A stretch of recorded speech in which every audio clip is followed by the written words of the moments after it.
Scheduled start time for QW show jumping.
It's just a couple of minutes now until we get up and running with this CCI one-star long show jumping.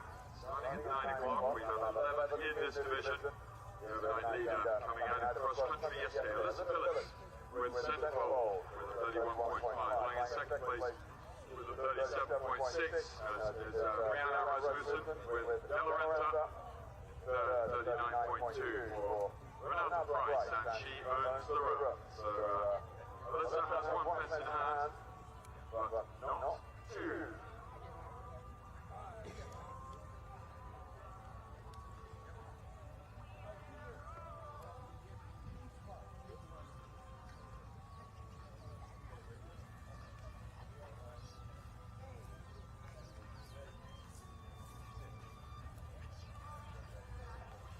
We are ready for the first horse.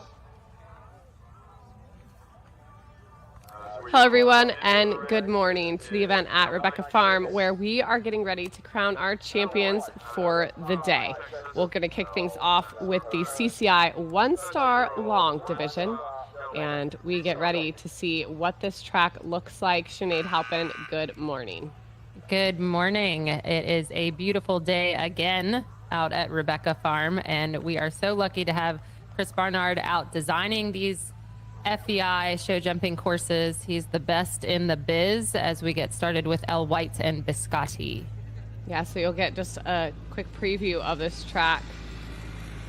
And this is a very, very big ring, so the time always playing a factor here in the show jumping. You see that he's done kind of a nice job for these horses that galloped quite a bit yesterday around that Jay Hemley track. And he started you, Sinead, with some turns and rollbacks to kind of get your horse sitting underneath himself. Big jump over that.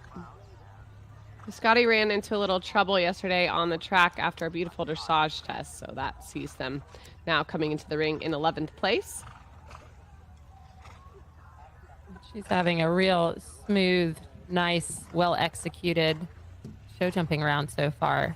You know, again, this was previously campaigned by Lauren Lambert, and now with this young jockey.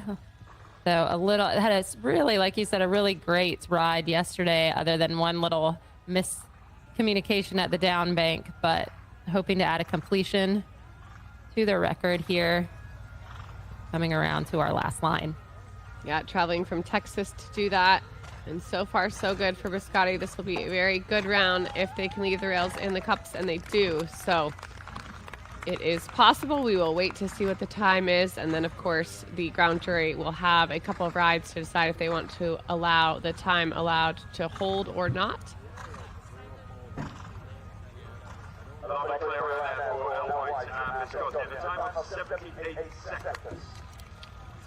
So you can hear ring announcer Hila Kaur, 78 seconds, the time allowed. As we now turn to 10th place and we get ready to watch Illa Kurtz and Sportsfield Harley Davis. They sit in the thick of things, Sinead, in 10th place. So just like that, we're into our top 10, and they come forward on a score of 66.3. Yeah, another one that was having a fabulous round, and the horse just took a little offense to the down drop into the water complex, but navigated it successfully the second time around.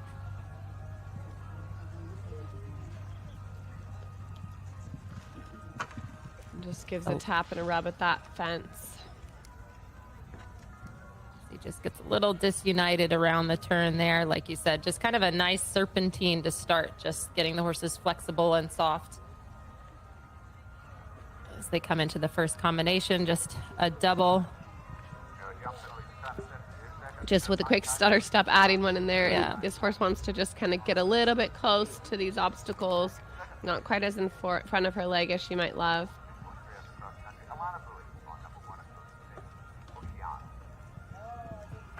Yeah, he just, again, you know, they were out there for a little while yesterday, and for the ones that had a little trouble, they were actually out there longer. And you can see just by this horse getting a little disunited and probably feeling a little worse for the wear after the run yesterday. Now she's getting a little bit back more forward, and I think that's the thing. When the horses sometimes feel a little tired, you go in and you ride a little cautiously, where the base pace on this horse just needs to be a click more forward, which she's now really getting into the groove here. Yeah, she does a good absolutely. job Nicely to keep done. that. Yeah, that she did a nice job because you could tell he's maybe just feeling a little tired. This was the last division yesterday, so these horses had the quickest turnaround. They wrapped up the day yesterday afternoon, and then the first to come in to jump today. Had early morning at the trot up this morning, so a pretty quick turnaround for these horses. Yeah, so just a little bit of time penalties there. We'll end them on 67.1. And as I said, Sinead, you know, this ring tends to ride a little bit tight on the time, but it's a really big ring. This would be a much larger ring than most people would tend to have at home.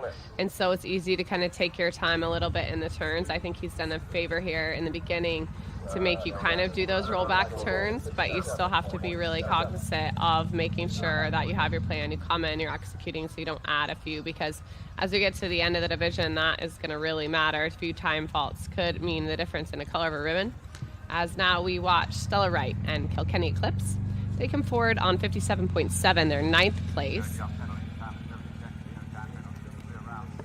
And this horse has got a really classic style and technique. I kind of thought watching around yesterday he could have a second career as a hunter.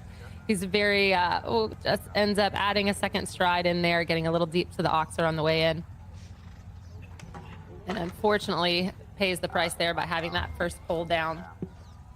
Yeah, and the show jumping can be a lot like the cross-country cumulative effect a little bit, Sinead, and there you just see it, you know, getting a little deep, getting away with it in the double, but then paying the price on the one out.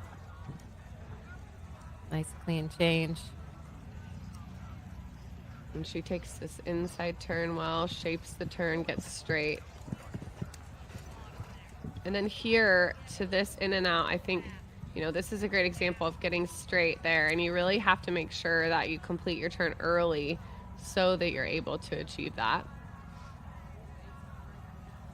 You can already see, Sinead, how many people have packed into this arena. It's a huge ring, as I said, so lots of seating all along the sides, but people securing their spots already early this morning.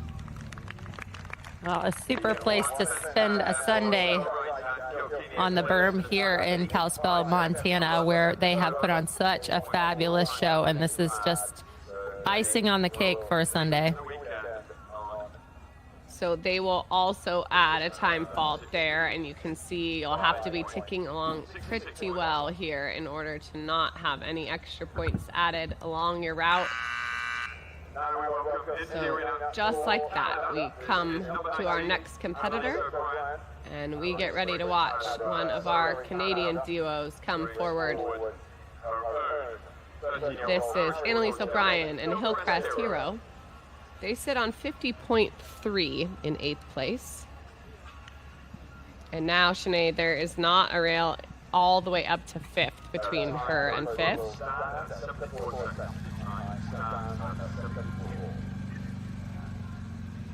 Well, it's always a little bit of pressure on the final day, but most of the time you're feeling that pressure in the warm-up. But when you go in to the arena, hopefully you're not feeling it as much and just focus on the task at hand. So they did choose to leave the time allowed. Everyone so far has had at least a time fault.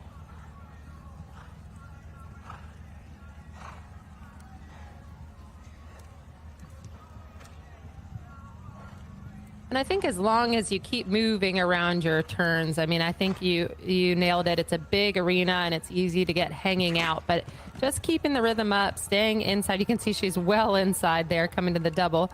It's a little deep. Oh, no. And just unfortunately, yeah, it runs out of room there, gets a little too deep and can't get it done. And you can even see from our angle, it's hard to tell that it's actually a double. And I think he just got a little bit surprised. And she cut on that inside turn, which was fine. But then he shifted a little bit to the right, which makes the distance a little bit more difficult in there. There he was nice and straight and no problem, was able to power out. But you know, that's where the straightness is so important. The balance and the straightness is a huge priority when jumping horses. And Annalise does have a bit of a buffer to 9th place. So Stay on, girl. Stay on, stay And on. that's such a bummer for her. She almost had it.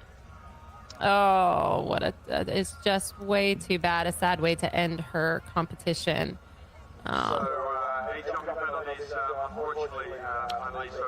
Unfortunately, Harding She is through though, Sinead. They just said she completes because she parts company after she's through the That's finish what line. I was just looking, and I could see that red flag is just on the other side there. So unlucky, well done but her. also lucky at the same time. She held on just long enough, so that will mean that she, in fact, has 8 to add, but not in elimination. So that will be good news. As now we get ready to watch our next to go, and this will be Miss Candy Jane. Gemma Murray Gerlach in the saddle. They come forward on a 48.6. They're in 7th place. Gemma and Candy Jane come forward with a score of 48.6, lying in 7th place in the CCI One Star.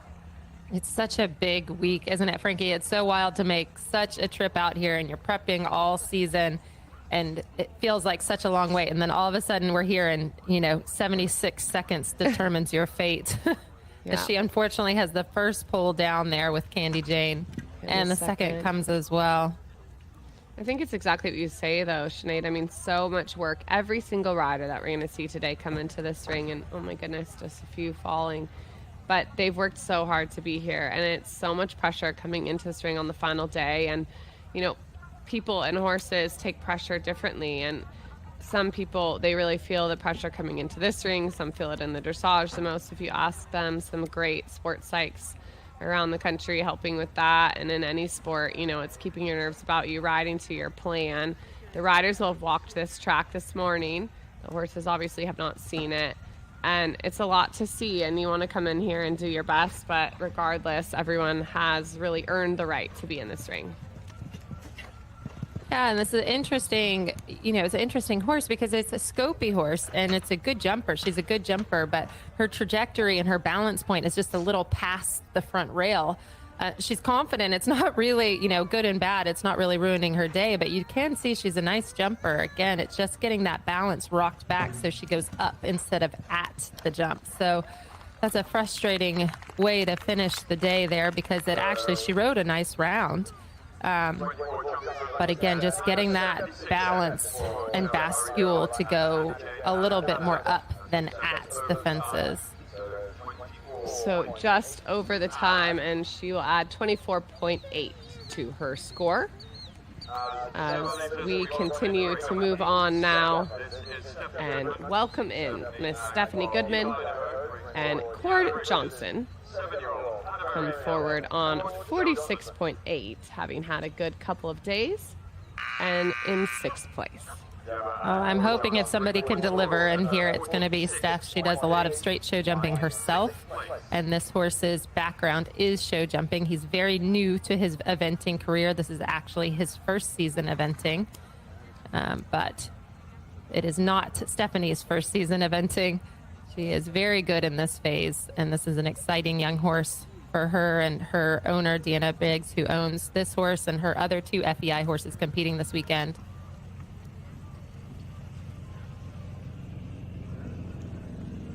She had a really nice go across the country yesterday and is looking to just have a solid foundation of a week to finish her spring season on.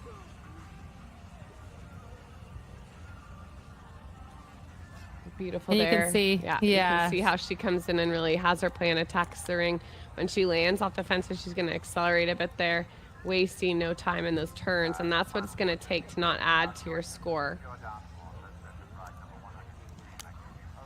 Yeah, and she's just staying neat and tidy, keeping the rhythm up. Rattles that, but I don't think it came down. They centered and straight over the double. Steph able to stay in a centered balance, even though Cordy gets a little discombobulated there. The jump is still so solid. Not bothered in the slightest. So a super round for this combination. We will wait to hear their time, but we would think they'd be inside of it. And a clear round is going to mean a lot, as we see so far. 74 seconds right Yeah, right on the time allowed. So that's your first double clean, as Sinead predicted. They can do no worse than 6th. And you just never know, Sinead. I mean, we saw Annalise O'Brien a couple ago fall off after the finish line. She made it through, and she moves up a place from 8th to 7th, even with the 2 rails. So that is how influential, you guys, this show jumping is going to be. We've seen it year after year after year here at Rebecca Farm in every single division, as now we get ready to see Marilyn Schlechter and Georgie Z. I think this is Rebecca Brown. Oh, thank you. Yes, Rebecca Brown and Magic EB, rather, come forward on 46.2. Sinead's coffee's had longer to sink in on the East Coast than mine out on West. And Rebecca, again, another rider that spends a lot of time in the show jumping ring. This is a phase that she excels in. A lovely young horse for her. She had a good go across the country with him yesterday. Yeah, added just 2.8 on the clock. So they were one who really moved quite a bit up our leaderboard. They started the week in 12th all the way into 5th, where we find them now.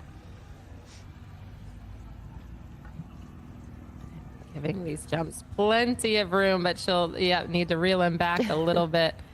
He's got tons of scope, but he lands traveling. Yeah, and you could see the enthusiasm of this young horse. That's why I think this division is so great, though, Sinead, because you think about it, these horses have really traveled to be here. They've gotten that experience. Then they're here in this huge environment, getting really valuable experience in this ring. And he says, come on, let's do it.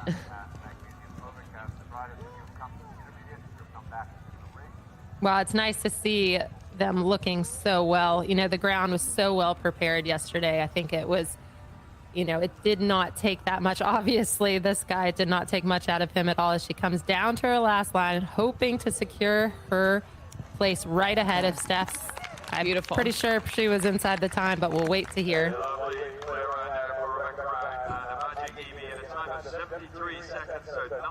So they will add nothing and come forward on the final score of 46, which should be a good one for them.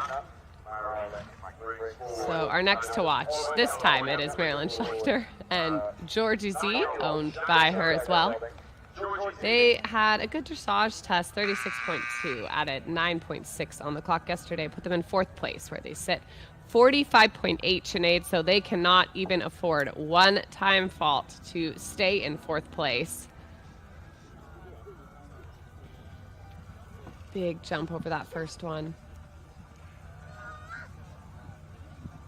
Yeah, I enjoyed watching this horse yesterday. It was one that we commented just had his own style, but was very confident in his own style. So it's fun to watch him in here in this phase where it's, again, he's got kind of this lofty, big, high-headed jump, but he seems careful. Oh, gets too deep and there. You can see there, I mean, he doesn't want to touch these under any circumstance, but he has his own way of doing it, but well above the fences. And that's okay to have your own style if it works. I think she'd like to get a little better stride there. I think sometimes a little bit her half vault doesn't come through, and then he runs past the distance, which just makes life a little harder for both of them. But he is careful, and this is kind of his style. So her trying to just help him a little bit so that he has a little more room to make it easier, which she does beautifully there. So just the one to go after the trout here. The big oxer come down this line, and it is a related distance. Super. We'll see what our time is.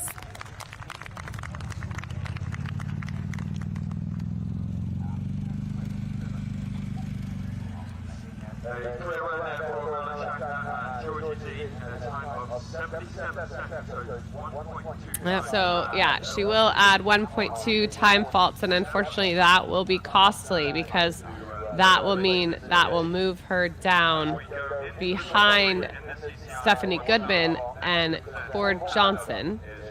So it'll move her down at least 2 slots as now we get ready to come into our top 3. This is Renee Price, and she owns the room. They had an incredible round yesterday, one of the only double clean rounds we saw. And it moved them all the way, Sinead, from 11th to 3rd, proving this was not a dressage show. No. She had a wicked round, so that was fun to watch.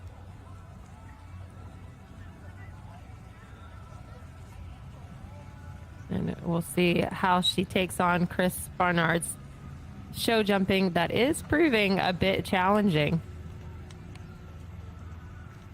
And that, again, she's got her speed up, but that speed around the turn caused her to swing a little bit wide. You can actually see on the, you can look at the track from the horses previously, and that gives a good indicator of how close she's going to be. But she's definitely traveling. Such a different make and model than the couple horses we saw before, who are big, lofty jumping horses. This is a more quick, nippy little horse.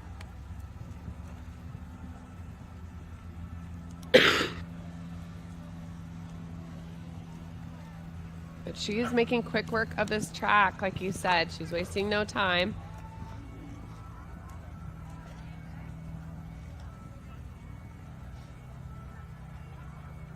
Well, it's a good partnership. She definitely seems to know this horse, and this horse likes to have a little bit more pace. And she's hung out on her turns a little bit in order to keep the balance and the distance, but really nice ride. Super. She should be absolutely thrilled with that. We will wait to confirm that time, and she is the fastest we've seen. So it will be a double clean round for Renee Price, and they can do no worse than shooting up the leaderboard as you hear cheers from her fan club into the top 3. She will stay at least there, and she's within striking distance of second place because Brianna Rasmussen comes forward with De La Renta. This looks like Alyssa, doesn't it?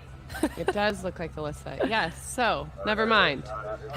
Hugh's correcting himself too. So now we welcome in our leader.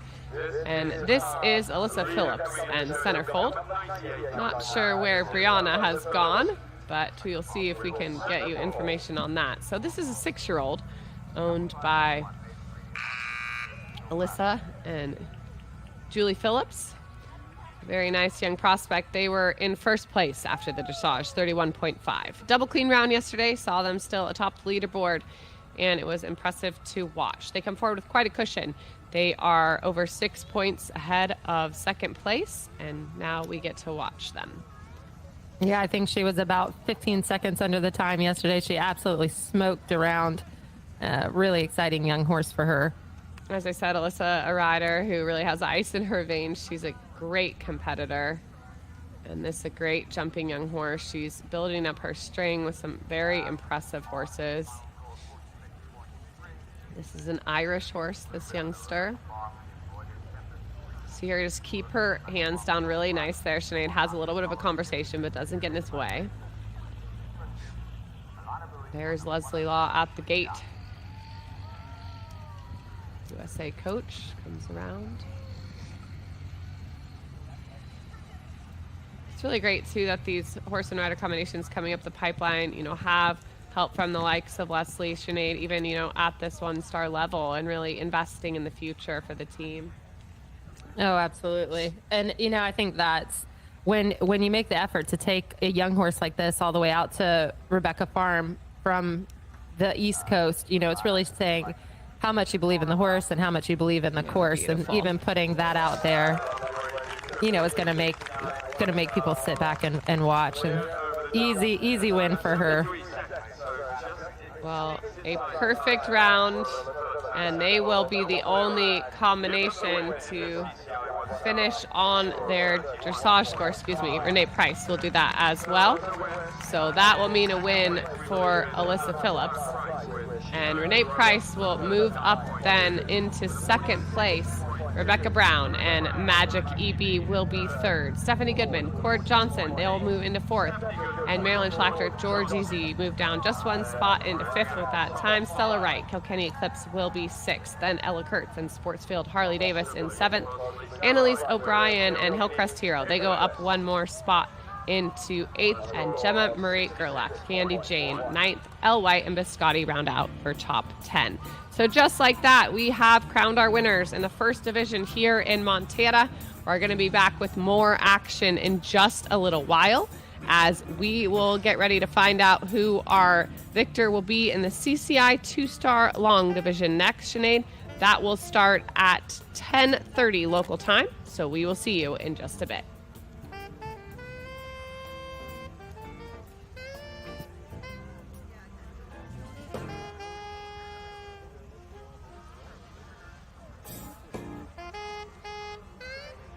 So we wait for our awards to come back in and for some mounted awards here. Will take place in just a few minutes. I'll go through that leaderboard again. It's changed slightly. Alyssa Phillips, the winner with Centerpole, 31.5. In second, Renata Price with Shion Thuram on a score of 39.2. In third, with a 46.2, Rebecca Bragg with Magic EV. In fourth, a 46.8 for Stephanie Goodman and Claude Johnson. In fifth place on a 47.0, Marilyn Shaka and Georgie Z. In sixth, Stella Wright with Kilkenny Eclipse on a score of 66.1. In seventh, a 67.1 for Hannah Kurtz and Sportsfield Harley Davis. In eighth place, 69.5 for Annalisa O'Brien and Hillcrest Hero. In ninth on 73.4, Gemma Murray with Candy J, and rounding out the top 10, we do go down to 10th place with our ribbons and awards here at the event at Rebecca Farm. In 10th with a score of 116.2, Elle White and Viscotti.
Folks, thanks very much for joining us in the arena in front of us here. We're just going to take one moment to double check some of the scores.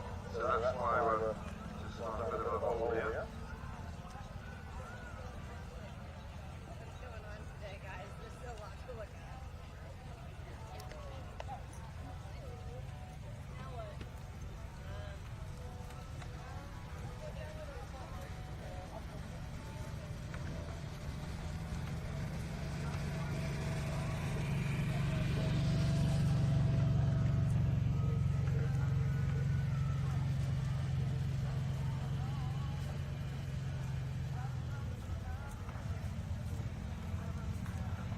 So joining us now in the ring to present the awards here in the CCI One Star Long is Jane Harris. Jane is president of the Montana Equestrian Events Board.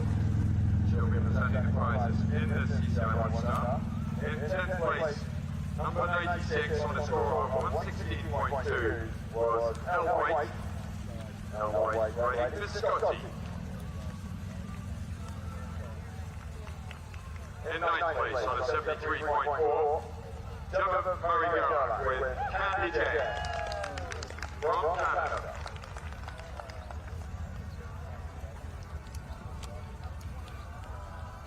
Also joining us out in the ring is Rebecca Broussard.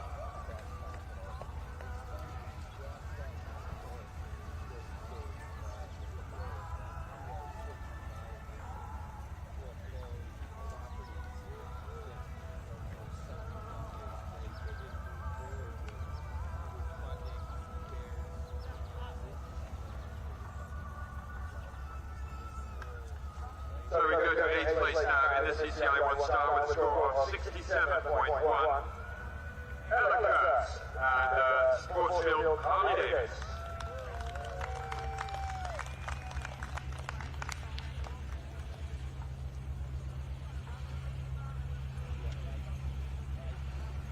Now in 7th place with a 66.1 is Stella Wright with Patricia Cullerton's Kilkenny Eclipse.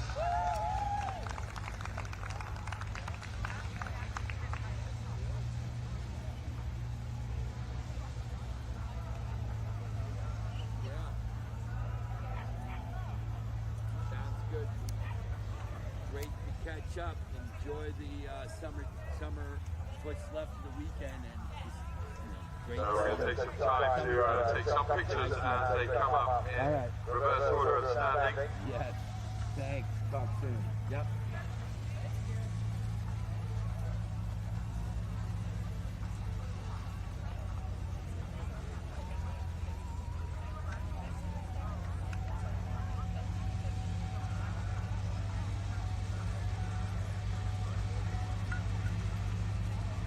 And in 6th place on a score of 65.6 was Annalise O'Brien.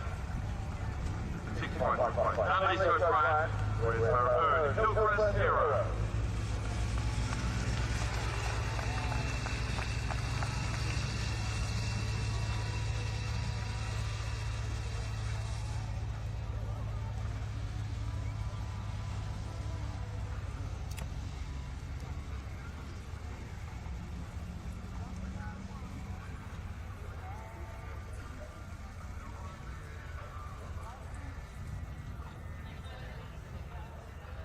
Number 6 is not present. Okay, so in 5th place in the CCI One Star on a score of 47.0 is Marilyn Shackner with her own Georgie D. 5th place also picks up $50 prize money and Shire's H2O Cool Boots, donated by Gallup Saddlery.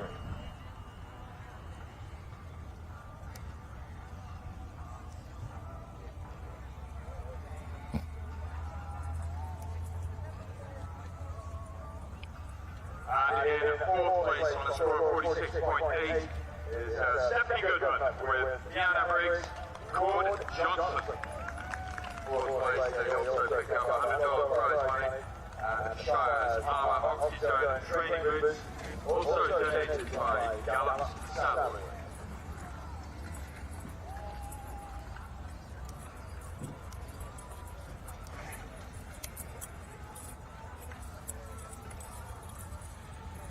Into the podium places we go. In 3rd with a 46.2 was Rebecca Brown with her own Magic EB. 3rd place picks up $150 of prize money. Scrub Easy gift bag donated by Scoring Chicks. Rebecca Farm embroidered EQ Equestrian duffel bag donated by Garrett's. And the Rebecca Farm stole plaque. Rebecca Brown in 3rd place in the CCI One Star Long. And we go up to 2nd place with a 39.2 Renata Price with She Earns the Room.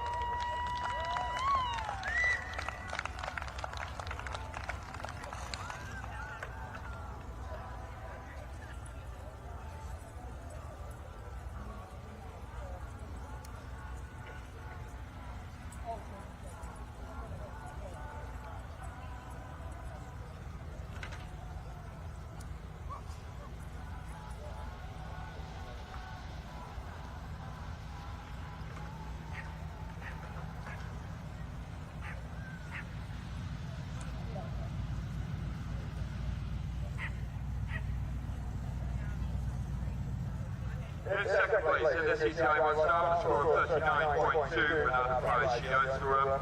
And they picked up a $200 prize money. Rebecca Berkshires Velocity Jarrow Leather Travel Halter, donated by Gareth Salary, and Rebecca Farms Gold Black.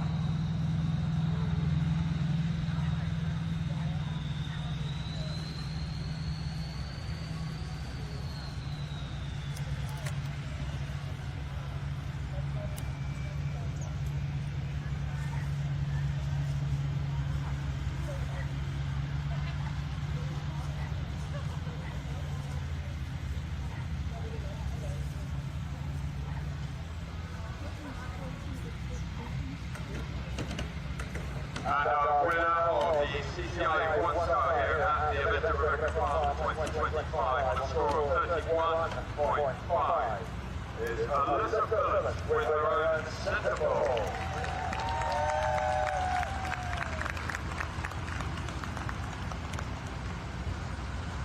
In first place, Alyssa with $250 in prize money. Rebecca Farm enjoyed the Tempest Original Tempest Cooler donated by Shire Equestrian. Rebecca Farm Gold Black, $50 gift certificate donated by Fitness Riding, and another $50 gift certificate donated by Farmhand.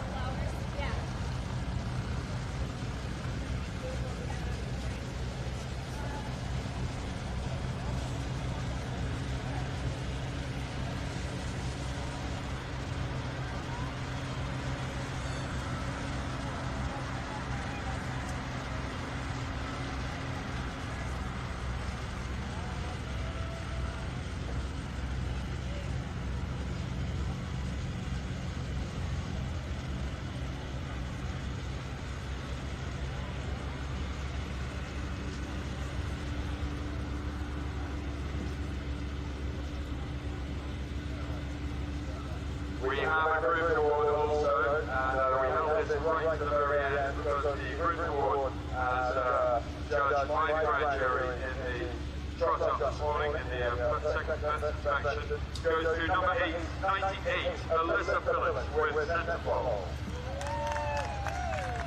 Alyssa was her own group, and that award is presented by Lee Meyer. Lee Meyer had an Equisale, International Equisale.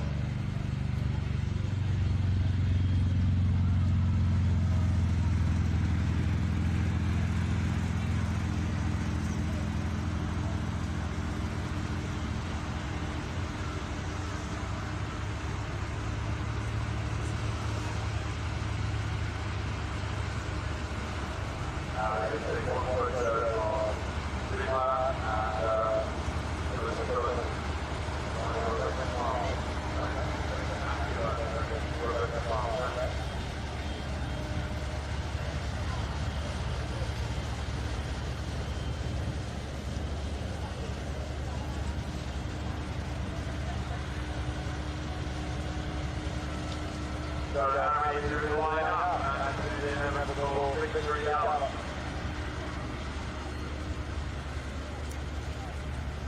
So does someone want to get rid of the flowers or yeah?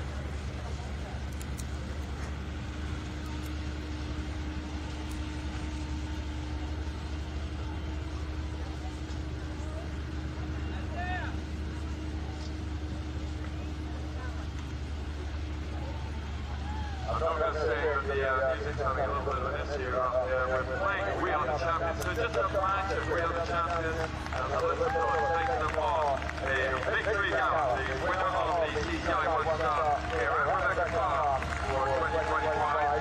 In second place, winner prize with She Owns the Run. In third place, Rebecca Rad with Magic EV. In fourth was Stephanie Goodman with George Johnson. And in fifth place, Meryl Sanders with Georgie D. And Lisa Bryant Hill with 0-6. 7, Stella White and Ilkenia Cliff. In eighth, we had Emma with Porterville. Harley Davis. In ninth, Candy Jane with North America, Latin Canada. And rounding out the top 10 in the CCI One Star was Ella White and Biscotti.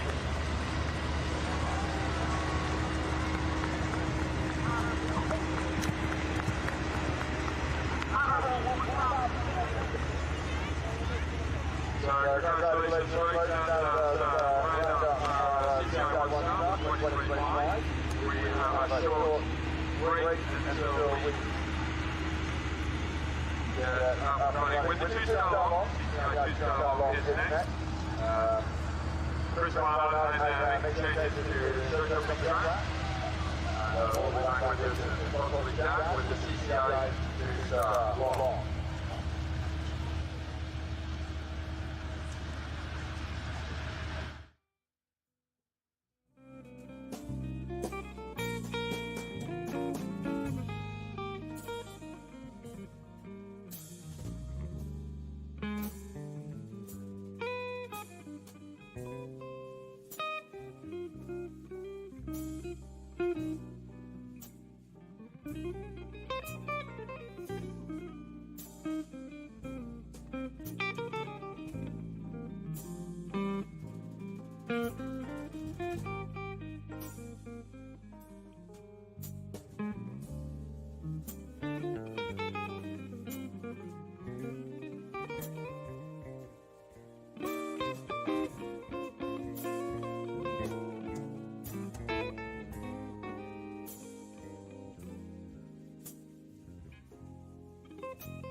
Welcome back, everyone, to the event at Rebecca Farm, where we are getting ready to crown what will be our second of the FEI champions today, as we see the scene set there and the warm-up ring for the riders coming in the CCI 2-star long division.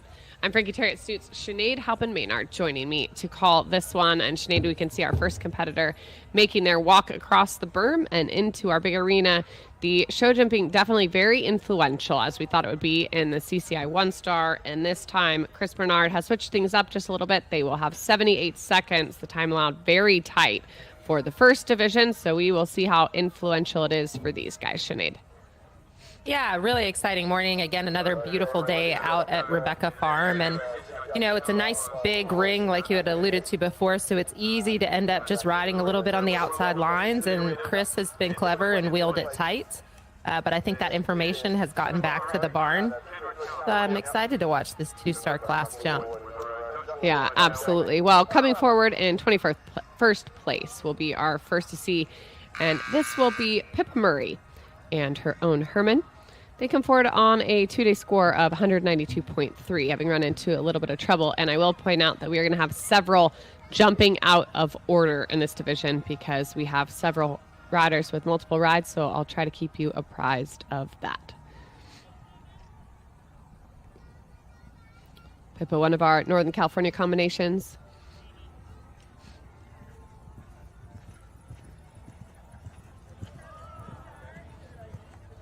Chris does a nice job of just setting these riders up with a nice ascending oxer there, a long approach, which some people like and some people hate. And then you come around to your first combination out of a short turn to fence 3. Ooh, this leaves from a little bit of a gap there. And then gets unfortunately caught out a little deep on the oxer on the way up. We saw that a few times in the 1-star.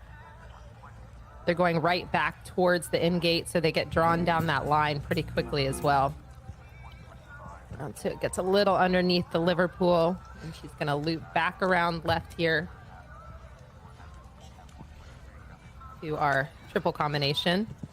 So he's using a lot of the same obstacles and fences. The one to this in triple combination of yellows. As you said, they've added one fence there, but we're using a lot of the same fences, just slightly different placement along the track as we saw for that 1-star division.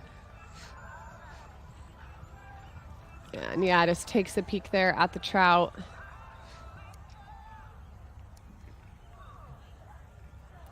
And just a little bit looky today, Herman. He was a little bit like this in the jumping yesterday as well, Sinead, but it's just a little tricky to get him in front of our leg.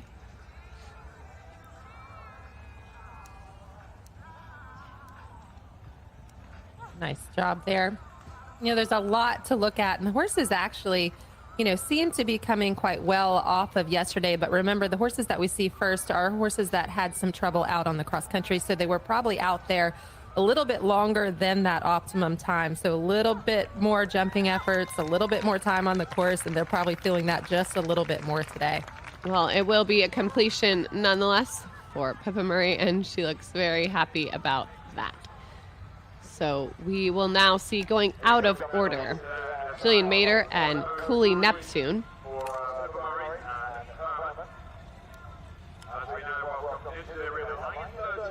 They are in 13th place, so again, out of order. This is Cooley Neptune coming forward on a good score, 34.9. And in fact, this is not what our order had said. This is actually going to be Jillian Mater instead, excuse us. So let me confirm this for you guys. We think this is Jillian Mater. That's what our order of go states, but we will confirm that. So Jillian Mater, Cooley Neptune, like I said, out of order in 13th place on a very competitive score of 34.9. And this is another class, Sinead, that if you breathe and get a time fault, you are going to definitely be influenced in your overall placings. Yeah, it's such a big week. You know, our horse and rider combinations are preparing for this competition all spring. That dressage on Thursday and Friday, cross country yesterday, and it all comes down to 78 seconds today.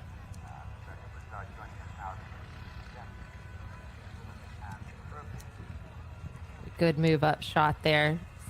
She's a really nice wet style over the fence, both the horse and the rider. She keeps herself very balanced and is a positive ride around here. She's gotten the word that the time is influential. Really straight through that triple combination.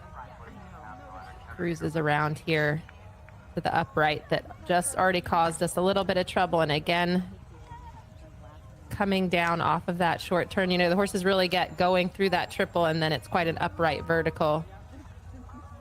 Big spread of that oxer. She's, I think, going to be well inside the time with just one pull down to add. So yes, well inside the time as you predicted, and just the one rail down.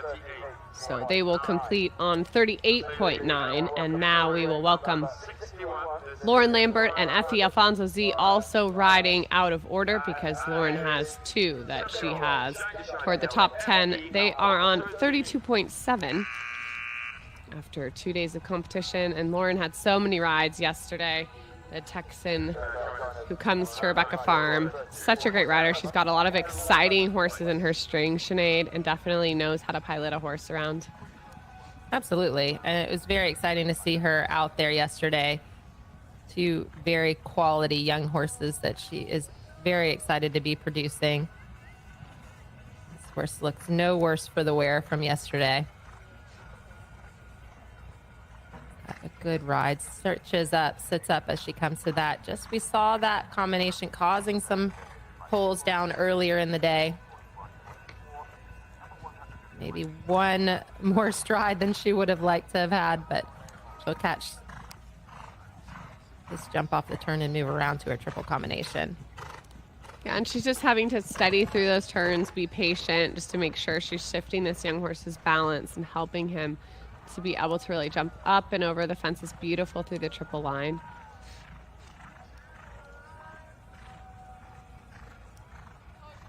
Now comes to what's been the bogey fence, that trout, and over that.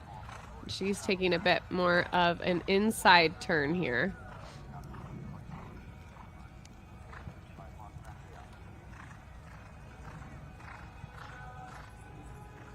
Nicely done.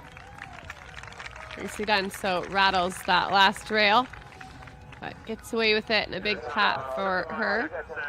She also is under the time allowed, but yes, that last fence did unfortunately fall. So she will also add 4 to hers, and we will wait for our first double queen in this division, as we waited quite a while in the division prior.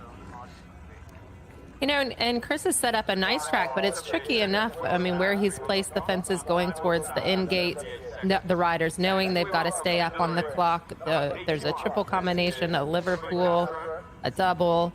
You know, there's a lot going on here. And as Kimberly Castro enters the ring, I think, Frankie, you and I, this was one of our favorite horses to watch cross country yesterday. Yeah, absolutely. And we're back in order for just a little bit. So they are in 20th place, 57.5. They were such a fun combination to watch, as you said, across the country yesterday, Sinead.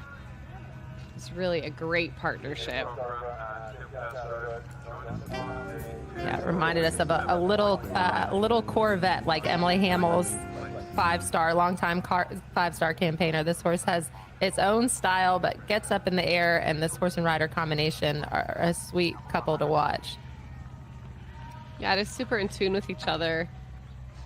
You can tell they've had a long partnership, and the people already just absolutely packing in around this ring. And, you know, just like we said in the dressage phase, this arena has a tremendous amount of atmosphere, and it really lends itself to these huge exposure and experience for horses and riders in these international classes here.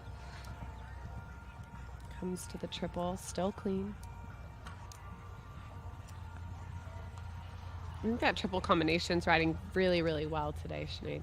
It is, and you know, he's taken advantage of having the big ring and given you know, quite a long time. Looks like you could be on 8 or 9 or even 10 strides to it, depending on the stride length of your horse. So he's given the riders time to. The rail goes down up front,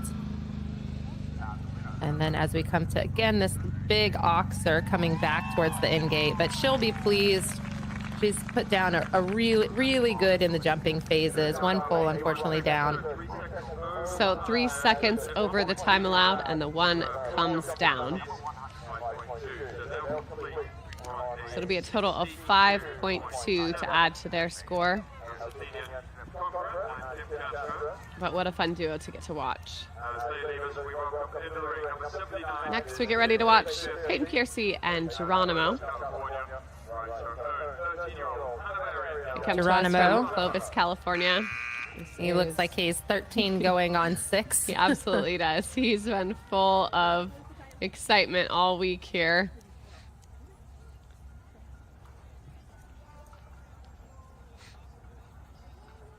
So you're just give him a little pat there. Say, you're okay. I'm with you.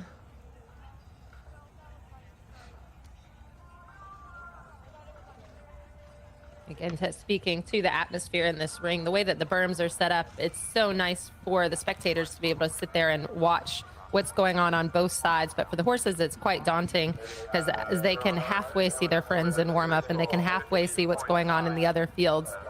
And so to keep the focus and stay intentional inside the arena and stay in connection can be very distracting. But Geronimo, doing a really good job, actually. She's riding him super. I think maybe the run yesterday helped him get a little bit more on side. He seems to have tons of personality. I've enjoyed watching this horse all week.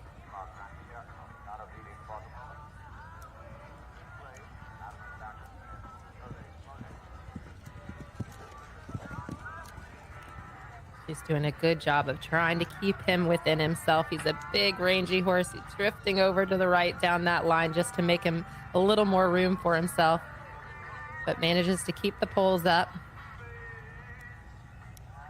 Keep this trout up. She does. Just playing a little bit, living dangerously with a few taps, but they stay in the cups.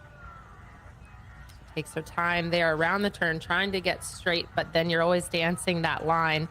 Will you end up with a few time penalties, but leave the rails up? He's a very good jumper, and I think she rides him very, very beautifully. So a good finish for them and a clear round in 79 seconds, so just a 1 second over the optimum time. That will be 0.4 to add to their final score.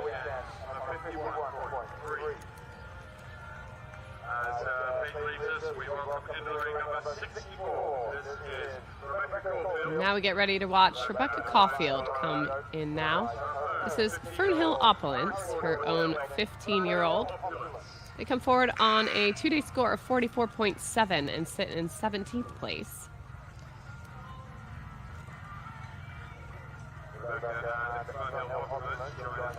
Another Fernhill horse from the famous Carol G. There's been so many top Fernhill horses representing so many different countries on the world stage, and it really is a mark of a quality horse, and I think we've seen that with Fernhill Opulence this week and Rebecca. Just rattling a few there, but we believe they stayed in the cups. Nice job down that line. It's interesting watching the horses really travel down that combination after the double. Here we've got our Liverpool, which is placed right on the back. You can see that Chris has just pulled it to the Liverpool is actually more depth is behind the vertical, which creates it a little bit more of a false ground line. So it makes it a little bit trickier. It draws the horse closer to the fence and down. And if you watch this rider, Sinead, she really holds onto the outside shoulder coming through the turns, helps the horse get very straight.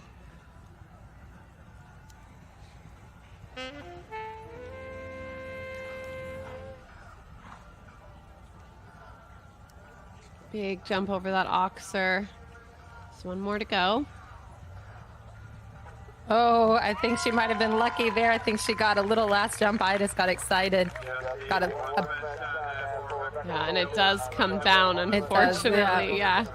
She was kind of living by braille a little bit there a few times, and it catches up with her at the last, and that's not the first one we've seen to have that last fence fall. So it'll be just the 4 to add as we get ready to watch now our next to go, one of our Canadian riders. And this is Sarah Ledger and Mojito. They come forward on a 2-day score 38.9 in 16th place. Completed yesterday's cross country on a score of 38.9. Nice. You know, there was really something about this horse I quite liked yesterday across the country. It has a neat expression and a really good athletic style.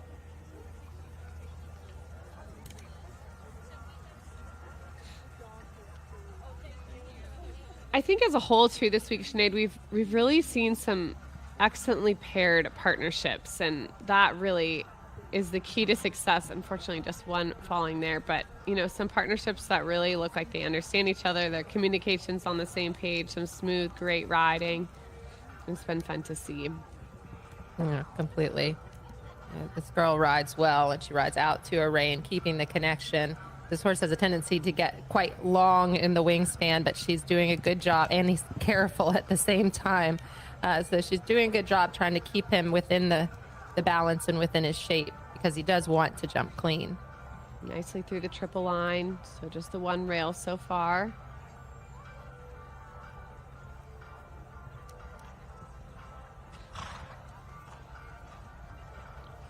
Should be good on the clock.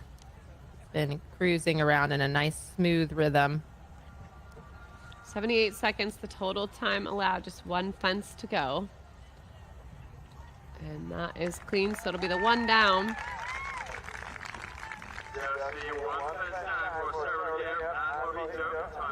And they are within the time allowed, so that will be just 4 to add to their weekend score. As next we get ready to see another one of our combinations coming out of order. This is Tommy Greengard and MBF Google. Well, this one has had googly eyes all week, so I'm excited to see how Tommy handles this, because he does not look any less googly than he did on the day one of dressage. Well, there is not a rail between 2nd and 8th place, Sinead. So this is Tommy jumping out of order with 2 horses in the top 10 on a score of 31.1. This will be an important round. Tommy, a very talented young man, rides with Andrea Pfeiffer, and they have a great business at Chocolate Horse Farm in Northern California.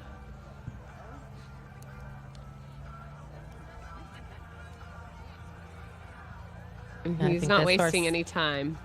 Yeah, I think this horse is very scopy and talented, and I think he does a great job of just kind of trying to keep him within himself. I think it would be easy for this horse to kind of be all over the map, and Tommy does a good job of saying, okay, we'll keep going forward.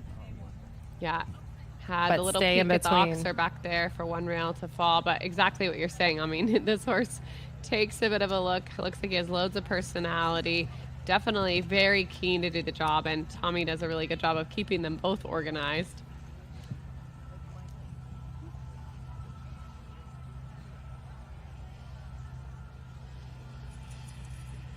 But getting these young horses in a big atmosphere on this great track, Sinead, it really does pay out in dividends later on in their career, and getting them this experience and exposure early on. And I think this horse has grown a lot this week here in Montana. Yeah, absolutely. And once that, you can see just he's got heaps of jump, and Tommy's very happy with this young horse. And I think that's the thing, is to come out of this weekend with a confident, happy, more mature horse, so that as he develops through his career, he can start to shape that scope a little bit more, because I think we'll see a lot more of that combination.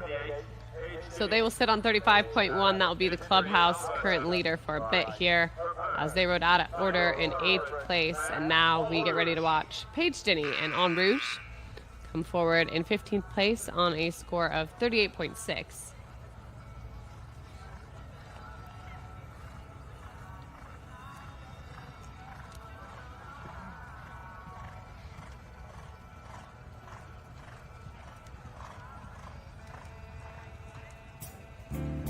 Again, Sinead, a horse that looks like they didn't even, they took a nap yesterday, so full of run.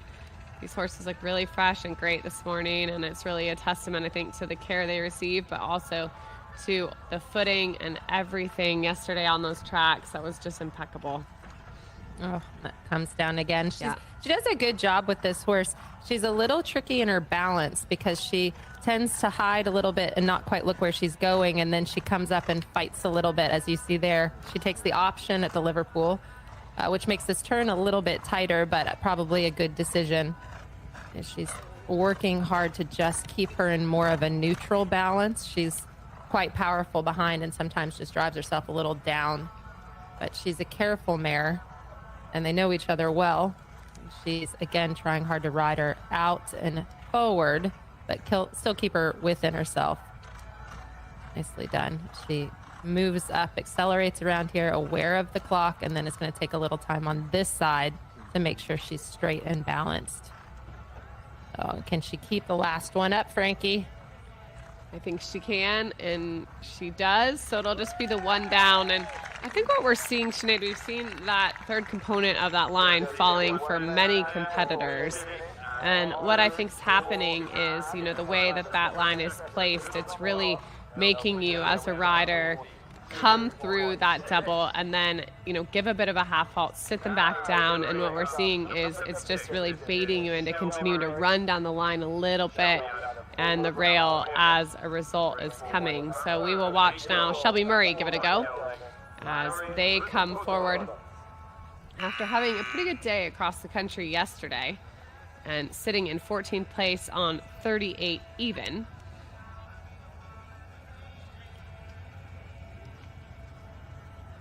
Yeah, this is a really attractive horse. I think she stood out to us even on day one. I think it's a nice pair.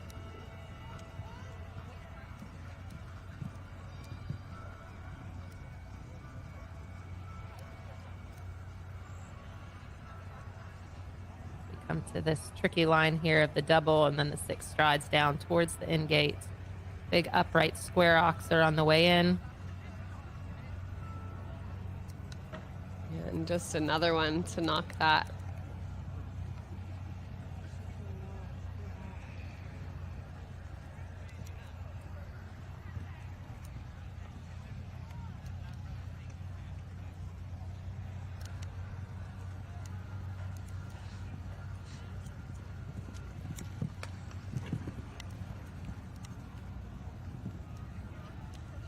Nice Really ride held in there, yeah.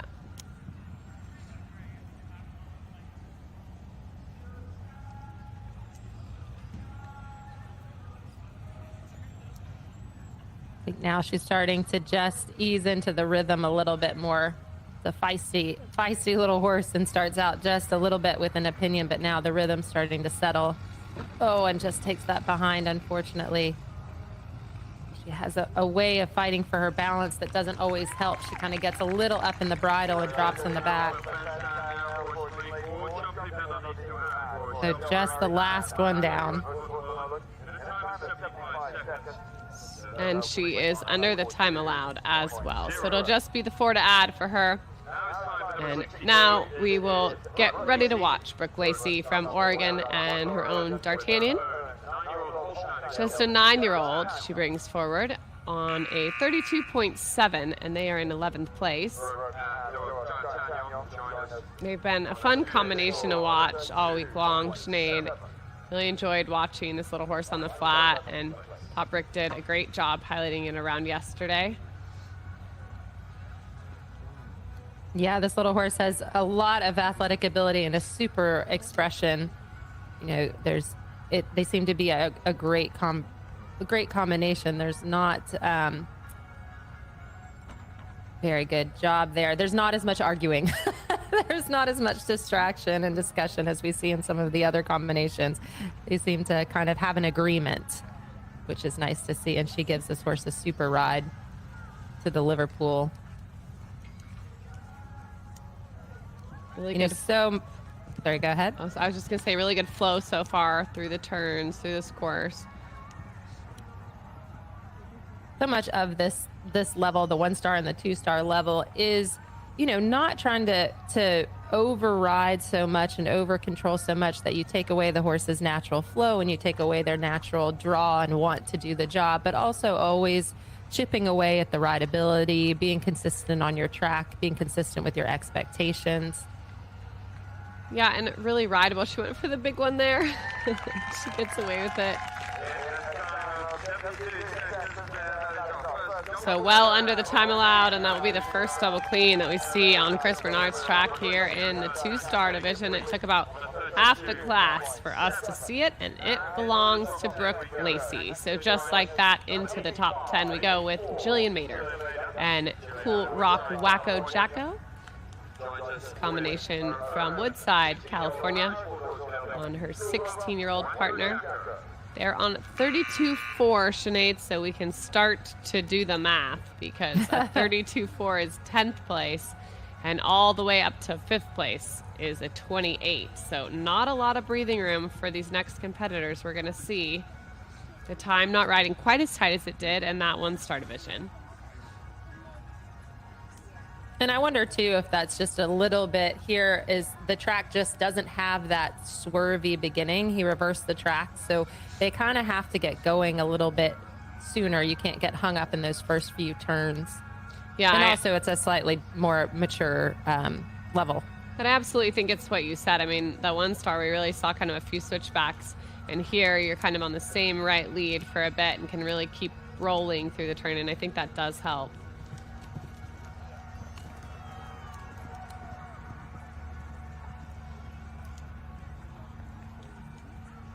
She's already been in this arena one time, so she knows the track, and she knows the time is tight, so she's keeping the rhythm up and living a little dangerously there, as we would say, but she knows this horse well. It's a careful horse, so now she just needs to stretch up and give the horse a little room for this last jump. Nice. Super. Done. So a great end to the weekend there for Jillian Mater. And it should be enough to keep them inside the top 10, because it is a very quick double clean. So they'll be in the top 10. Who else will join them? Nobody else that we're going to see in this next little bit can afford much if they would like to stay ahead of Jillian Mater. And now we welcome back for a second time Texan Lauren Lambert and the 7-year-old F.E. Zardet. And this was one of my favorite ones. She had a little spook towards the end of the, well, a big spook towards the end of the cross country yesterday. Stop, but it was not after going back. But it did add a little time to her score, but just a super horse for Lauren's future. Yeah, this horse was all class, as you said, and it comes in here on Sunday and looking to have great form in the show jumping. Yeah, Lauren just said, come on, you gotta sit. And he says, not quite. So one to fall victim to that line, takes one of the front pole.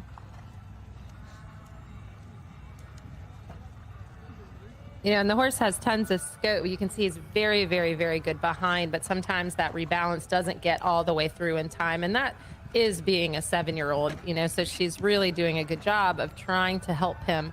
But we saw, again, with that rail coming down, it's more because the rebalance didn't come all the way through, and he almost overpowers himself a little bit with that hind end.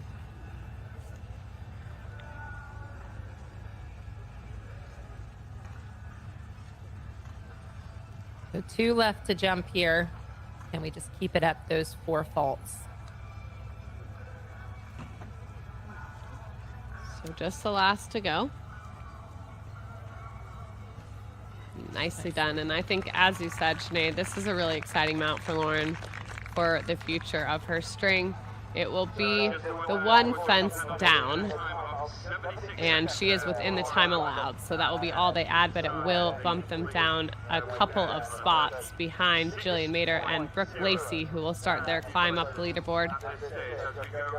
As we now get ready to watch our 7th place competitor. This is Canadian Sabrina Glaser and Excalibur Donahue. British Columbia joins us. I think this is one that we've kind of earmarked through the competition, Frankie. The horse was a little green on the start of cross country, but Sabrina did an awesome job keeping him on task. And by the time he got towards the end of the course, he was very mature and very with it and very straight.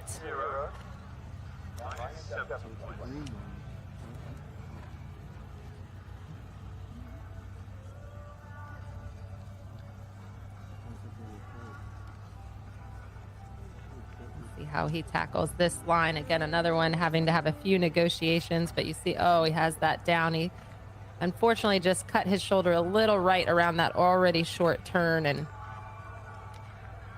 he's a big, really talented horse, Sinead, and you know that's where being a little bit inexperienced comes in. And you see Sabrina just saying, come on, get your balance, pay attention. There's a lot happening in here. And here she really uses this turn to shape him.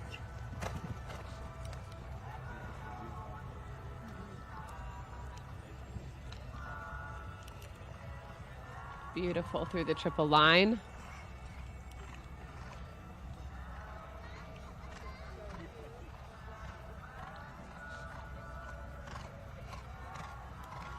Aware of the clock, so she accelerates a little bit around here. She wants to keep it just to that 4.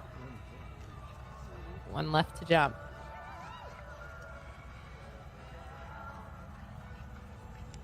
Beautiful shape over that last fence, and it'll be 4 to add for Sabrina. She is just under the time allowed, so that will be it. But it will continue the rise of Jillian Mater and Brooke Lacey, because there is no room for error in this final group to stay on your placings. As now we get ready to watch Tommy Greengard come back, this time on El Porvenir Luigi. And this is Andrea Pfeiffer's Argentinian gelding. Were quite impressive yesterday on the cross country. Had a double clean to move up from 9th to 6th, where we find them now on a score of 30.6. Another one that was really fun to watch, but it definitely took a lot of Tommy's expertise. It looks like a very careful and good jumping horse. A few times yesterday his eyes got a little big and Tommy rode him fantastic, and another one that finished the course very confident. So we'll see if he can have that same experience here in the show jumping ring. You can see Tommy riding with double reins here, and that's often, you know, it's often actually very, very helpful, because you can use a little bit of the leverage rein, which is the bottom rein, if you need it, and then you can drop right back to the snaffle rein. And that way the horses, you have some control there. That you see he needs that half halt to keep him off that rail, but they don't end up dropping behind the contact. They can stay out on the end of the rein, and you can be a little nuanced about which heel you're using. Another one to take the option and not jump the Liverpool. And I think it's nice, Sinead, that he's given these options to these younger horses. Maybe if they haven't done as many Liverpools, don't want to wide-eye them. Yeah. Beautiful. Super so far. So they're clean through the triple line.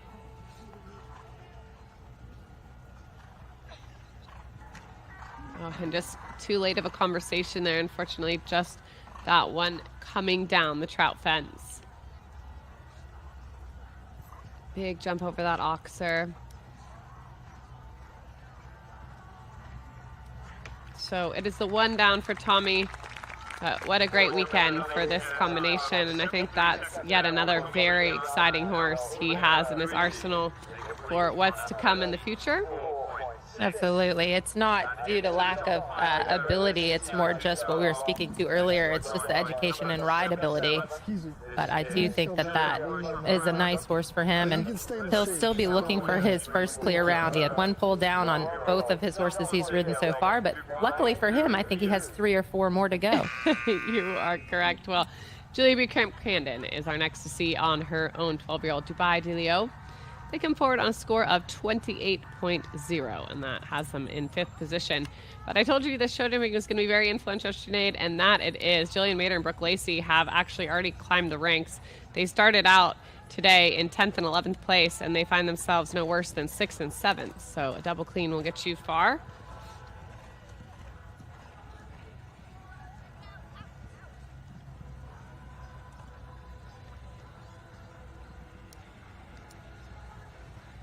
Really nice off that number 2 fence.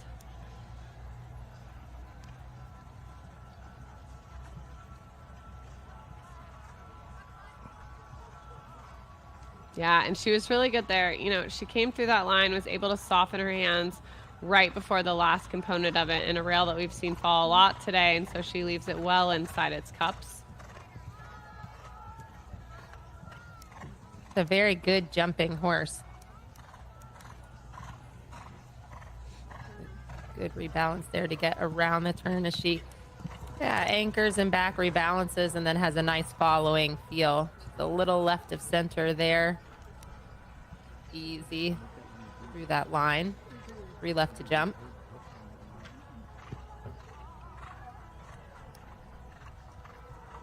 Very straight. And that's where we saw Tommy have that pull. It just sliced across it a little bit and ended up working out for him. So just the 1 left to jump. If she can go clear, it would put all the pressure on the next few riders, and she does. And that will mean that nobody left we're going to see has any room for error if they want to keep their position. A double clean round for Julia Bucamp-Crandon. She can do no worse than 5th. That's a nice little horse. You know, I think that's a good horse to be sat on the final day. He has got a lot of draw to the fences. He wants to go jump the jumps, but he's very careful, and that's a nice feel to have on a Sunday. Well, now we get ready to see James Alliston, and made by Leontine Eby, Arnell Sport Horses 8-year-old gelding. They were quick across the country yesterday, come forward on their dressage score of 27.6 in 4th place. James is no stranger to this ring, Sinead. He's been a winner here many times in many divisions, so he'll come in with that experience for this young horse. This looks like a lovely horse, but it also looks like a handful. I think no better man in the tack. We were very impressed with him on the flat, but in the jumping, James came out on a mission, but you can see there all the scope. You know, some of these horses, it's interesting. You just have to have a rider as brave as they are. And James is that guy. You got to catch up to where they're at sometimes, you know? Well, this horse, as you said, loads of scope, which means it's very capable of soaring high above the fence. Beautiful. And there he says, just settle on down. It's a big strided horse, so really smart there to take an extra second instead of risking the rail, and really make sure the horse gets a step back for that triple line. Now just 2 more to go. We Very will see neat. James several times today. Beautiful. 1 more.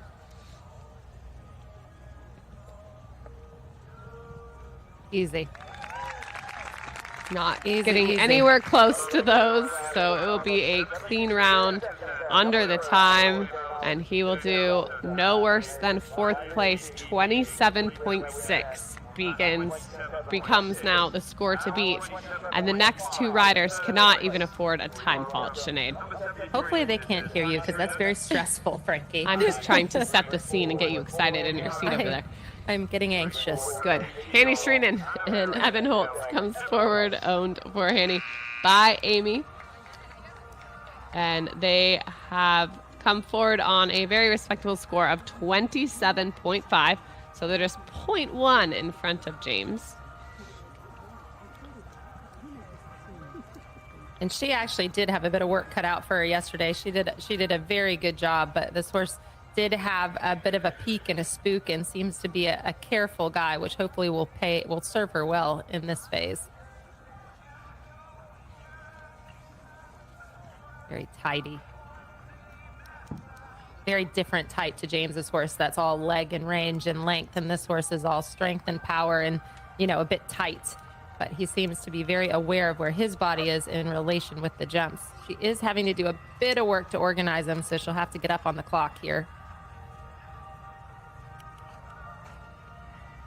She does not, I believe, have much room for a penalty. No room for a penalty, in fact. None. No room. No. Now a little on the Shoved outside. a motor on here. And she knows it perfectly. As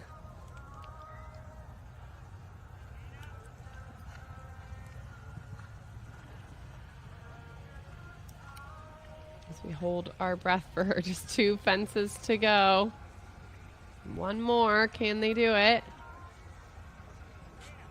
And they have. Beautiful. Well executed. But they are unfortunately just 1 second over, and that will mean that they do go back a placing behind James. That is how too close bad. it is, Sinead. Well, you could kind of, it was very well executed. She did a great job. She rode beautifully, and then she can build on that 1 second. But man, 1 second is very annoying, Frankie. 1 second, yes, definitely. It's all down to seconds here. And Danny Sussman, our Nexusy and Water Valley Royal guy, they will not have a second in hand either if they want to stay in front of James Alliston, who sits now 3rd. They started their week in 2nd place with a 27.4. That is where they still sit now. A exciting horse we saw yesterday with Danny in the irons, the Colorado native.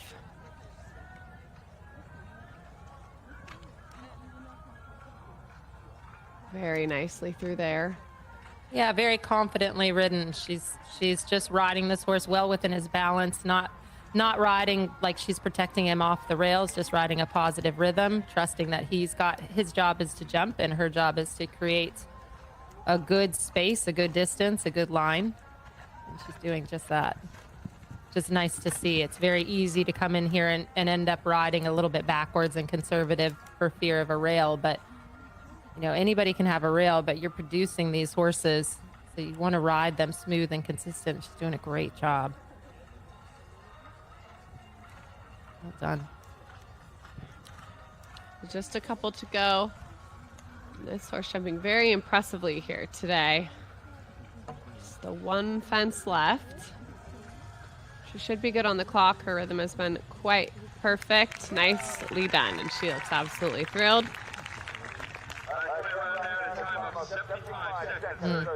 Super. So nothing to add for Danny Sussman. That will prevent James Alliston from continuing to rise up the leaderboard, and it will mean no worse than 2nd place, as all of the pressure heads now on to the young Gabriella Ringer, one of our younger riders in the division, and her own Get Wild.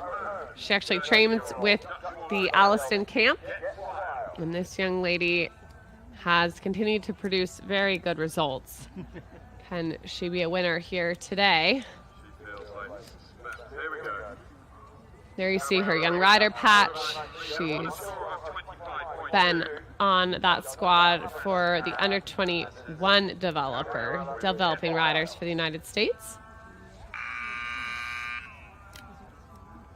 And she had to start out a little bit hot to trot yesterday in the cross country. She set out a blazing and finished off the course really, really well. So we'll see what the show jumping looks like if she can keep the level of maturity around the track that she finished with yesterday.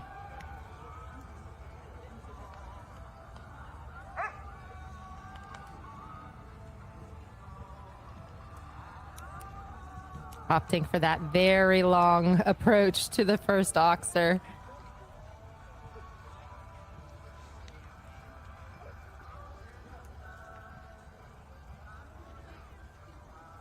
Tricky line coming up.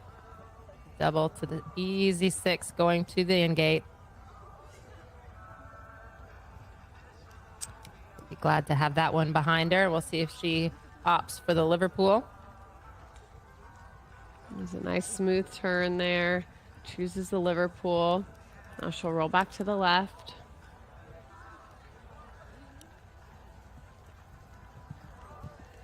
It's a little deep there, but gets away with it.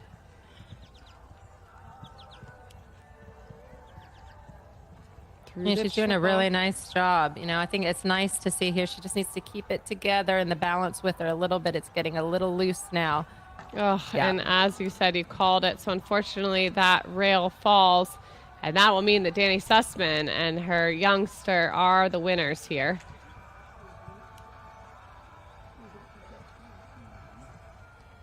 disappointing for Gabriella, but still quite a good showing for that combination. So they will just add the 4. Good on the clock.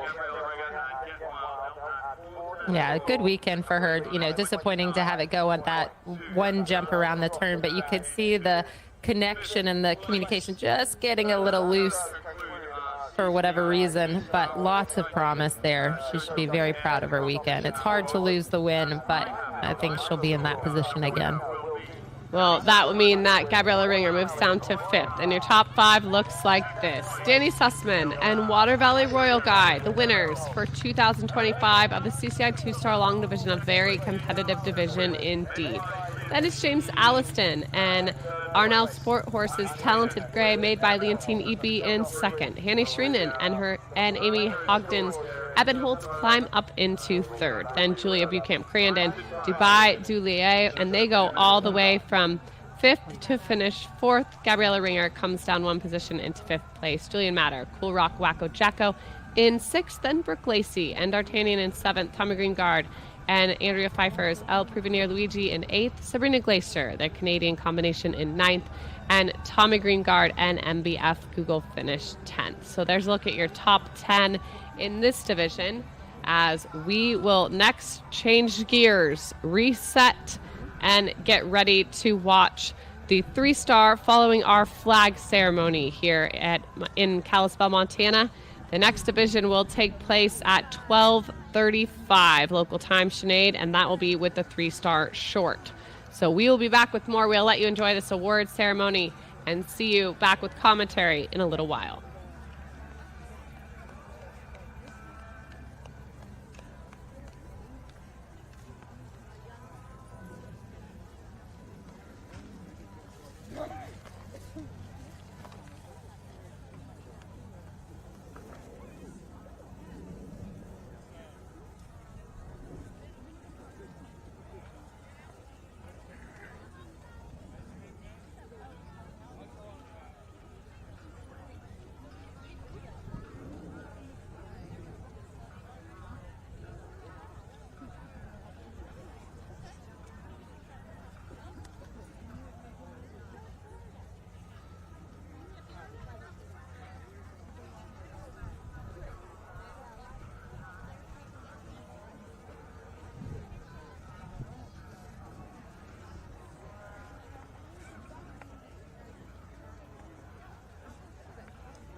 So folks are flying up horses outside the arena in readiness for CCI 2-star long prize giving.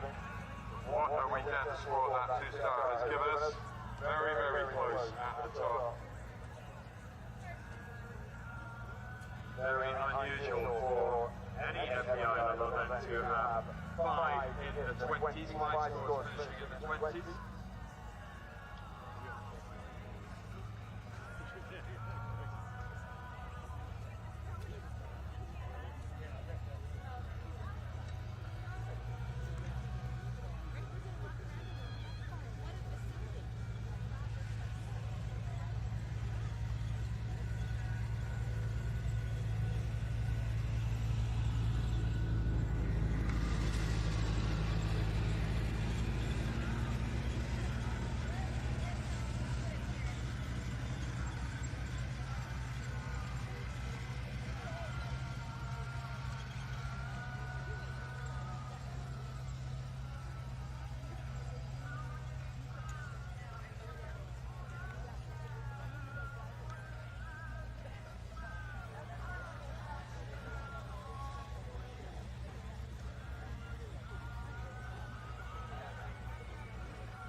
CCI 2-star, we have Jerome Broussard, who's here, and Rebecca Farr, with Sarah Broussard and Rebecca Broussard as well.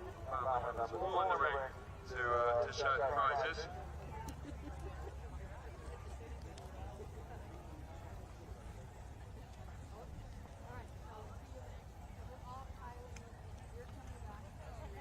So keep coming forward, guys, because you can come a little bit closer to us. As we start our first inning in 10th place with a score of 35.1. Tommy Greengard riding his own MBF Google.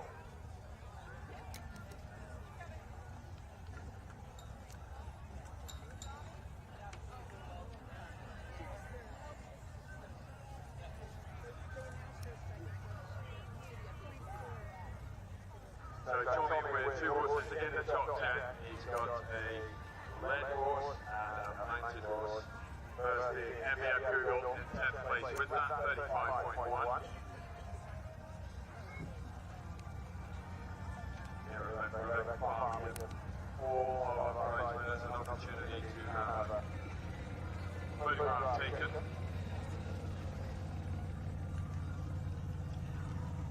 In 9th place on a score of 35.0, just 0.1 better than Tommy, was Sabrina Glazer. Sabrina with her own Excalibur O'Donoghue.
So 8th place in the CCI 2-star long with a score of 34.6 was Tommy Greengard and El Porvenir Luigi.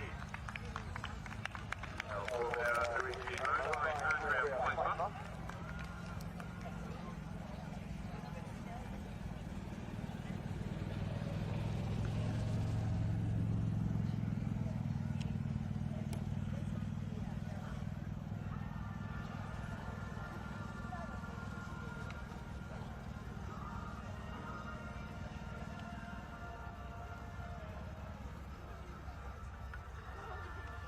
Through 7th place in this 2-star will receive a $75 prize check.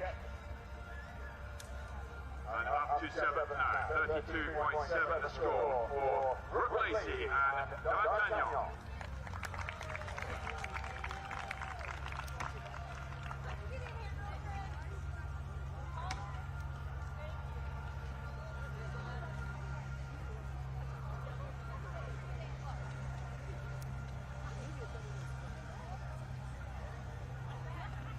And in 6th place with a 32.4 score was Gillian Maida with her own Cool Rock Wando Jacko. Cool Rock Wando Jacko with himself $75 prize gift and a basket of Equity and Barriers white products donated by Animal Health Solutions.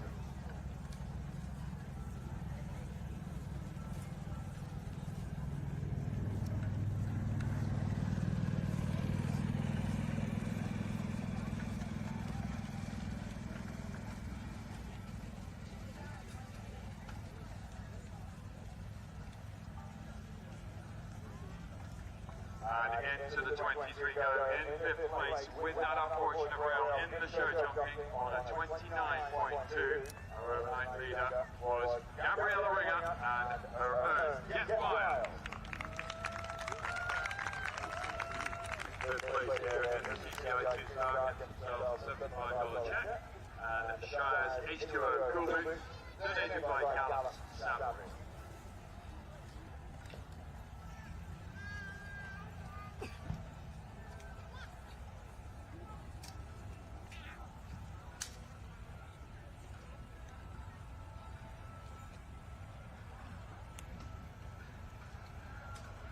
Into fourth place we go on a score of 28.0 was Julia Beauchamp Brandon with her own Dubai to Liu.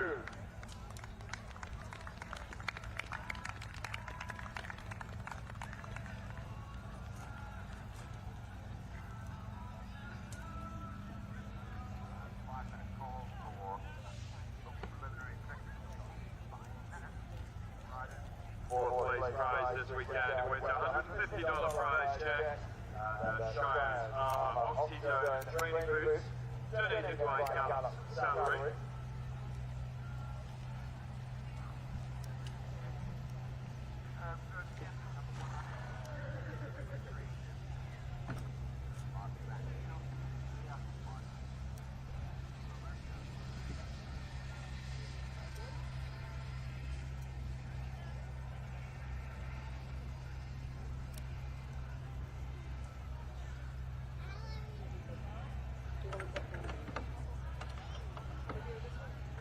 And on to the podium positions we go, 27.9 in third place, Annie Schreiner with Amy Huggins, Evan Holtz. Third place in this two-star with a $225 prize check. Scrub Easy Impact donated by the Scoring Chicks. Rebecca Farm embroidered EQ Equestrian duffel bag donated by Terrence Performance Equestrian Apparel. A Rebecca Farm stole one.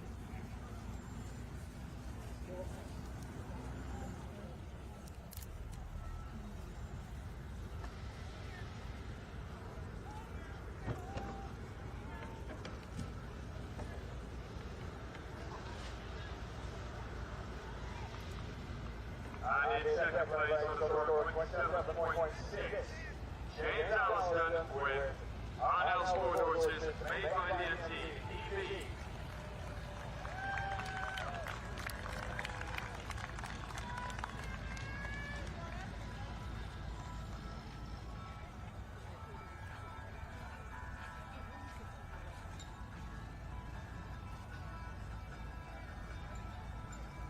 Second place gets themselves a $300 prize check. Rebecca Farm, Shire's Velocity, Gara Leather Travel Halter, donated by Gallup's Salary, and the Rebecca Farm Stole One.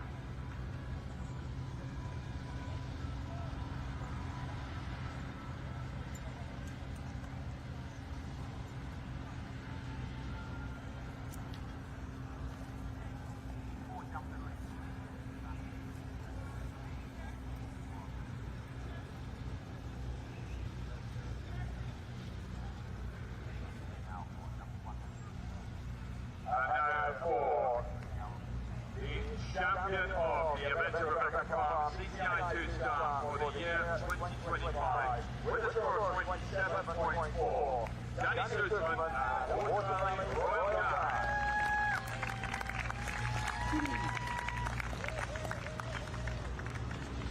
The winner of the CCI 2-star winning $375 prize check, Rebecca Farm embroidered Tempest Original Textura, donated by Giant Equestrian. Rebecca Farm stole one, $50 gift certificate, donated by Fix. And a $50 gift certificate, donated by Smartman.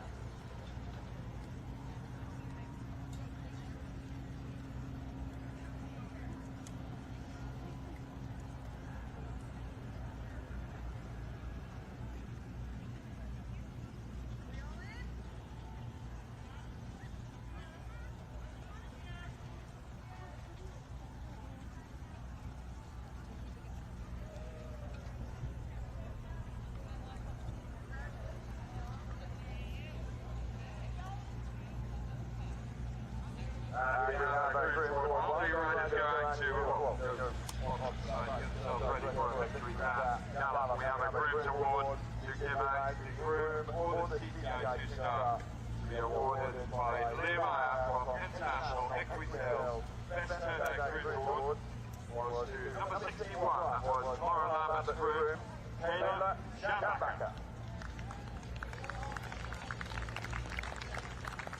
Please join us in the arena now.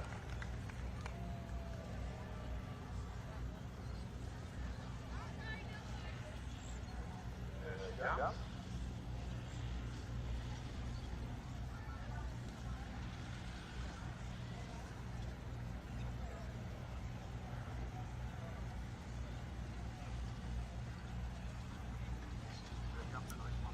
So riders, line yourselves up if you would. Get yourself ready for entry gallop as we present Taylor Schabacker with groom award by Lima from the International Equity Sales.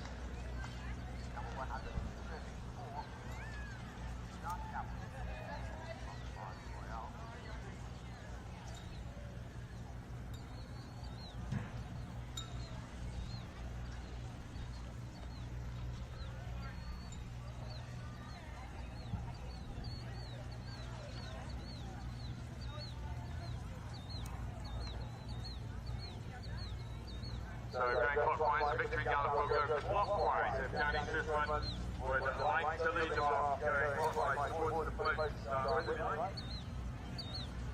Float jump, if you know what clockwise is. Yeah, well done. Brilliant. Danny Schussman, winner of the TCI 2-star for 2025 on the score of 27.4.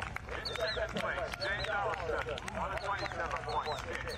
In third on a 27.9, Annie Schreiner and Evan Holt, fourth place on a 28.0.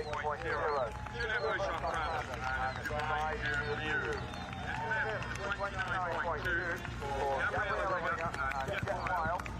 In sixth place, 32.4 for Gillian Maida and Wanda Jacker. And in seventh place, 32.7 for Brooke Lacey and D'Artagnan. And in eighth place, 34.6. Tommy Greengarden and El Foglia Luigi in ninth, 35.0 for Sabrina Glazer and Excalibur O'Donoghue. And in 10th place, rounding out the top 10, this is TCI 2-star, Tommy Greengarden with MDF Google.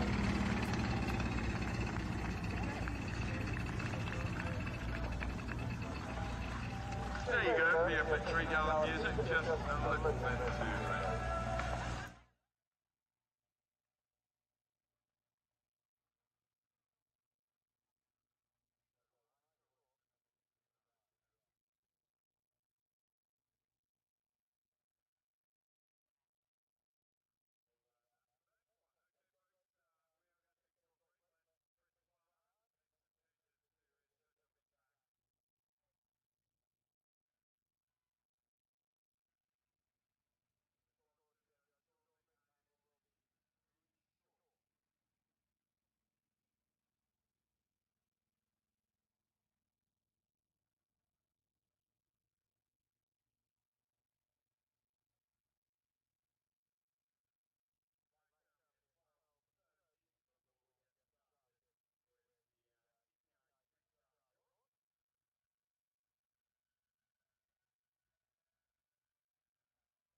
into the ring are flag bearers here this afternoon. Sydney Sorensen, Cassidy Norwick, and Abby Vidosky.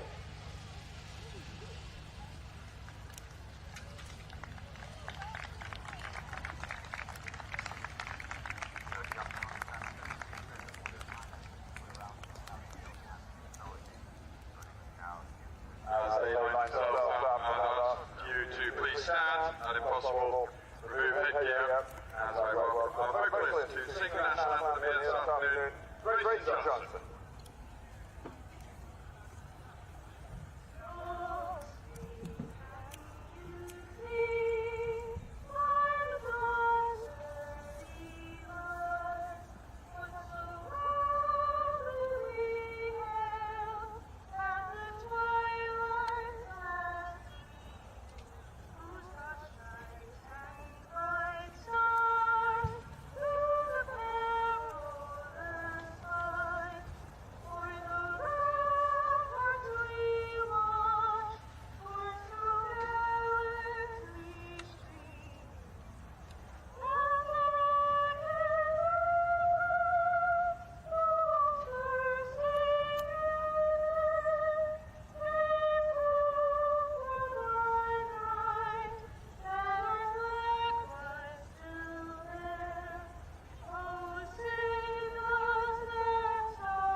Thank you very much, beautiful rendition of Star Spangled Banner. We are moments away now from getting up and running with the CCI 3-star short. Some 14 competitors left in this division, tight at the top of this division, so don't go anywhere. Hello everyone, and welcome back to the event at Rebecca Farm, where we are about to kick things off in the 3-star divisions. We're going to go ahead and debut the 3-star short first and crown our champion in that class before moving on to the 3-star long division. And just like that, we will have 2 more winners for 2025. This show jumping course is going to have a time allowed of 79 seconds. It is going to be a height of 1.20 m, set by Chris Bernard. And Sinead, talk to me just about how you thought this track was riding so far this morning. Obviously, it's going to be a different track than we saw in our other 2 visions, but this ring, quite electric and really shaking up our leaderboard. Yeah, absolutely. Well, it's a big arena, so it's easy to get hanging out on the outside lines, and then time becomes a factor. But I think that word's gotten back. People know they need to keep the rhythm up. I think there's a few bogey fences. There's one particular line that's a double, 6 strides down to an Oxer that's going right towards the in gate, and that will be in this class, although it's a little further into the track with the new course. So I think things will still change up a little bit. Horses are looking fresh and great after the run yesterday. The footing was prepared immaculately, and the horses look full of running today. It's been more of an issue of the horses being excited and ready to go than the latter. Absolutely. Well, a picturesque day yet again in Kalispell, Montana, and those flags blowing in the breeze on a perfect summer day here in the Flathead Valley. And we appreciate you joining us and helping us halt Cancer at X all week long. You can still go to RebeccaFarm.org and make your donations. They are 100% tax deductible and going toward that amazing cause. Over $1 million to date raised, which is absolutely incredible. And there's a look at your warm-up as our competitors get set to go in just a few moments. The leaderboard looks like this after yesterday. It was Tommy Greengard and Balladeer Kilbracken's Lad that climbed up a couple spots. They sit atop on 31.5. They have a little bit of a cushion in front of Erin Kellerhouse and her dynamic duo of Bon Vivant GWF in second, followed by Ringwood Adios Amigo in third. Then it is one of my favorite rounds of the day, Lucy, who climbed all the way up from 17th into 4th, Sinead, with a double clean, delivering on the day yesterday. And then Harper Cliff and Graphite 54, who also climbed up 5 spots into 5th. So we get ready now to see how things shake out in the 3-star short. We're going to kick things off with a good rider, Stephanie Goodman and Karela Vood Watermolen. They are going to start us off. They ran into just a little bit of trouble yesterday around the track. 146.5 is the score they bring forward. And keep in mind, these 3-star divisions, the short and the long, they're going to have the exact same track and time allowed here. So the show jumping will look similar in both divisions, and we're going to get a look at it now. Yeah, and everybody's expectation of what they want to get out of an event is different. This is a new partnership for Steph. She had some problems early on at the ditch wall that actually took a few people out. And then the horse matured and the relationship matured through the course. By the end, they were a seasoned partnership. So it was, I think, served the purpose. And I'll be excited to watch this horse jump in here today. Steph already having produced a clear round in our earlier 1-star division. Chris adding back in this serpentine rollback that he showed earlier in the 1-star, getting the horses a little loose, but also could talk you in, Frankie, to getting a little suckered out on those turns and making the time a little tighter. Yeah, and we saw the tight ride incredibly tight in that 1-star division. The 2-star seemed to have a little bit of a better flow, so we'll see what it does here. That same line in there, and she gets away with it, but you can see the distance. You really have to stay committed to that in order to have it go well for you. Here we see the Liverpool again. She'll swing around to the Oxer here and then head into the triple combination. This horse jumping really, really great. I've watched this horse this winter, and she had tons of scope, but honestly didn't know what to do with it. And now she's just getting so much more comfortable with her rider, so much more comfortable within her skin. She's actually competed at the level above this with her previous rider, but now we're seeing a much more finished product, unfortunately having that pull down off of the turn. So we'll wait to hear her time, as it will be 8 jumping faults to add. 2 8 jumping penalties to add in a time of 85 seconds, so 6 seconds over the time. So 6 seconds over the time, and that'll be a good fact-finding mission for everyone else in the class. And the 2 rails, as you said, Sinead, so it's going to look like this one will be tight. Of course, our ground jury will have the option to adjust the time allowed should they wish after a couple rides, so we will see if that holds as we now get ready to watch Audrey Morrissey and Lord Lamont. It's one of our Boise combinations coming forward. They join us on a 2-day score of 98.5. And she's already getting the pace up a little bit. I think Steph's expectation was to have a jumping round that was smooth, not necessarily chasing the clock, being at the bottom of the scoreboard. So we'll see if the time here is a little easier to get. Well, it gets a little deep there, unfortunately.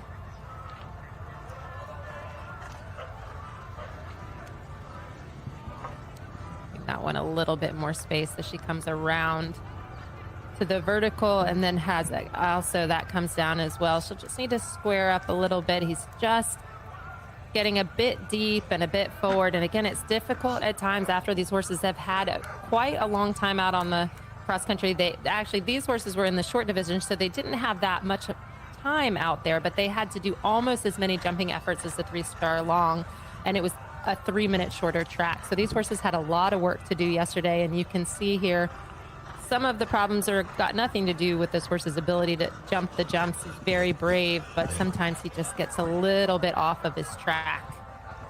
Yeah, and just gets there on in between stride and can't quite leave the ground, so they will take a second to reset that plank. We did see her take the option that these riders have, Sinead, between the Liverpool and the plank fence. And for you as a rider, which one are you liking? Well, I mean, obviously it depends on the horse that you're sitting on. I think, to have a career in this eventing world, the horses are going to need to be comfortable with a Liverpool. So it depends on what your expectation is. We saw some horses earlier opt not to do it. I think more in the effort of that feeling that the atmosphere was plenty enough for them to cope with, and they could introduce a Liverpool later. But I think in this class, if you have a horse that's a little concerned there and the round isn't going great, you might as well take the option. So she's going to come around here, and it's tough coming into this triple combination, but she looks now that she's gotten herself a little bit more organized. She's hoping to see a good shot into this, keep the balance up, and good job there. You know, and I think that was more just, again, the connection coming a little undone. Got a little bit of a long rein here. There, the balance is better. Still taking that out. We saw that come down actually quite a few times earlier in the day as well. Well, it's quite open the way that trout fence is set, and coming off the turn, you don't have quite that long to square it up, and so it will be an unfortunate 20 jumping penalties and 9 seconds over, so 3.6 to add in terms of the clock. As now, out of order, we watch a very important round. This is Erin Kellerhouse, Ringwood Adios Amigo. She delivered on the day yesterday, and they come forward in 3rd place on 40.1. This is a really cool round to watch. This horse looks very, very confident. Big jumping, big galloping horse. I thought Erin did an awesome job of really keeping this horse focused. And again, another one that you saw really mature around the course. Yeah, Erin has some exciting horses. We'll see her again later. But here she brings the young Adios Amigo, her own, from Temecula, California, to compete here in Montana. Exciting for her to have 2 horses that were so wonderful yesterday as she went out of the box with a lot of intention to go fast and go clean. Again, like I said, this horse was a little wide-eyed in the beginning, but she kept on her plan and she kept traveling, and it delivered to have her in a top placing right now. Very exciting for her to have these horses in her string. Yeah, and you can see the quality of this horse. Jumps so nice up and around these fences. Oh, beautiful. Just it was such nice style in the air, and you can see that the scope is there, but it's easy scope. It doesn't look like it's hard for this horse to get up in the air. He just finds that part of the job pretty easy. Yeah, and she's so intentional about her turns, her line. You see she stayed quite a bit more in going to that triple, and it works out for her. Here, this bogey fence, I think coming off that triple, it's just making sure to get rebalanced and straight, like you said. Little right drift, but no problem for her as she comes to the last. Yeah, clear on the jumping. Nice we'll dive. wait for the time. So that will be good round to kick off her time in this division. And a time of 80 seconds, just 1 And second. 1 second over the time allowed of 79 seconds, so she'll get the 0.4 to add to her score. Just the 0.4 to add, so Erin and Ringwood. She will run off to get on her next mount. We will see her back in 2nd place. So now we turn our attention to Gabrielle Schenk. The time allowed will stand, in fact, at 79. As Gabrielle comes forward this time with Billy. They sit in 11th place on 69.6. From Sturgeon County, Alberta, brings forward her own 12-year-old Irish Horse gelding, Billy. Oh, Billy. Billy was a rock star yesterday on the cross country. He was really fun to watch.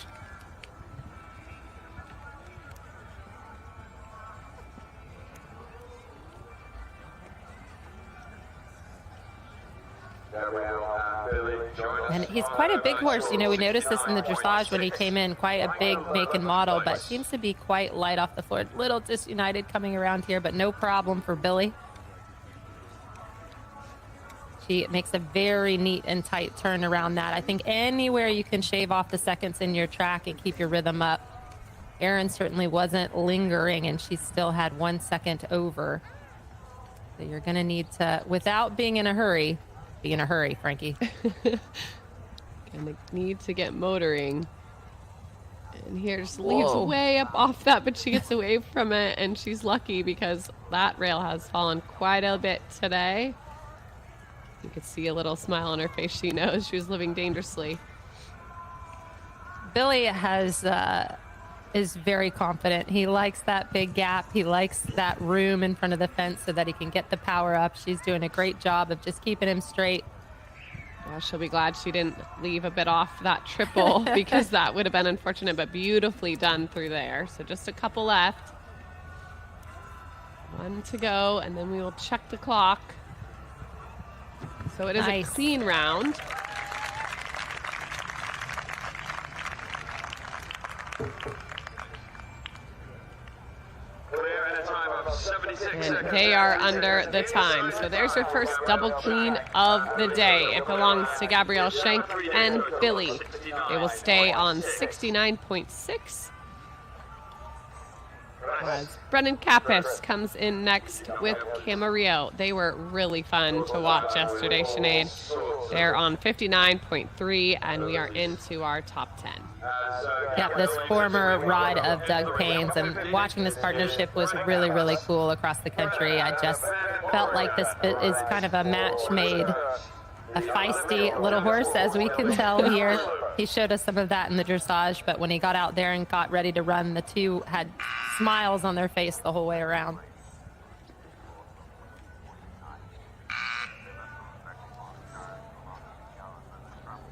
So this pair coming to us from Oregon. We will see what they make of this track. This horse definitely has his own style, and he's not the easiest to stay with. He's kind of a narrow horse, and he really uses his head and neck for balance. He does not appreciate a lot of contact or a lot of direction. So it's a little bit of a meet in the middle kind of ride. Unfortunately, again, he's just a little distracted by the conversation and has that rail down up front.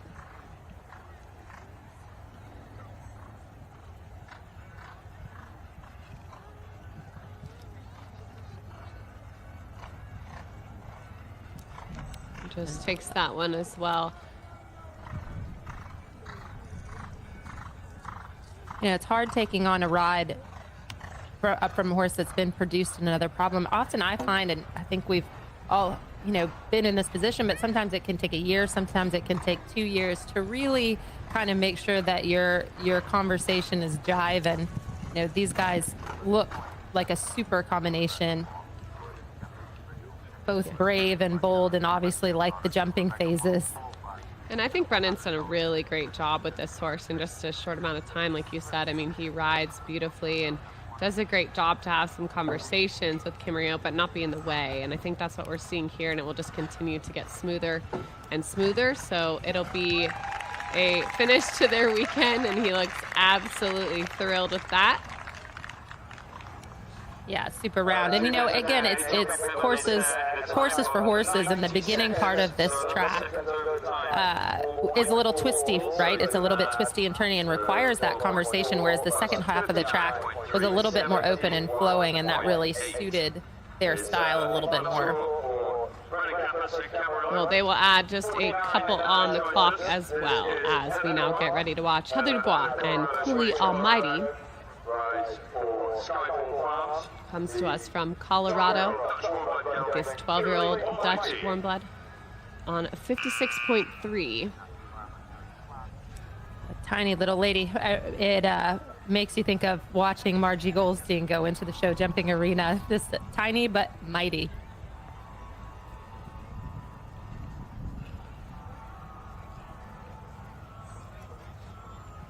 Big jump there over that one. We'll get a peek at the incredible VIP tent that is already absolutely packed.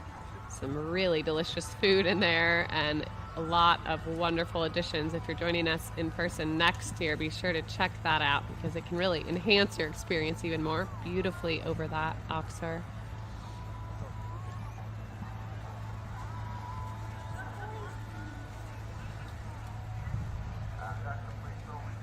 This horse has a really great expression. She's doing, unfortunately, has that behind.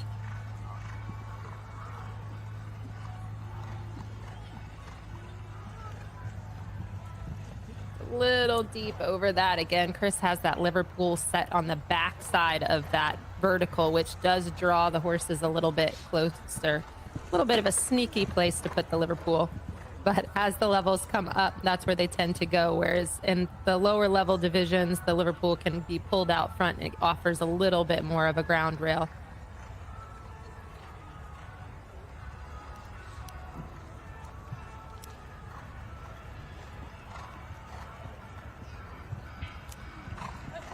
This ride for her, she'll be very pleased with that round. So a clear round for them, and just 1.2 time penalties to add. So we continue to see just one double clean round in the division. That belongs to Gabrielle Shank and Billy. Some getting close, but a little bit of time as we now get ready to watch Rebecca Brown from Texas on her own Pantera Poems. They come forward on a 2-day score of 52.3.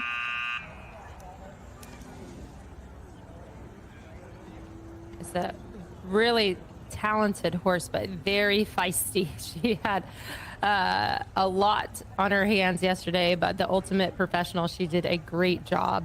And you can really see this horse just oozes class. It just is a jumper and it's a mover, but with all of that comes a lot of sass, Frankie.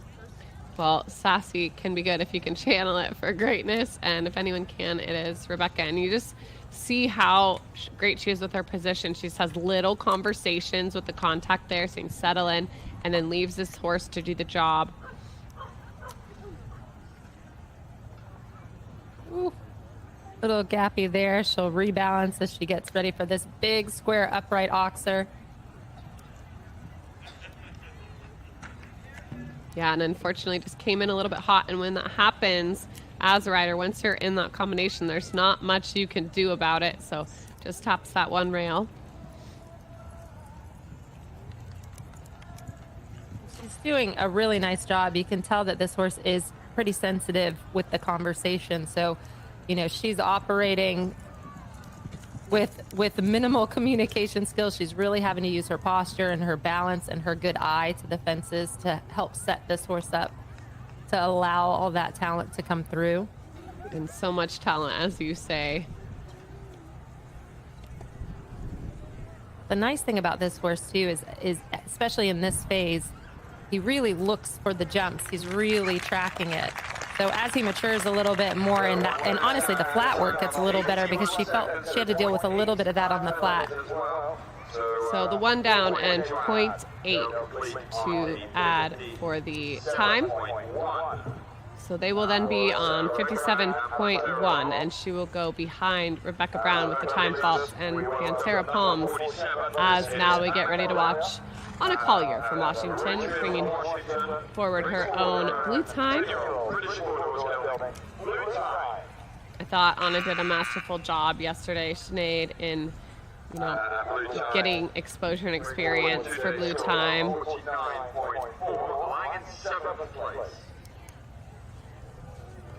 They sit on 49.4. Oh yeah, I was, you have a better memory than me, Frankie. I was trying to remember which one, and then once I saw the style of this horse jump, I thought, oh yeah, I remember this one. I thought she did a super job. Yeah, this horse has like a eagle's wingspan when he jumps. He goes, his front legs go out, his hind legs go out the other way, and she does a really nice job of keeping him on a track because there's a lot of horse to hold on to there. See how he opens up and almost Supermans with the front legs on landing. And just has that back rail down, I believe.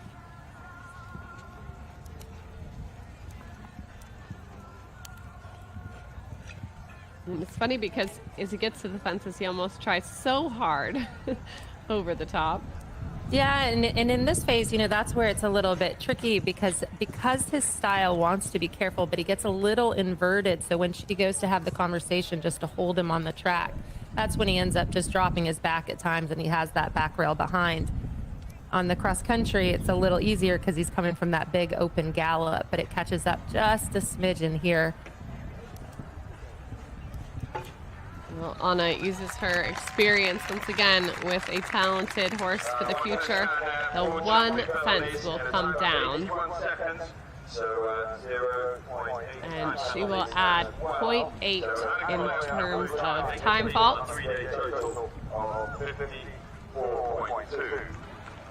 So 54.2 will be at their final score.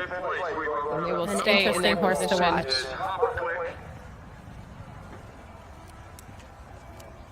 So our next to watch now is the young lady from Washington, Harper Click, and her own Graphite 54, just an 8-year-old Sinead.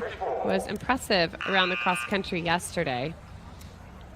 Yeah, he was really great. I mean, we watched him on the flat and really liked him, and just felt with a little bit more time and development, his muscling would get almost a little bit rounder and he'd have more access to his body. But he looked like such a grown-up out on the cross country. It was so fun to watch. It was really, really great pair. And a very exciting one to be developing. Yeah, absolutely. Well, they come forward in the 5th position.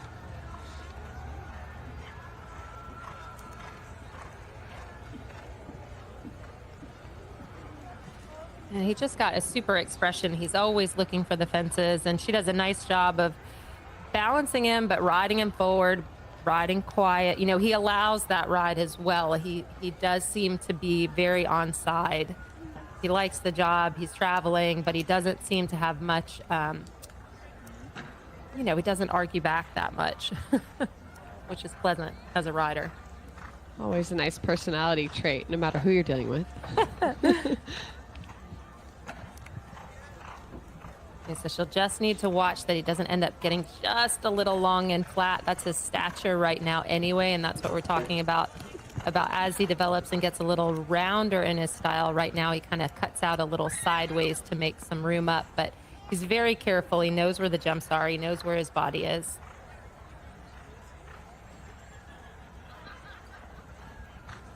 And it's a nice feeling, you know, we kind of call that the horse has a real conscience. You know, they know where they are in relation to the jump, and he really, really does. Well, rattles a couple, but leaves them all in the cups. And they will be just a smidge over, so they will add 1.2 time penalties, and the time continues to play a role here, Sinead. We welcome in the ring number 56. This is Stephanie So going out of order now, we welcome Stephanie Goodman and Alwinda DP. She, of course, had 2 to go in here, so she comes forward in 6th place. She did a really great job with this mare yesterday. Just towards the end of the track, she just felt like she just looked like she got it maybe a little tired, maybe a little long, and Steph did an amazing job of just kind of keeping her out in front of her, keeping her on task. A real good relationship between these two. Edwina never lost her try. She put in a beautiful dressage test as well, so not surprising that she's near the top of the leaderboard.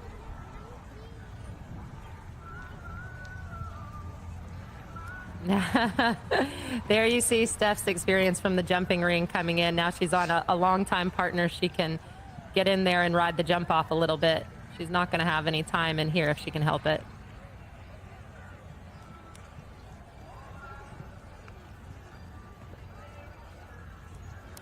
Big shot through that line. Very well done. She was committed.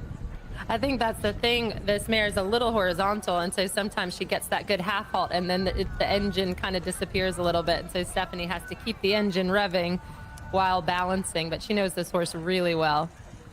And, you know, this, unfortunately, it just catches up there with the front end.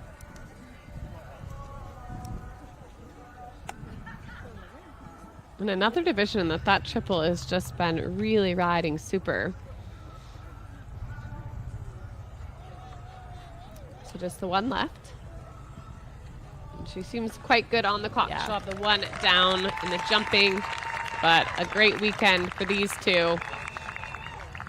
And that it's nice to see a partnership go in and have fun. I mean, it looked like she was having fun. It looks like the challenge was set. On his ride at a time of 75 seconds. They complete their weekend on a 52. Yeah, 75 seconds. So Well pretty quick. inside, yeah. Yours, your horse coming in. Here it is, Lucy, Lucy, Lucy, one of my favorites from yesterday. This is Anna Stein and her partner, Lucy, Lucy, Lucy. Say it one more time, coming to us from Washington. This little thoroughbred was very impressive across the country yesterday. Sinead, one of my picks for the rides of the day. Yeah, it was so smooth and so forward, and this is obviously a pair that know each other really, really well. They have a good agreement between the two of them. They were double clean yesterday, moving them from 17th all the way up into 4th position where they sit now.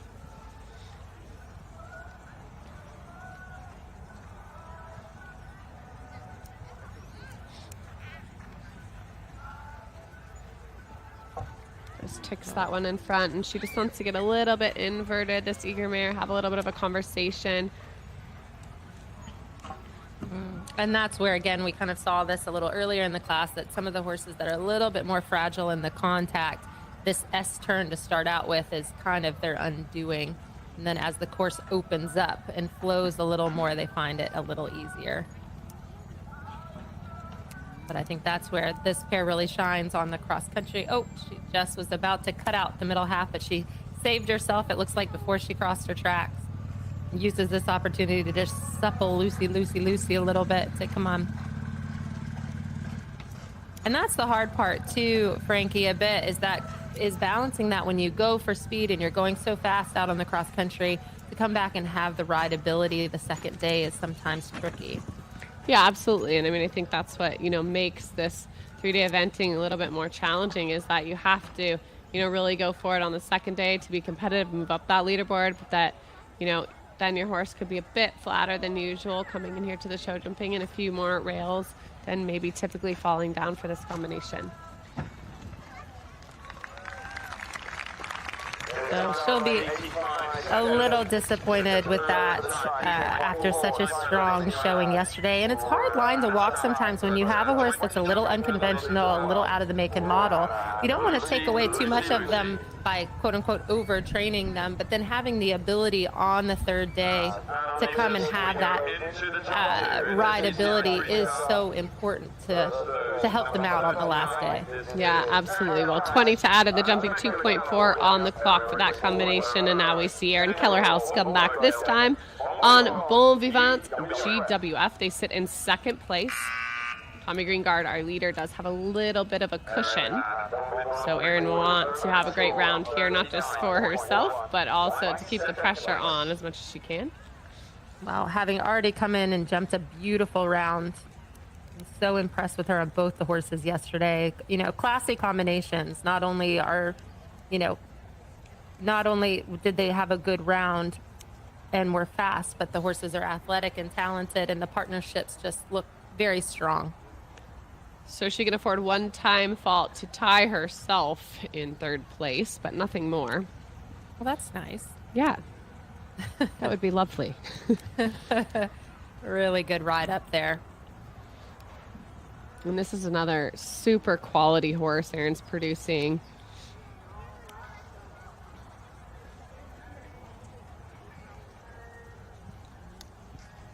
And you can see I just checked the girth to see if it had a belly guard, because this little horse tucks his feet up so much that he probably gets himself in the belly, and she does on that saddle or on the girth, because he's so tidy with his front end. It's an excellent balance. Just rattles that one, but we think gets away with it. And if she can, that one might be just a friendly reminder to keep the feet up.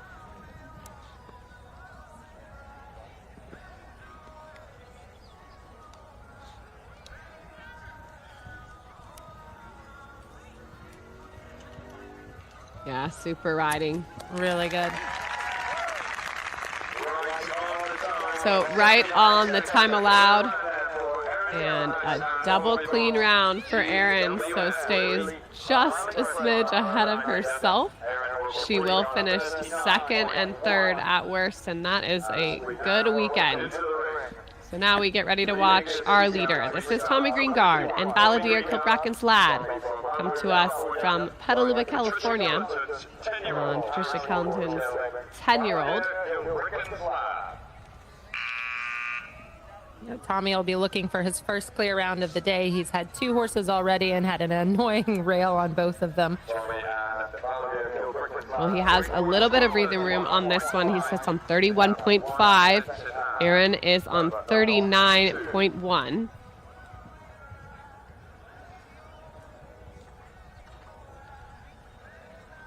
So he could afford one rail and a little bit of time, but not 2. And he's holy not moly. have a rail. This one is not going to leave anything by chance. Wow. Beautiful.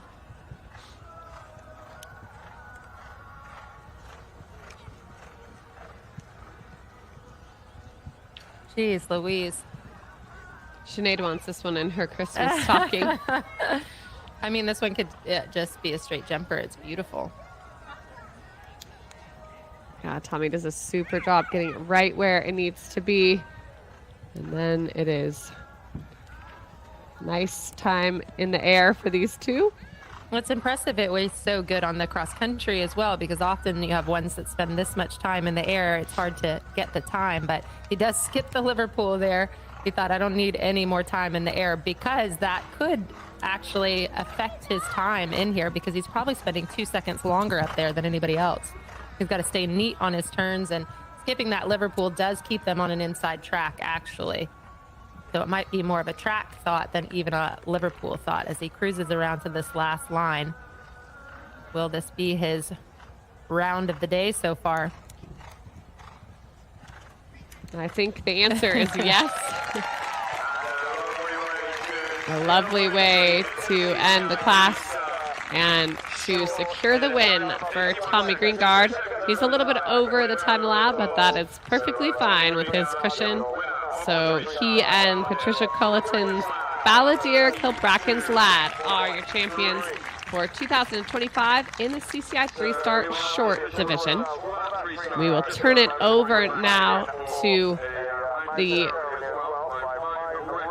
people on hand in order to hand out our awards and have a quick victory lap. And then we will make a quick transition into our next division, which of course will be the 3-star long. So that'll be in just a little while's time. And stay tuned and enjoy this awards, and don't go far. We'll be back with more commentary from Montana in just a little bit.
But let's say you look into the water. Exactly. I was just going to say that. Yeah.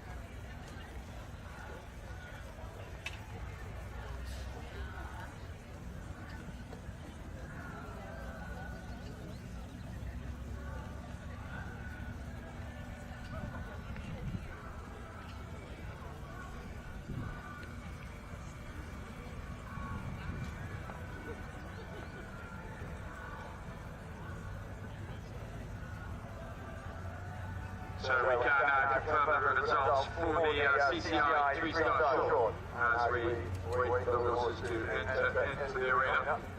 The confirmed winner, Tommy Greengard with Balladeer Kilbracken's Lad for Patricia Culleton on 32.3. In second place, 39.1 for Eric Callahan with her own Bon Vivant GWF. In third place with a 40.5, Eric Galahad again with her own Ringwood Adios Amigo. In fourth, a 47.2 for Click and Graphite 54. In fifth, on a 52.3, Stephanie Goodman with Deanna Briggs's Elwindon EP. In sixth, on a 54.2, Anna Collier with her own Blue Time. In seventh, with a 57.1, Rebecca Brown with her own Pantera Pong. In eighth place, with a 57.5, Heather Dubois with Skyfall Farms, Truly Almighty. Ninth, a 67.3 for Anna Stein with her own Lucy. And in 10th place with a 69.6, Gabrielle Shank with her own Billy. Those are the horses that are entering the arena now for the prize giving.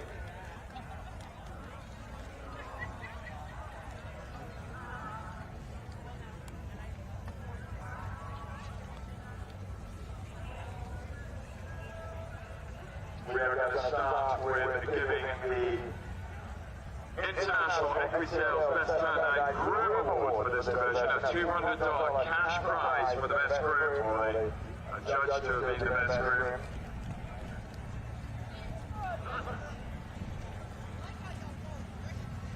The best groom, as judged by the grand jury this morning at the full fence inspection, was for number 56. That was Stephanie Goodman's Elwindon EP, and the groom for Stephanie, Maddie Kelly.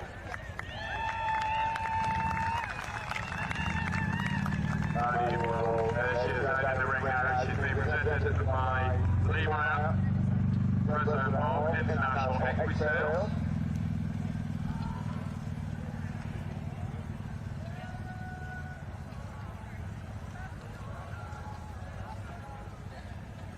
Congratulations on the Sterling John Maddie Kelly as Standout Groom Award. Now we move on to the awards for this division. In 10th place, on a score of 69.6, Gabrielle Shank with her own Billy.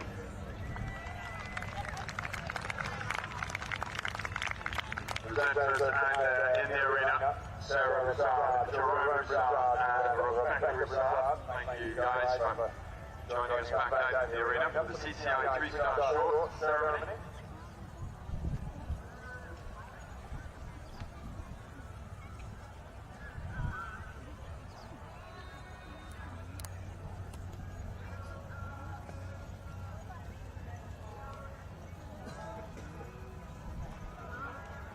In ninth place with a 67.3 was Anna Stein with her own Lucy.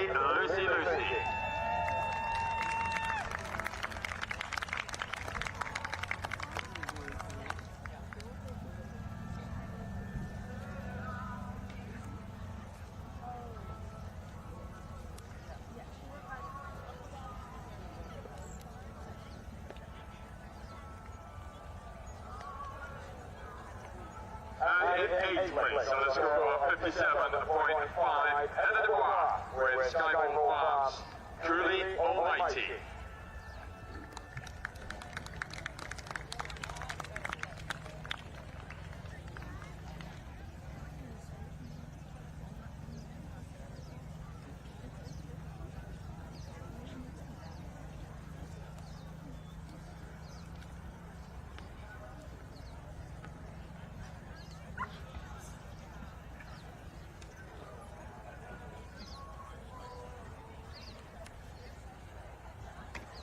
I go with 8th again with a 57.5. Heather Dubois with Truly Almighty.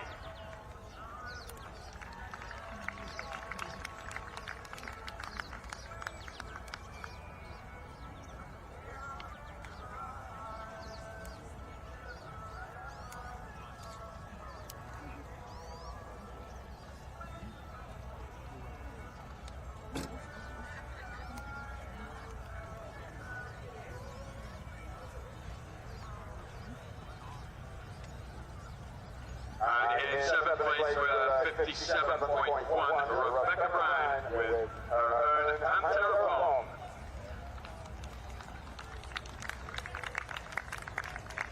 Fifth place down to 7th place, receiving $75 check in prize money.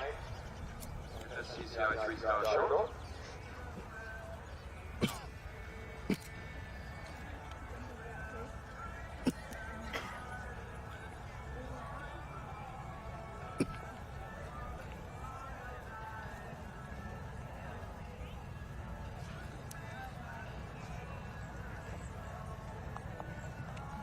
And in 6th place with a 54.2, it was Anna Collier with her own blue time.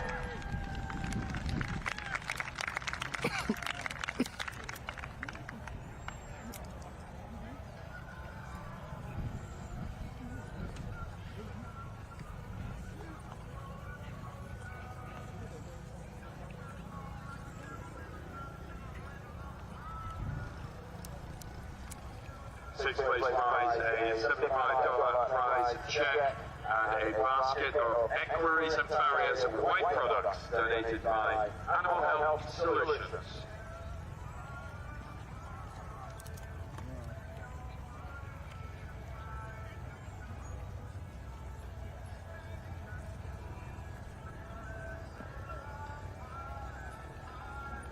In 5th place with a 52.3 was Stephanie Goodman with Deanna Briggs' Elwinda DP.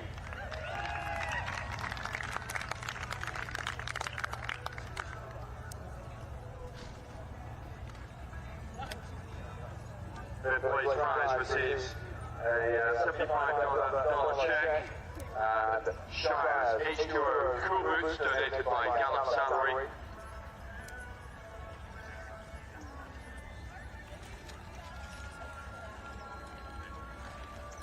And in 4th place with a 47.2, Harper Cliff with her own Graphite 54. 4th place receives a $150 check and Shire's Oxyzone training boots donated by Gallup's Salary.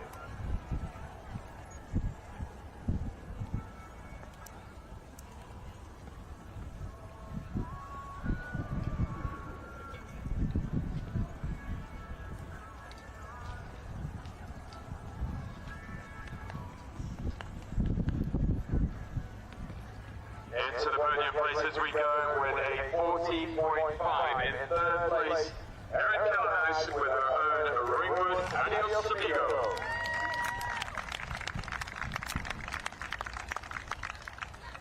Third place receives a $225 check. Scrub Easy gift bag donated by the Score and Chips. Rebecca Farm embroidered EQ equestrian duffel bag donated by Carrots Performing Equestrian Apparel and a Rebecca Farm stall plaque.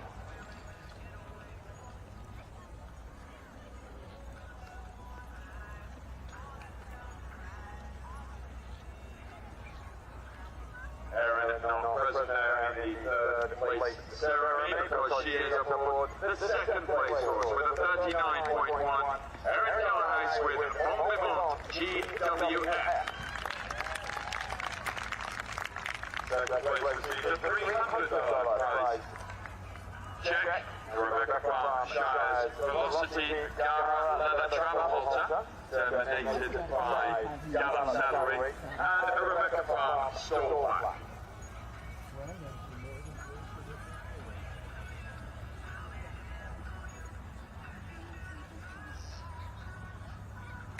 And your champion for the year at the CCI 3-star short level at Rebecca Farm 2025 with a score of 32.3. Tommy Greengard with Balladeer Kill Cricket Flag for Patricia Coulter.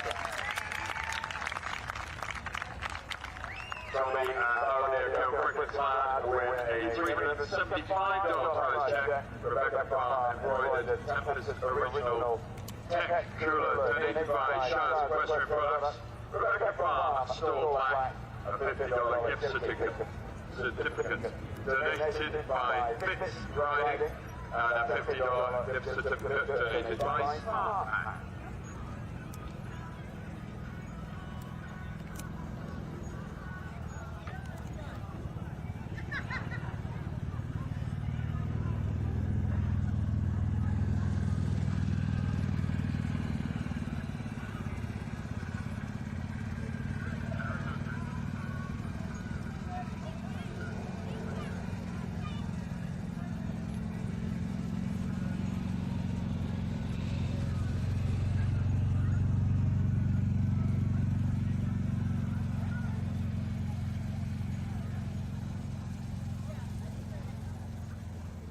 So as we wait for our presenters to leave the arena, thank you very much, Sarah Broussard, Jerome Broussard, and Rebecca Broussard, our hosts here at Rebecca Farm, for presenting the prizes in this 3-star.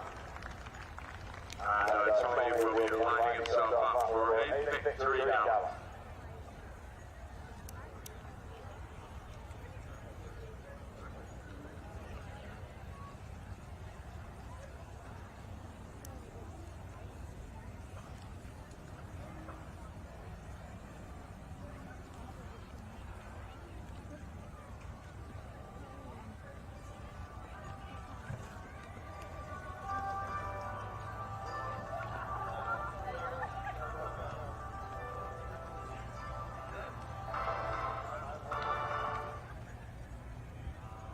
We figured that wasn't suitable. Having issues with the music and the microphone up here. So, Tommy, if you'd like to just take away on a victory gala.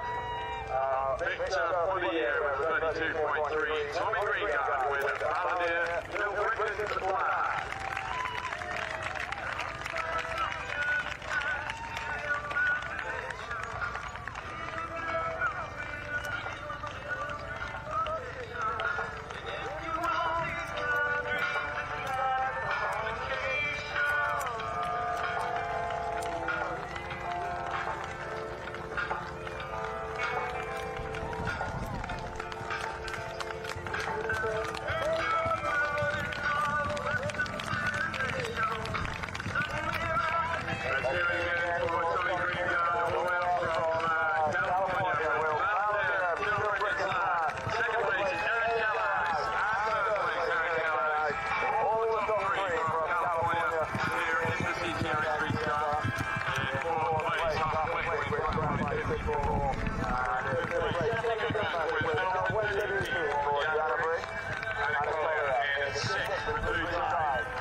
Congratulations to our prize winners in this CCI 3-star short.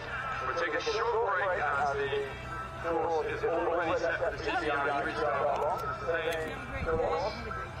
And we'll have a quick drag, I believe. And be up and running with the CCI 3-star long shortly. Did anybody ever find out where that little boy came from? Nope. Wow. Oh no. Back in about 10 minutes time. Yeah, yeah. I wish I'd seen it. But, oh well. I wasn't the only one, the videographer too. See ya. Nice to run into you. Have a great trip home. Thanks. Yeah, I'm making my way out. You heading out?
Welcome back to the event at Rebecca Farm, where we are going to have quite the showcase here in the 3-star long division. Some incredible combinations that we've seen showcased over the last few days. Sinead Halpin-Maynard, and we are going to get started with Meg Pellegrini. She's going to go out of order on Cooley Wish Upon a Star because I have to say she had quite the impressive day yesterday. That young lady from Pennsylvania, she sits 4th and 1st.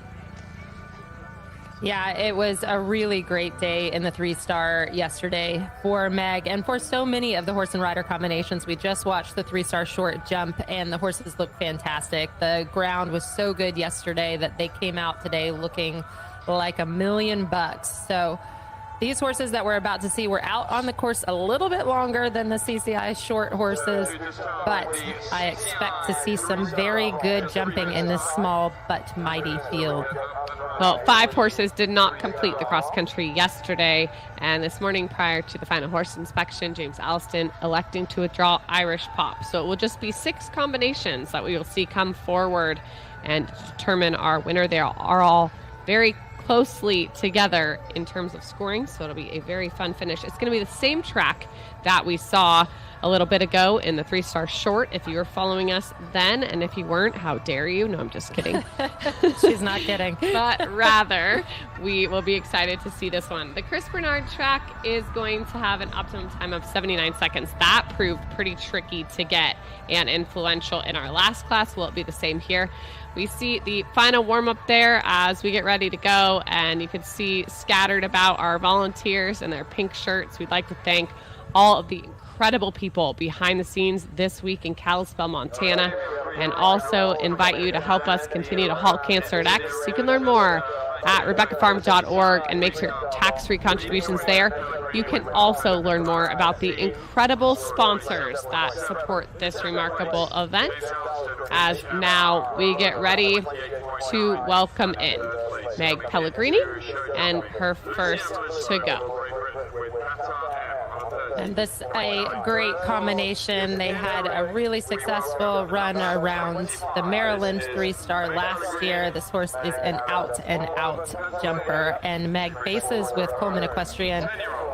And I don't know if you know Will, but he's pretty good in this phase as well. So not to put any expectation out there, but I think this is going to be a good round, Frankie. Well, not too shabby, to say the least, either of these. And Meg, a really promising star for the future of the U.S. team. She comes forward on Cooley Wish Upon a Star. 34.7 is the 2-day score they bring forward into the final phase.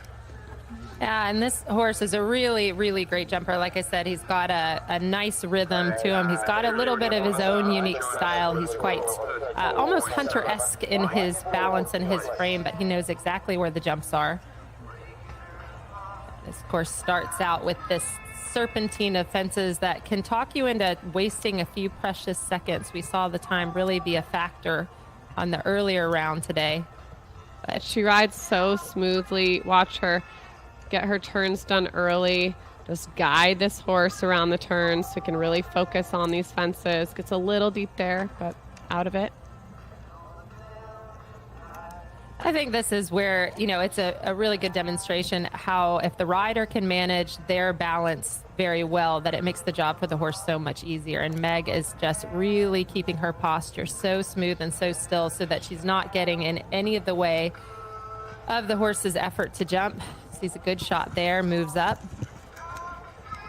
But you can watch the frame of her helmet. It just doesn't move. And what you can imagine from a rider's point of view, it'd be like landing a plane, with a lot of turbulence versus smooth sailing. And that's a little bit what she can see here. She's meeting her distances great. One less to jump. Yeah, and sees the shot for that one a mile away. Beautiful round to start us off in the 3-star long. It's going to be in 76 seconds, so it will be under the time allowed. It's a double clean round, and we won't have to wait that long thanks to Meg Pellegrini to see a perfect go in this division. So 34.7 is going to be the score they bring forward. Now we're going to go back to our order and get ready to welcome Ali Kuhn and Little Hale. Feisty little horse gave us some excitement yesterday. She had a fabulous round, but a little bit of a scary moment at the coffin in the back where she got a little close and Little Hale gave a little twist and a little shout, lost a stirrup, but she got right back to it and carried on like nothing happened. So it was an exciting round for her. Well, the pair from 15-1. Wisconsin come forward on 47.8.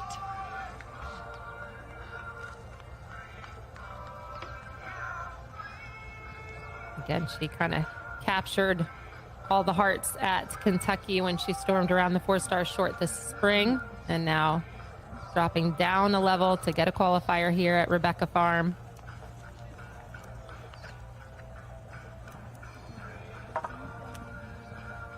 Giving this horse a really nice ride, really smooth here. You know, again, we saw kind of a little feisty horse yesterday, a little bold horse out on the cross country and attacking ride, but here this is very mature, really smooth, making sure to get that distance sorted out. That rail has been a heartbreaker all day today at the front part of that oxer.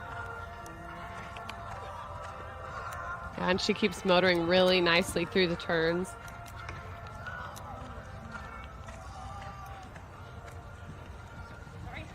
Ooh, gets a little deep there. Little Hale gets it done as she moves into this triple. And she'll make a turn to the last line. Again, this next rail here has come down a lot with the horses not recovering after the triple. Allie gets a great shot. Yeah, That was super. super round. She'll be thrilled with that. It was so sweet as she came in and didn't quite have the distance into that one oxer before the triple. She says sorry to him out loud and just further solidifying how special these partnerships are. So that will be a point for him, and she'll have points she's accumulated along the way as you go between horse and rider. This one's yours, this one's mine, but a beautiful finish to their weekend. And now we get ready to watch Ellis Crown Royale and Jordan Lindstedt. You know, it takes so much discipline, Frankie, to come into this ring after yesterday and just keep your composure and ride. You know, I think that's a lot of the challenge of the show jumping is just, it takes 10,000 hours of practicing your posture and your technique and keeping your head cool so you can come in here and just operate. Yeah, absolutely. Jordan, a very busy lady yesterday on the cross country with several rides throughout the FEI and national divisions. She also will have several students she's coaching here, coming to us from Washington with her great barn of competitors.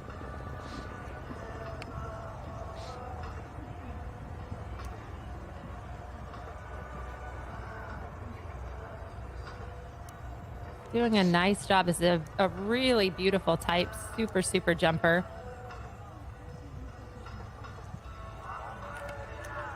You could see when she first came in, he got a little wide-eyed with all of the jumps and people and everything in here, and Jordan did a great job to get his focus back on what's in front of him. She could feel him sucking back a little bit. She's trying to keep the step up so that the time isn't a factor.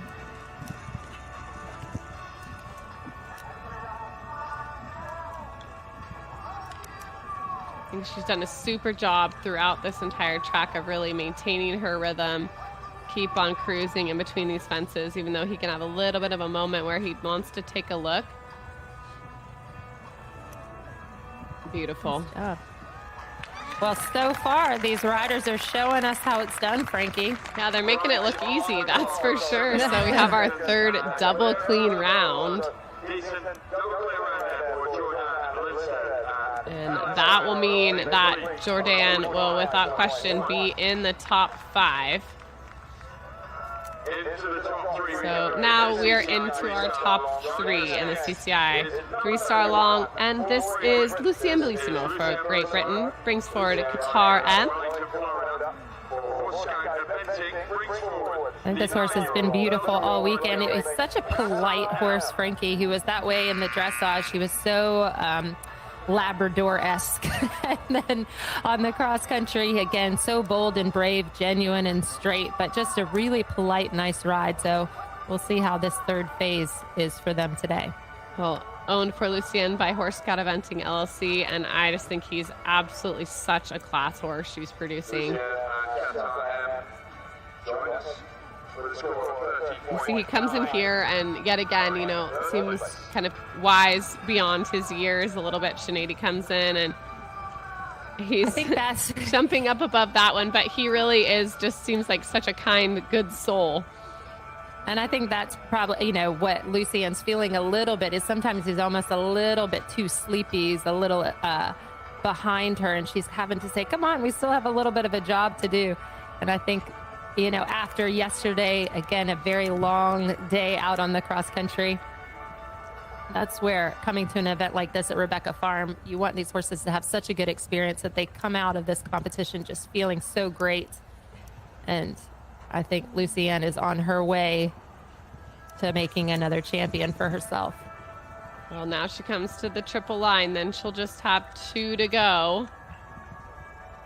Super ridden through there. So 2 fences left.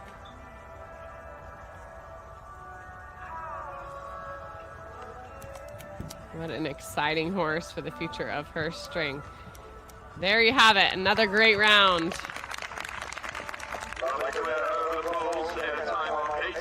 So just over the time allowed, and as you said, he just comes in a little casual Sunday, but definitely looking great after the long track that they will have tackled yesterday. Yeah, I think this horse will just go from strength to strength, especially after such a good weekend here as we welcome in James Allison.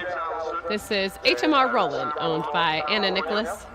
Comes to us from Northern California, and they sit on a score of 28.9 in front of Lucien. So they cannot afford a rail to keep their position. James has had a busy and good day already in a few of the other divisions, jumping some good clear rounds.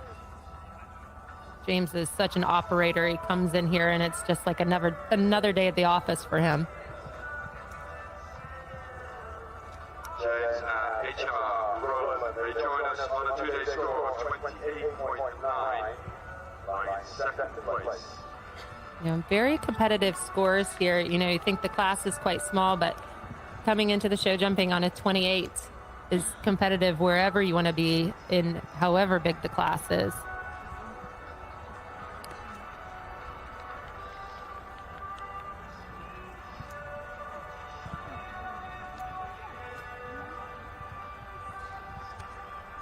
He was smart to move up there at the last second. See him really take his time, shape this turn. Just moves away from that. He knows he can afford to do that. Coming around, setting up for the triple bar, turning into the triple. A lot of balance there. Coming around to the last line, where in the previous classes, this rail caused a lot of grief. Not for James, 1 to go. Whoa. Super. Well, this division is showing to make easy work of this track, Sinead, and we've seen that it is actually not an easy task. So very impressive, these horse and rider combinations. A double clean round for James Allison, and that will put all the pressure on Meg Pellegrini because that will not allow her much breathing room. She will have a few seconds to spare, but nothing more than that. And Meg will come forward when she is ready, just finishing her final warm-up because she did not have much time between her horses, of course. Well, and sometimes that's a nice thing. You don't have a chance to get worried about it. She just came in and jumped a beautiful, easy, clear round. Her,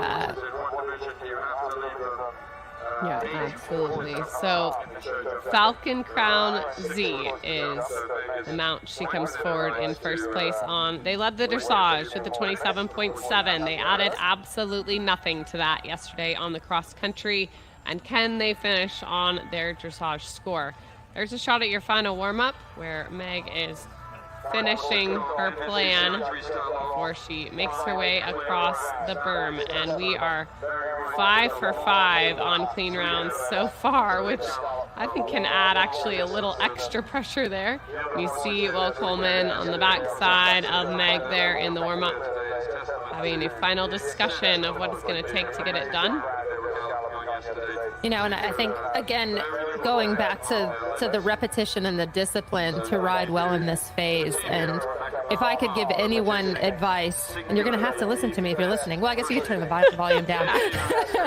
But, you know, these younger riders that are just putting themselves with a coach and a mentor, so they just have eyes on them all the time, is such an important thing. We see that with Tommy Greengard, who has just put in performance after performance. Based with Andrea Pfeiffer, who's always keeping an eye on him. You've got Meg, who's based with the Colemans, just always having somebody with an eye on you, because no matter what, when you're by yourself, little habits creep in, and it's always helpful to have somebody just keeping you on task, so that when you come into pressure situations like this, that you're almost on autopilot, that little bit of extra pressure that comes in just ignites your focus and gets your game on. And that's what, you know, we're really seeing with these riders coming through the level. I mean, every person that's come into this division so far has just ridden such a well executed round.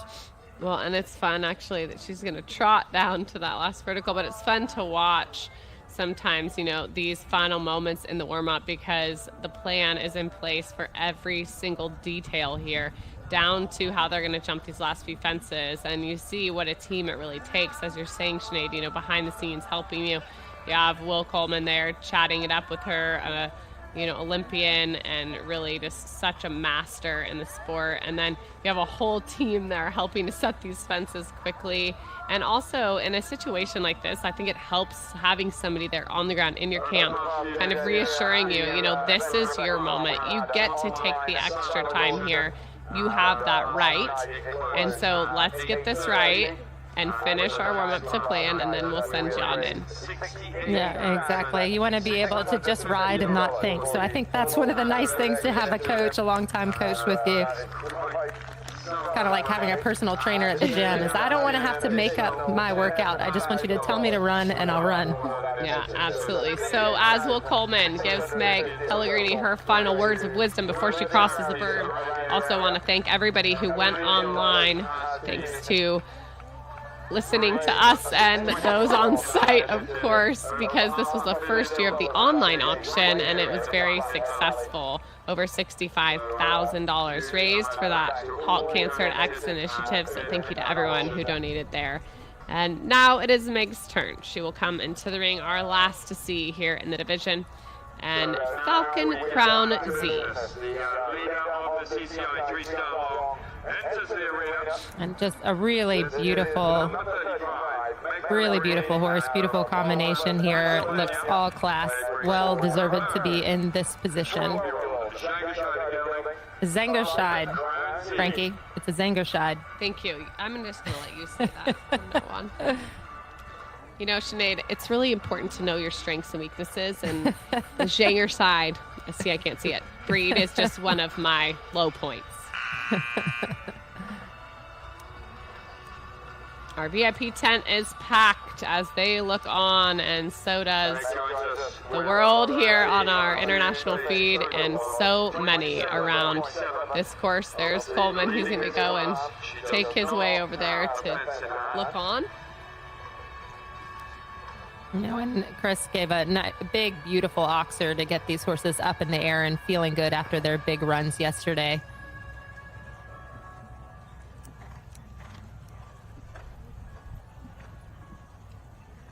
And you could hear a pin drop. Swiggles that one just a little bit.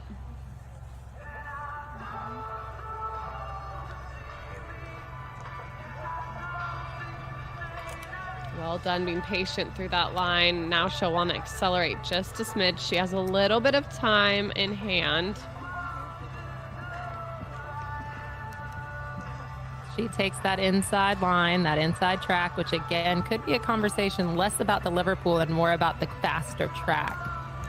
Got the triple bar, comes around to the triple, stays straight. So through the triple line, she has 2 to go. Can Meg Pellegrini leave them in their cups and dominate the day? Let's see. Over the trout, one more fence, Sinead. Beautiful job. So good. Good for her. What a way to win in style. So Meg Pellegrini is double clean under the time allowed, and she finishes on her dressage score with all the pressure on her, proving that she has what it takes, I think, down the line to definitely represent her country in the future. 27.7 will be her impressive finish, and then it will be James Alliston and HMR Roland in second. Lucien Bellissimo and the lovely young horse Qatar M for Horse Scout Eventing LLC, they finished third. Then it's Meg Pellegrini and Cooley Wish Upon a Star yet again in fourth, and Jordan Lindstedt and LS Crown Royale in fifth.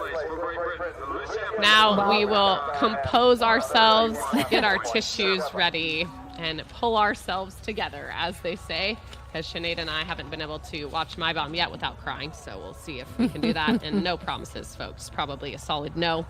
They will come next and take their final salute here in the 4-star short. We will get to enjoy them one last time.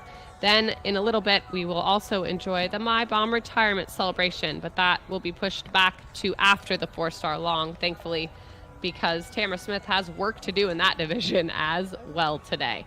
So we're going to be back in just a little while. It's going to be 3:05 Mountain Time. We'll do some quick math for you. That is 5:05, just about the dinner hour on the East Coast. 2:05 if you're watching from the West Coast. So don't miss that. That division will go quickly. And we'll see you back in just a little bit. To present some prizes.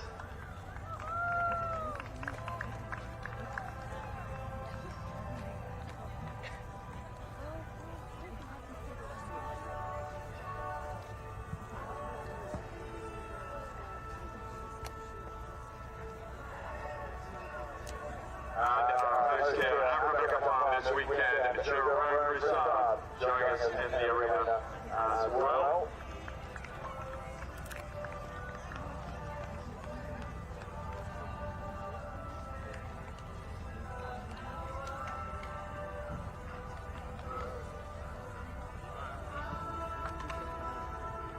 Lee Meyer, are you anywhere around? There he is.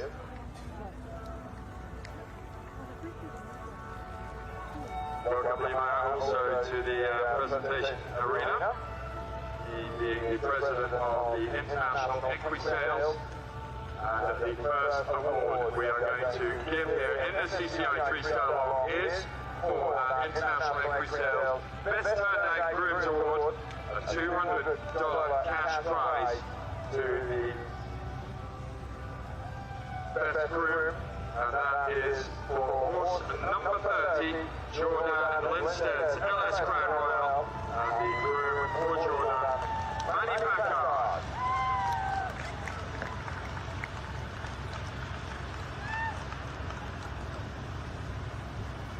Such a hugely important part of any team. The grooms are the unsung heroes, and we try where possible to recognize the grooms in this great sport of eventing. They have worked so hard behind the scenes to turn out these horses in the best possible fashion. It's almost cruel to should be a groom's award, given that they all do such an amazing job. A groom of the CCI 3-star long for Jordan Lindstedt, Manny Packard.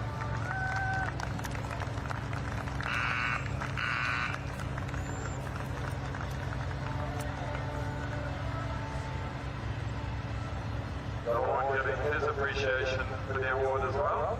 Presenting Manny with an award to Lee Meyer, President of International Equisales.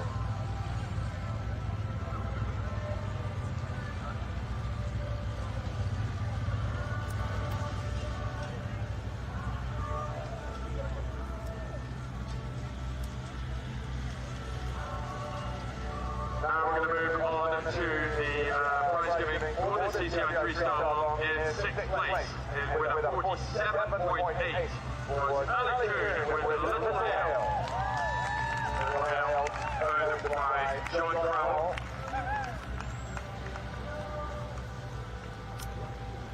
6th place wins a $100 check and a basket of Equerry and Farias white products donated by Animal Health Solutions.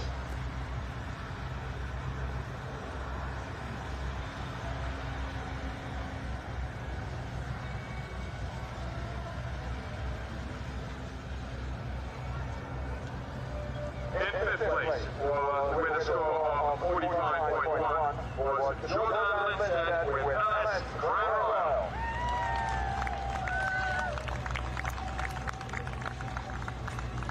Third place award gets themselves a $100 prize check. A Shire H2O Toolbox donated by Gallup Salary.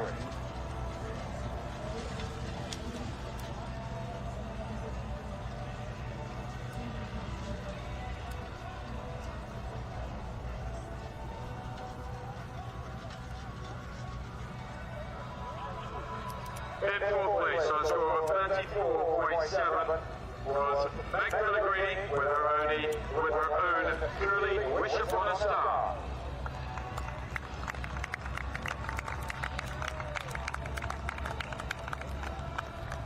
Meg had 3 horses in the top 4, so she's mounted on another horse still to come.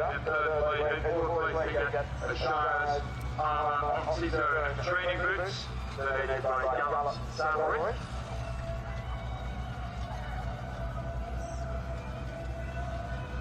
Into the podium positions we go. In third place for the 31.7 for Great Britain, it's Lucian Bellissimo with Qatar M.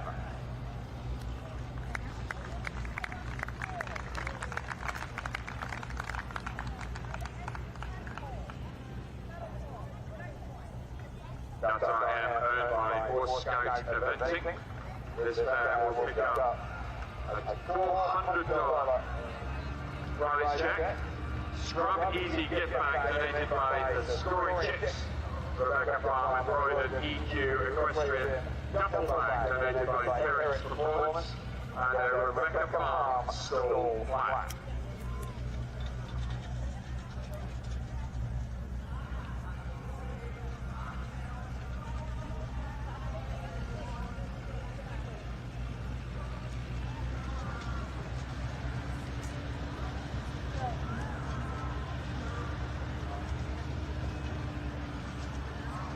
In second place with a score of 28.9, James Alliston with Anna Nicholas's HMR Roland.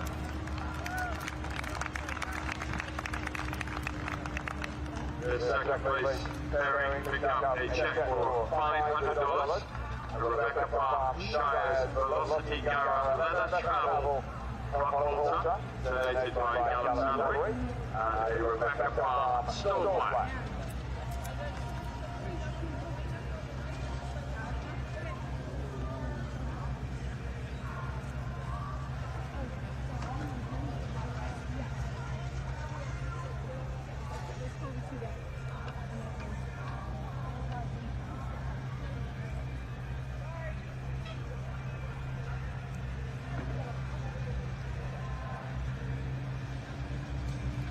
And in gold medal position, your Victor Hall, the 2025 CCI 3-star with a score of 27.7.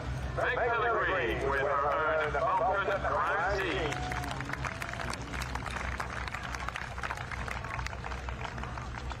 Meg picks up a check for $650. A Rebecca Farm embroidered Tempest Original Tech Cooler, donated by Shire's Equestrian. A Rebecca Farm stall flag, a $50 gift certificate donated by Fitz Riding, and a $50 gift certificate donated by Smart Pack.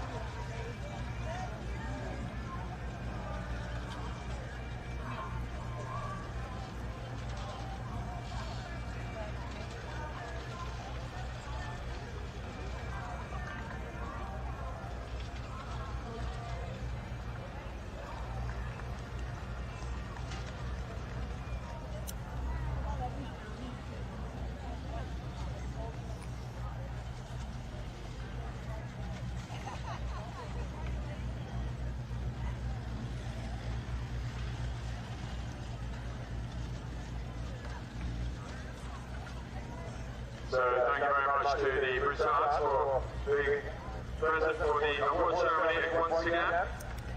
As they leave us, we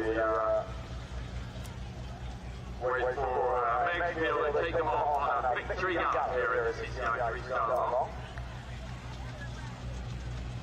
And off she goes, winner of the CCI 3-star Meg Pellegrini with Falcon Crown T, who are just the 6th left standing after going around Jay Hamley's cross-country course yesterday. It was an excellent cross-country course, and these 6 did an amazing job of bringing it home across the finishing line. So the winner Meg with Falcon Crown T in 2nd place, James Allison with HMR Roland. In 3rd place, Lucia Bellissimo with Qatar F. 4th again for Meg Pellegrini with Truly Wishes Upon a Star. And in 5th place, Jordan Lindstedt with LS Crown Royal. And in 6th place, Ali Kuhn with the ever popular Lindale.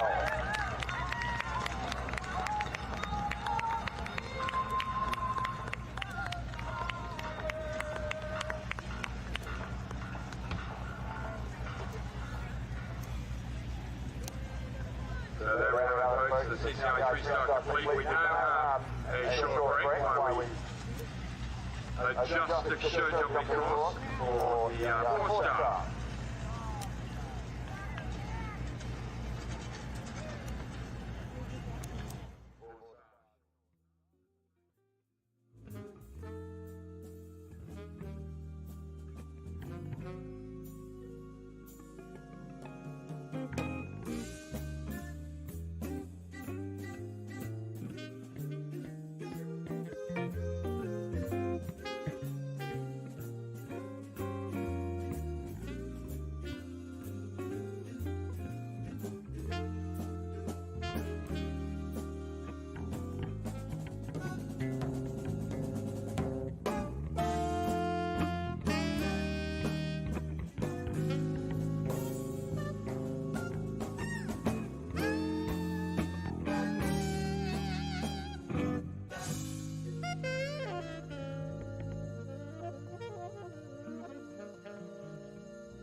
Hello, everyone, and welcome back to the event at Rebecca Farm, where we have just 2 divisions to go, and they're going to be emotional. They're going to be exciting. That we can guarantee you.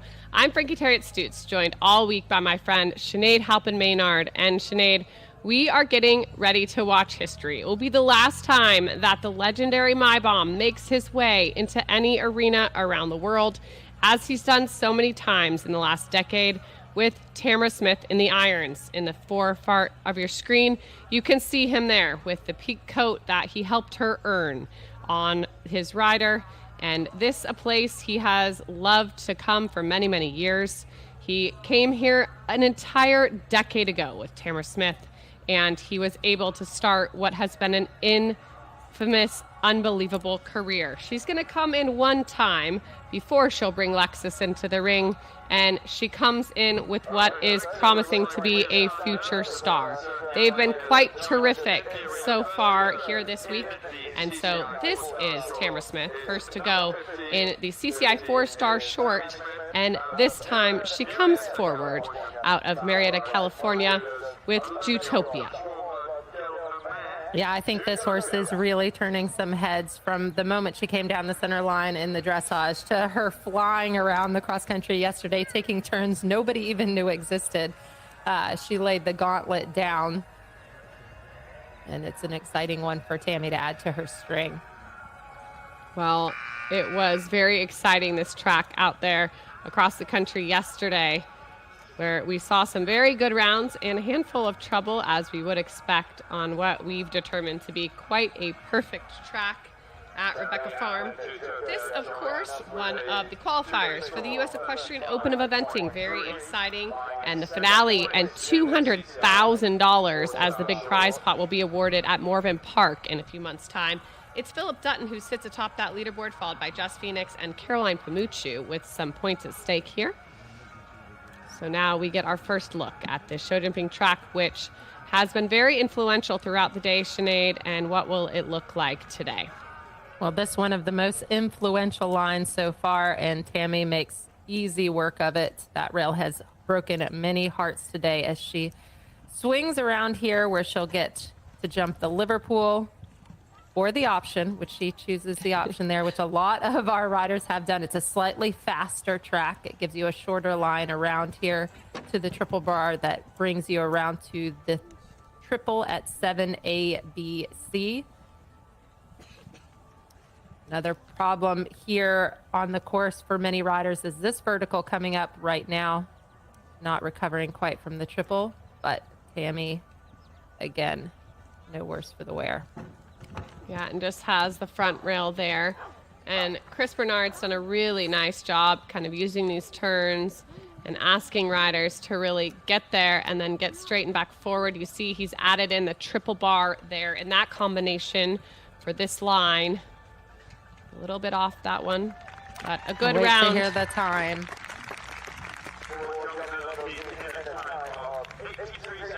One second over. So that'll be a good fact-finding mission for those later to come, because the time's been very tight so far today for all the divisions. Just 1 second over for Tammy, and the one rail down.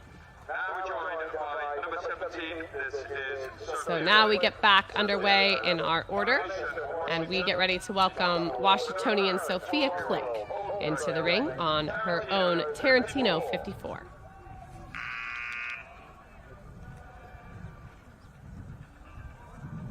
They just ran into a little trouble on the cross country yesterday, Sinead, and added some time faults, one stop and a handful of time.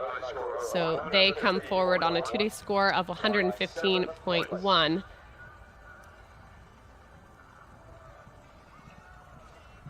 So Chris does a good job of setting these riders up on a big square oxer out of a short turn, and then they roll back to this vertical and then come around to this combination. It's a steady 6 strides towards the in-gate, and it has caused a lot of trouble with the horses, either having this front rail down here or getting down this line a little too easy. I think the riders have watched all day and have worked that out at this point. But you'll need to keep moving around this track. It's a big ring. You can end up very much on your outside lines. Yeah, She decides to take the up Liverpool. there, yeah. This ring is also more electric than just about any other ring on the circuit. You can see a packed house here to watch our top-level competitors, as Sophie does a good job coming around to this triple line.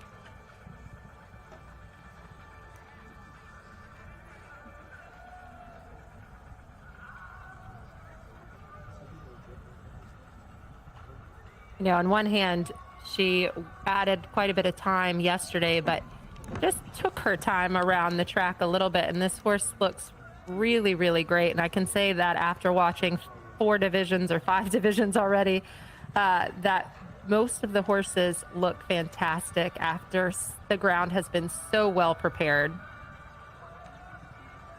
Well, Sophie's such a talented rider. You see her distances spot on, move up to that second to last, jump clean over the last. So it will be a good completion for them. Just the one fence down. And over the time allowed as well. So we will wait to see if we can get a double clean in this division as we get closer to our leader. If anyone could do it, this lady has good odds, according to our friends at Echo Ratings. She has not had a rail down in her last 6 times. Wow. So now we get ready to watch Lizzie Hawk and HSH Limited Edition. And I thought she was so impressive yesterday. This is my first time really watching this combination, and quite a big horse when he came into the dressage. I thought, I don't even know if this is, is exactly the eventing type, but he was so quick across the country and so agile through the sunken roads. He taught me a lesson for judging a book by its cover, and is making easy work of the beginning parts here of Chris Barnard's course. Well, you can see why it's just a little bit tricky to make the time on this track, though, Sinead, because he really does kind of bring you around and around in different directions here, and you really have to use each second you can if you're going to get close to that clock, but also do a good job of steadying so you don't accidentally take the rail, and just the right challenge for the level, we would say. Absolutely. It's going to be about moving away from your fences, finding places to think about the time allowed.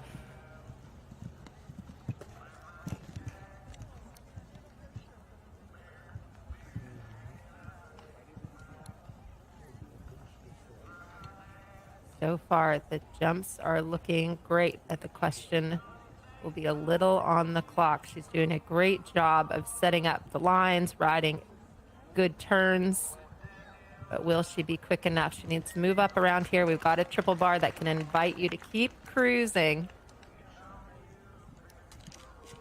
down to this upright. Very impressive, these two as well today, after impressing yesterday across the country. And a beautiful clean round for them. What will it be in terms of time?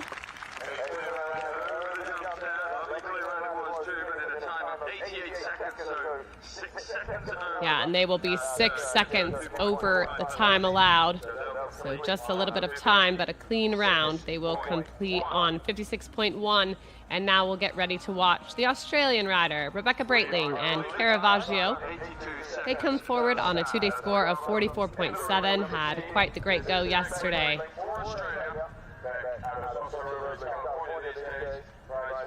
This horse originally bred as a show jumper and has taken quite the liking to eventing. Well, Ernie, as he's known to his friends, owned by Arnell Sport Horses, he's quite a character. Beck has traveled all over the world with him and represented her native country of Australia on the international stage. You see there on the hind quarters the Halt Cancered X ribbon. We invite you to help us Halt Cancered X. You can make your tax-free contributions to help us continue to raise over $1 million thus far, and we'd like to make it more at RebeccaFarm.org.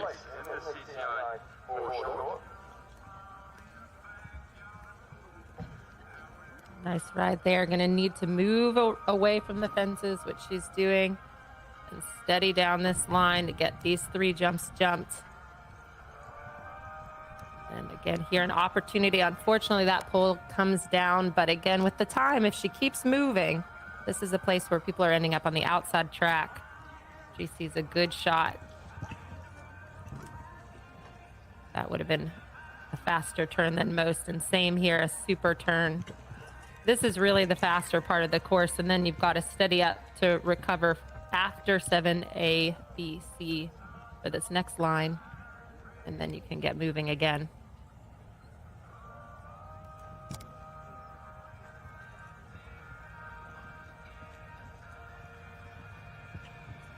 Beautifully done there. And then around to the triple bar. Keep cruising to a big square ox there, so 2 real power fences. And then Chris gives you an upright vertical going straight towards the in gate.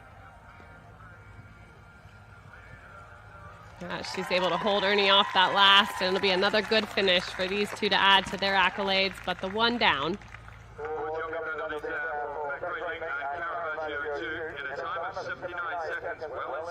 So our fastest round of the day. They are inside the time. They will just add the 4 to their score. And she rode a really good round there, Frankie. She was very careful in the beginning, which is what the beginning of the course needs, and then was able to really keep traveling every opportunity that there was in the course. And I think that horse looks as good as he's ever looked. I definitely agree, as we now welcome the rider from Massachusetts. This is Jack Curtis on the 12-year-old Luska Candy Clover. They come forward on a 2-day score of 44.6. They're one of our travel grant recipients here, thanks to the Charitable Trust and USDA Foundation, giving out more than ever before in grants for riders to get here to the event at Rebecca Farm, and also to be eligible to interview for the big and small Becky Grants, as they've affectionately become known. Yeah, I think this was a very impressive pair yesterday. I think this weekend is really time for these young guns to shine, with Meg Pellegrini finishing so well, winning the 3-star. And then this combination just really tore up the track yesterday. A very confident and mature round, which they're showing us again here in the show jumping phase.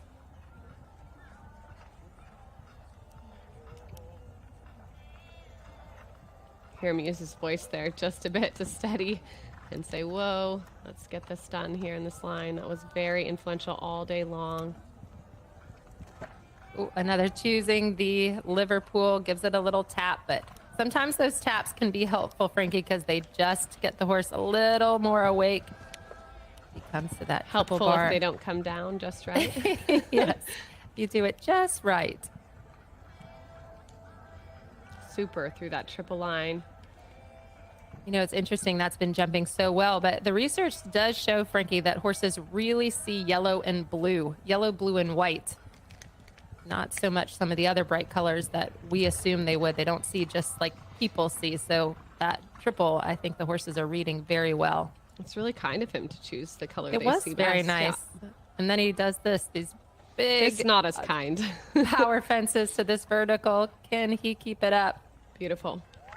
Super round. Well, what a weekend for them. They have really impressed from start to finish, and that will be an exciting thing to leave Montana with as they will make their trek back home.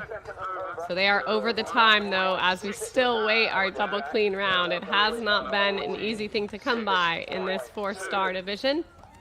And our U.S. Equestrian Open of Eventing qualifier, as now we are in the top 3. Tommy Greengard and That's Me Z. Just an 8-year-old horse, Sinead. Went to La Leone last fall and was impressive there, and looks mature, wise beyond his years with Tommy in the saddle, owned by Andrea Pfeiffer.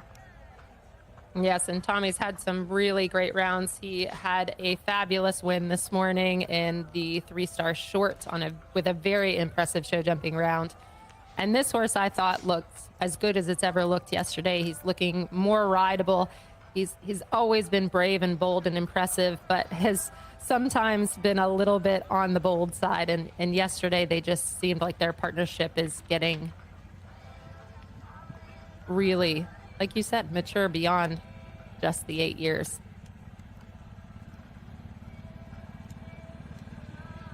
And I think Tommy, you know, he's such a great jockey. He really does a tactful job piloting all his horses who ease talent. This one, no exception. Super ridden through that line. Yeah, they're really sorting out that line. It's riding very well. We'll see which of the 2 fences he takes here. Yeah, he's gone left earlier in the division, so he's going to stick with it.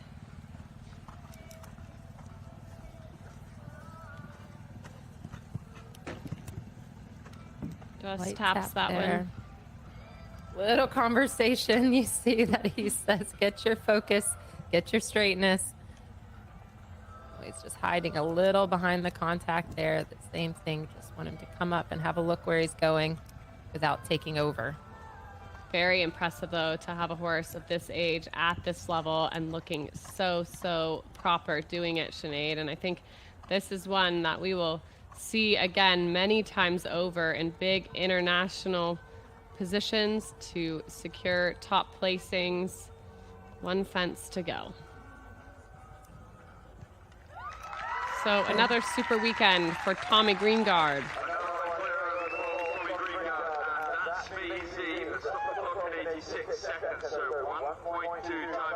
1.2 time penalties to add, nothing in the jumping.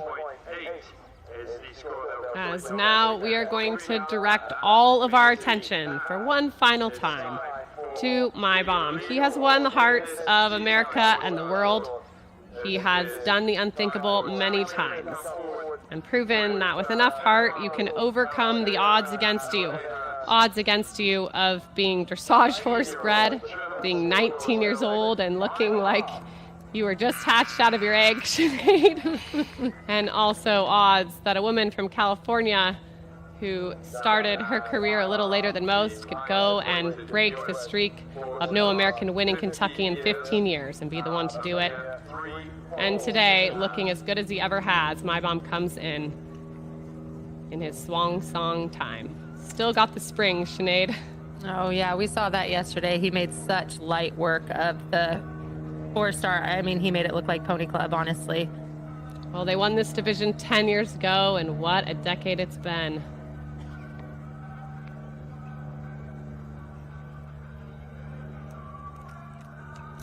And you can tell how much this horse still loves his job at 19 years of age. He has changed the trajectory of eventing in this country, changed the trajectory of Tammy Smith's career. He's just got such a great expression. He just studies the jump, and then you kind of feel like it goes pa-pow off the floor, you know? It's a little sound effect.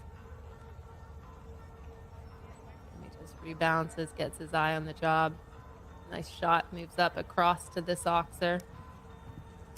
So just a few to go for the absolute legend.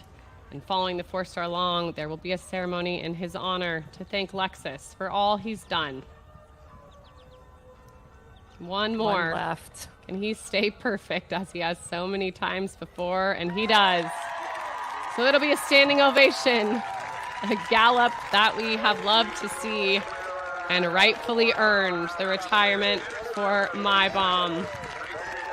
But how fitting. He was absolutely perfect from start to finish this weekend. He does exactly what the predictions say. He wins all the way through. One more time, Sinead. And they have stood on the podium in FEI competition over 20 times. And they will finish on a score of 27.6. They'll be the only one to prove a perfect double clean, fittingly enough. And she will also take second on a potential future ride owned by Molly Duda, Jutopia. They come forward in second place. Then it's Tommy Greengard and That's Me Z, Jack Curtis and Liska Candy Clover, and Rebecca Breitling and Caravaggio rounding out your top 5 for Australia. What a pleasure to watch. What a career, Sinead. Oh, and it's just unbelievable. And it shows just the confidence and the relationship to come out, announce your retirement, come and do the 4-star when there's nothing left to prove, but just to do it for pure fun. I mean, that's what it was. It was just to do it for pure fun. And to end on the dressage score, end on a win where he started his career, it's just a fairy tale.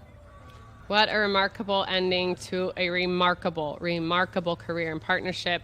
The Ahern and Markel families, absolutely such a pivotal part of this and of this horse, and everybody behind the scenes. It speaks volumes, I think, for an iconic horse like that to retire at 19 years of age, absolutely still with springs in his feet, pep in his step, and proud of himself as always, the iconic Lexus. So we will take just a little break, and we will be back with more action in our CCI 4-star long division. Can Tammy Smith dominate that class as well? We'll be back to answer that question in just a little bit.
As the horses start making their way into the ring for this four-star short prize giving, we are joined in the arena by Sarah Broussard and Jerome Broussard, our hosts here at Rebecca Farm, to present the prizes.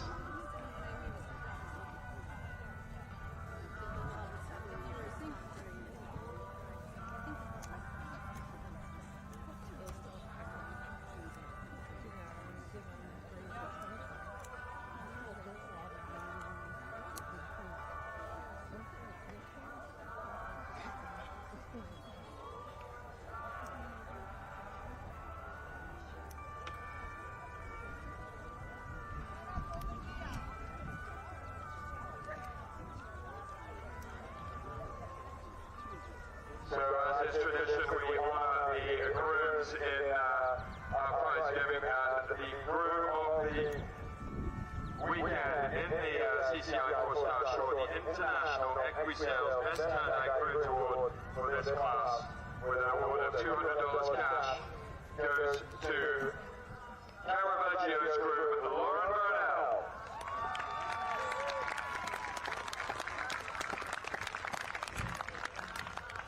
Two of them did it together, Lauren assisted by Seeker Streets. So that is the award. Lauren Burnell, also the owner of the horse Caravaggio. So a family affair there. Beck Briefing in the tag. Caravaggio second, owned by Lauren Burnell, grooming for the weekend, ably assisted by Seeker Street, and awarded the prize by Lee Meyer, the President of International Equisales. We need you guys to come up here for a picture. Didn't get the memo.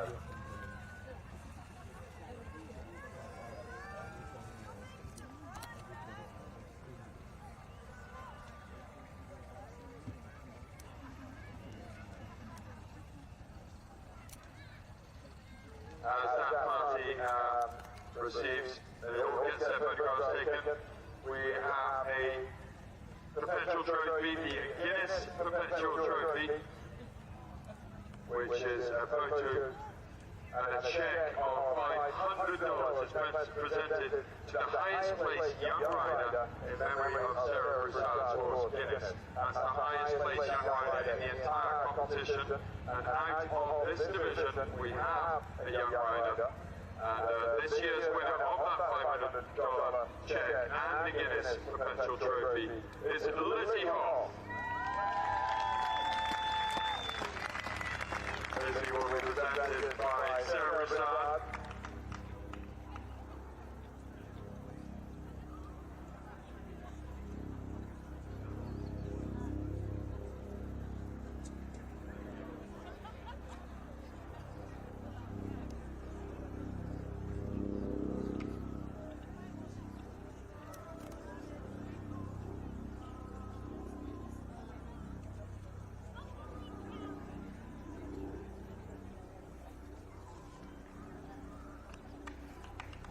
Congratulations, Lizzie Hall, on that Young Rider Award. As we go into the prize giving for this CCI 4-star short. In 7th place on a score of 123.1 was Sophia Click with Tarantino 54.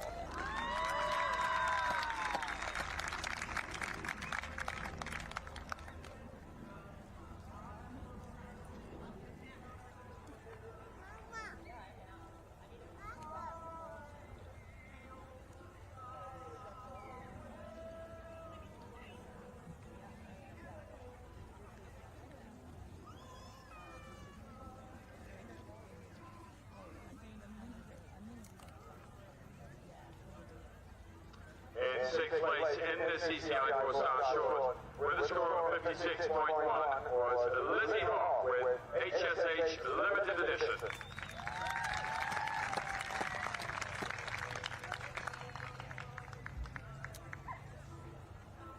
Sixth place gets a $100 prize check and a basket of equerry and barriers white products donated by Animal Health Solutions.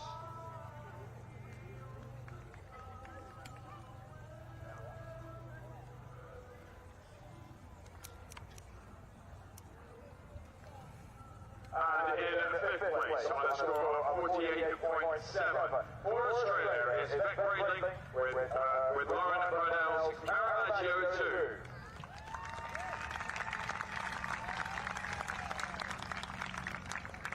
Third place receives a $100 prize check. Shire's H2O Cool Boots, donated by Gallup Salary.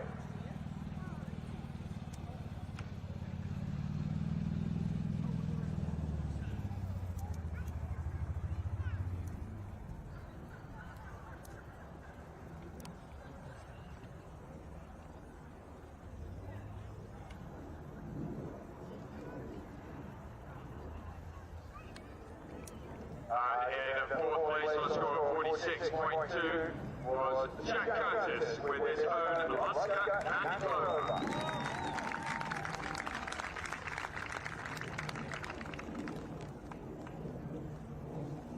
Fourth place receives a $200 check and Shire's Armour Oxyzone training boots, donated by Gallup Salary.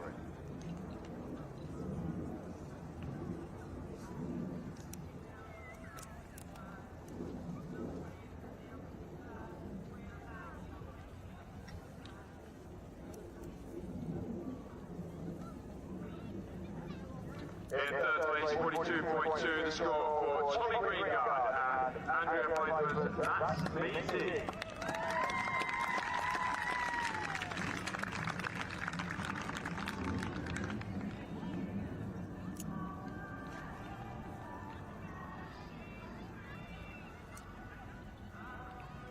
Third place receives a check for $350. Scrub Easy gift bag donated by the Scoring Chicks. Rebecca Farm embroidered EQ equestrian duffel bag donated by Eric and a Rebecca Farm stall plaque. In second place on a score of 39.7 was Sally Smith with Ollie Nunes Utopia.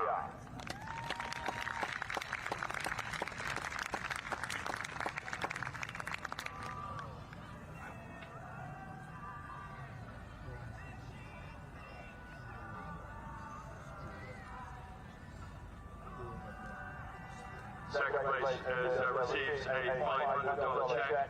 Rebecca Farm Shire's Velocity Gara Leather Travel Head Collar, donated by Gallup Salary and Rebecca Farm stall plaque.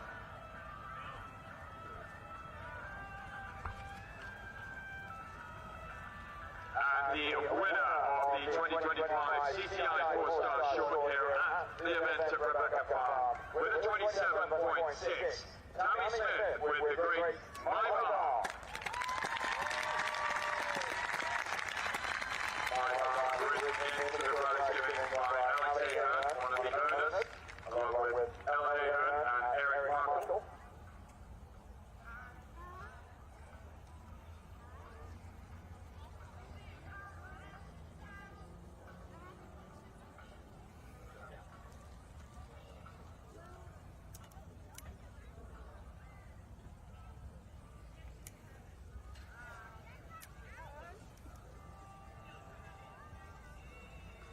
Hey, Alyssa,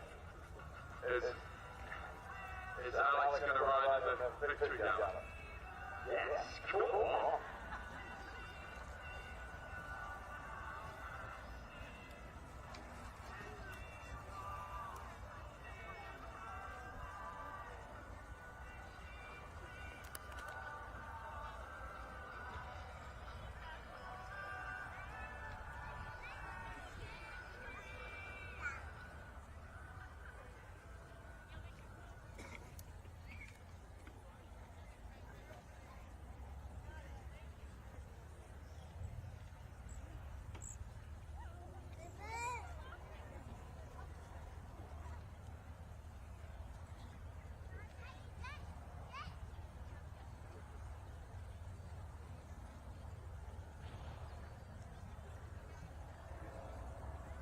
So thank you very much to the presentation party.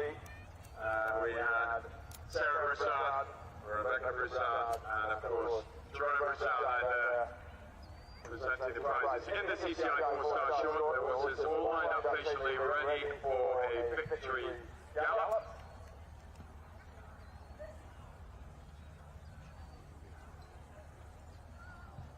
And off we go. Go ahead, Alex Ahern. Many young event enthusiasts dream is to ride my ride on a victory gallop, especially for the final time. Very proud of the retiring this afternoon. Winning the 4-star short. In second place, Sally again with Utopia on the score 39.7. Third place, Tommy Greengar, that's VC. In fourth, Jack Curtis with the Oscar Candy Blower. Greg Gregory in fifth with Royal Caravaggio 2. Winning young rider of the week, HSH Limited Edition in sixth. Sophia Flick and our own Tarantino in seventh.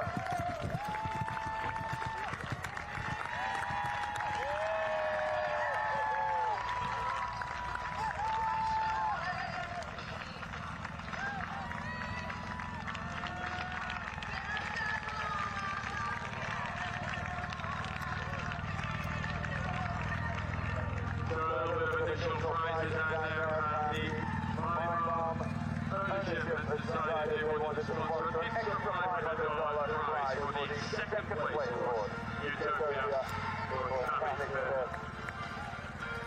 So that adds to the prize pot for Tammy. So thank you very much, folks. Thanks very much for the prize giving here of the CCI 4-star short. We will have a moment before we get up and running with the CCI 4-star long, the feature class of the weekend here at the events at Rebecca Farm, starting at 3:45.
Well, welcome back, everyone, for the final time from the event at Rebecca Farm as we get ready to crown our final champion of the year. So, Sinead, Halpin, Maynard, it has been such a pleasure calling this one with you, and we get to do one more division, and it is a fierce division. In fact, the main event, the CCI 4-star long division. We saw some very good horse and rider combinations yesterday, and we have some very big names and some very good combinations to come today in the show jumping. The show jumping proving to be quite influential in all of our other divisions, and we would predict this one would be no exception. So it's going to be Tamara Smith and the Let 3. They're going to see if they can have a clean sweep in those 4-star divisions. They'll be our last to see, and they sit on their dressage score. William Coleman and Fahrenheit Addict are behind them on 33.9. The promising horse owned by the Team Rebecca LLC. Then it's Jenny Brannigan and Kismet and Jenny Brannigan again and Connery. That makes up third and fourth. Then we see Tammy Smith one more time and Keenan, and that's a look at your top 5 competitors to come in this division. And so we'll have a few as a result of those guys being heavy hitters at the top that will go a little bit out of order. If you're following along according to the scorecard, we did have one overnight withdrawal, and that was Tommy Greengard, unfortunately, going ahead and withdrawing his friend Josh away. So here is Jenny Brannigan in her signature blue bright coat, a former winner here in this division, actually last year's winner to be exact, and she comes in now as our trailblazer of the class to showcase Timonina Gonner's Connery, coming to us from West Grove, Pennsylvania, sitting in 4th place on a 37.7. Yeah, Jenny had an awesome day yesterday across the country, flying around with both horses, just super class on both of them. Again, like you said, a staple here at Rebecca Farm. If she's going to have a training horse in the barn, she's going to take it out here. That was all she was going to have. But fortunately for her, she has a large string of very nice horses, and she brought 2 out here. And we're lucky to be able to watch this lady jump some jumps. This is such a great venue to come to in terms of every regard, you know, as an owner, as a spectator, as a rider, as a horse, you name it. It's wonderful to get to be here. So we saw the time have a really big influence on the 4-star short class. We had some nice jumping rounds, but a lot of them did add time. So the first part of this track here, it's very careful. He's asking you to turn this small short combination that needs a little bit of room, and then you kind of have to get moving. You got to get galloping. You have a choice here whether you're going to jump the Liverpool or the upright vertical. She goes for the Liverpool. Then you get to keep traveling around. It's a triple bar to a triple combination. Again, a faster part of the course. Well, we only had one pair to deliver the double clean in the last class. And all of these horse and rider combinations, keep in mind, they have gone at least the near 11 minutes yesterday around the cross country if things went well. So they definitely went as fast as they could fly yesterday. Then they come back in here and have to be precise and keep these rails in their cups. So this is the fast part as well. She travels around to the big triple bar. And then it's a huge jumping effort, a max square oxer here. She's cleared so far, and then Chris puts this upright right by the in gate. Wow, a beautiful class round for Jenny Brannigan. So she will be looking to duplicate that with her second ride, but she can do no worse than 4th, and she's 1 second over the time allowed, and she looked like she was humming along pretty good, Sinead, so that just shows you it is not easy to deliver a perfect double clean here. We now welcome the Super Pony, as she's been known to her friends Big Surratt and Couture, owned by himself and Rick Wallace. They come to us from Florida.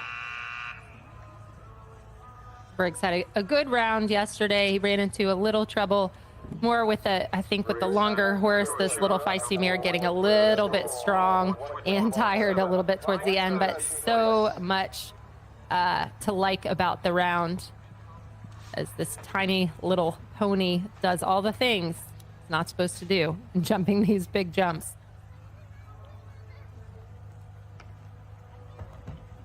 This takes the Fortunately, back one there. Got to get up and going for this combination. Got this big square oxer. Oh, adds a stride there. Really travels down that line, keeps the rails up, and now he's really kind of got to get moving while maintaining the rideability.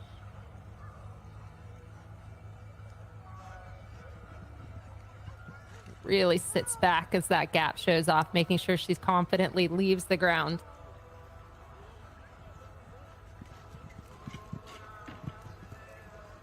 I mean, really impressive, these two. He continues to just impress over and over. This little mighty pony does as well. Yeah, and it's interesting because she actually is looking a lot more rideable than she has in the past. I think the long track probably was good for her. It only takes spoke about too 11 soon. minutes and, a 4-star to do that. It takes, unfortunately, 2 down in that line.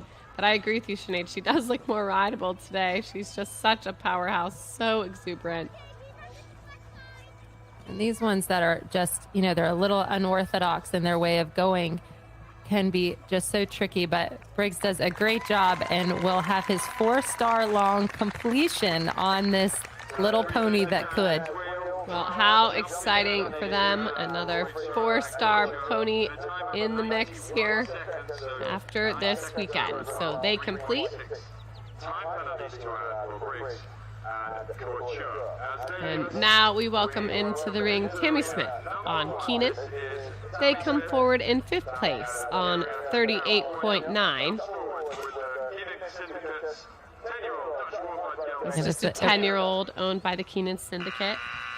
Yeah, he's only 10, but she's had him for a while. You feel like he's a familiar name. A few of her rides are newer to her, but she's really been working hard on the relationship with this horse and the rideability on this horse. He's got more talent in his left front foot than most horses out on this circuit, but he has been a little tricky in the rideability. She looked super yesterday.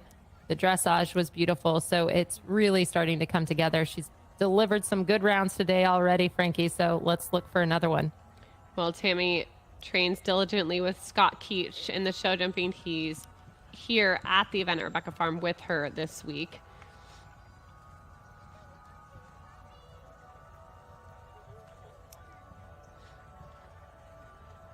Scott also a longtime coach of Jenny Brannigan and is ridden at the Olympic Games in show jumping and eventing, so he knows his stuff, and he is very much into just very good, clean, quality riding. No tricks, no gimmicks, just ride well, give your horse the best chance to do his job, and he has very high standards for that. Well, I think that's what makes riders like Tammy Smith so good and so influential to those around her as well, because she demands greatness and no stone is left unturned, and they're always students of the sport. Tammy's always wanting to be the best she can in every regard, and we see it here in this ring again today. Beautiful. Gets down that line a little easy. She does a good job to rock him back, and the question here will be the clock. She's had a smooth round, but is she going to be fast enough? I think with the rideability, sometimes obviously pushing for the time might not be the easiest thing, but it has been smooth, and smooth is fast.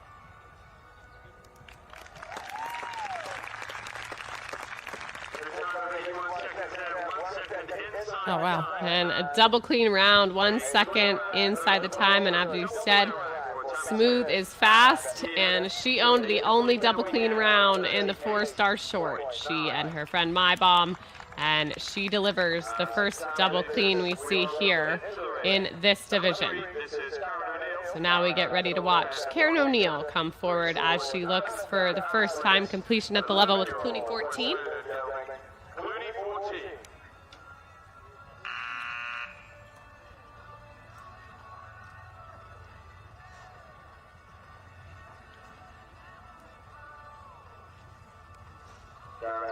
Karen picked up some faults yesterday across the country. They come forward on an 82.8 and sit in 12th position.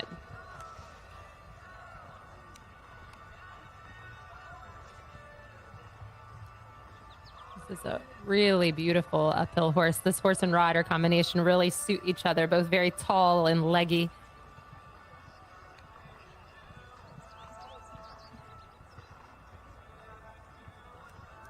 Gets a little close there, but Clooney knows where his legs are in relation to the jump, so she's got to keep traveling here, but try and give him just a little room. Here is where you start to feel the pressure to keep moving, but it's important to keep your balance. It's important to keep the distances coming up neat for the horse.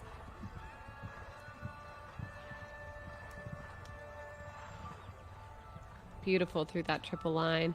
And he's got an interesting way of going. He wants to go with his head carriage quite high, but then at the last second, he's able to really get his shape in the air. And as I say, that just takes the front rail there. So now she needs to get back forward for this huge spread triple bar. Tons of power there.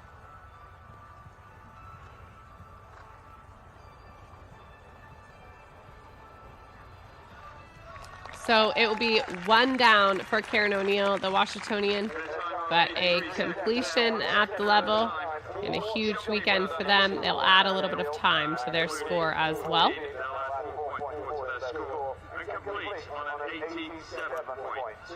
And we'll get ready to direct our attention to Alex Conrad and Malibu Preacher. They come forward on 71.5.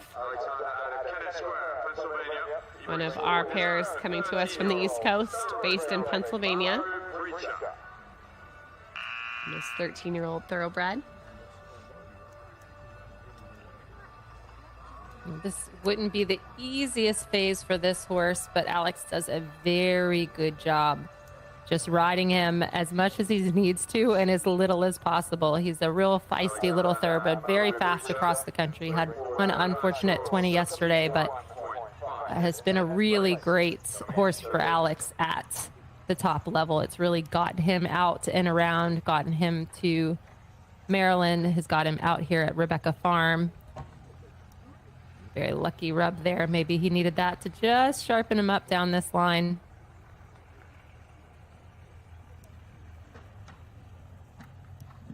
One pull goes there. And, you know, we all need that horse that just helps us break through.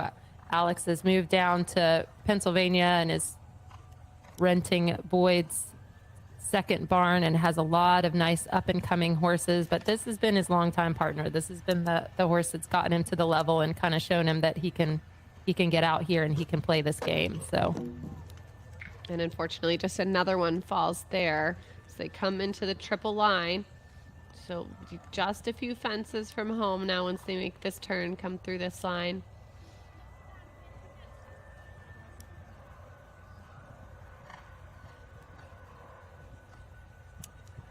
Ooh, just really ends up wrapping around that, not in the right way. Needs to keep moving up to the triple bar, these power questions, and then one more jump to jump. He's quite a little horse, and Alex is quite a tall guy, so if things get a little bit out of shape, it can be a little uncomfortable, but he does a great job there. Has his 4-star long completion. So it's 3 down for Alex Conrad and Malibu Preacher. Just 0.8 from the clock. And that will be their completion for the weekend here at the event at Rebecca Farm, as now we get ready to watch one of the young guns in the field. This is Effie Marco Polo and Chris Talley coming forward for their first 4-star long together.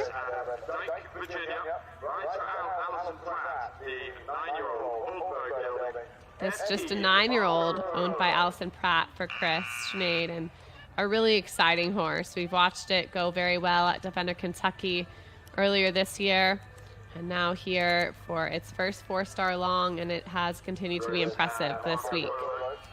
Yeah, and he gave it a really thoughtful ride. Didn't really go too fast, just wanted to keep him within himself, and he did a nice job there. The horse tired a little bit at Kentucky, and I think he paid for it a bit in the show jumping. And so it'll be interesting to see how he tackles today's track, because the horse certainly has tons of scope and ability, and it's just getting that baseline fitness and strength. And making the big trip out here from Virginia.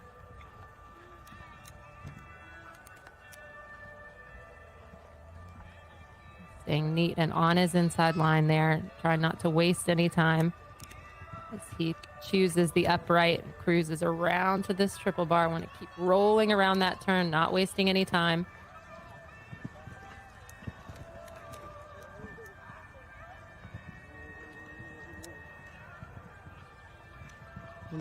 Very nicely done through there. Hits a little bit of a rub on the way out, but gets away with it.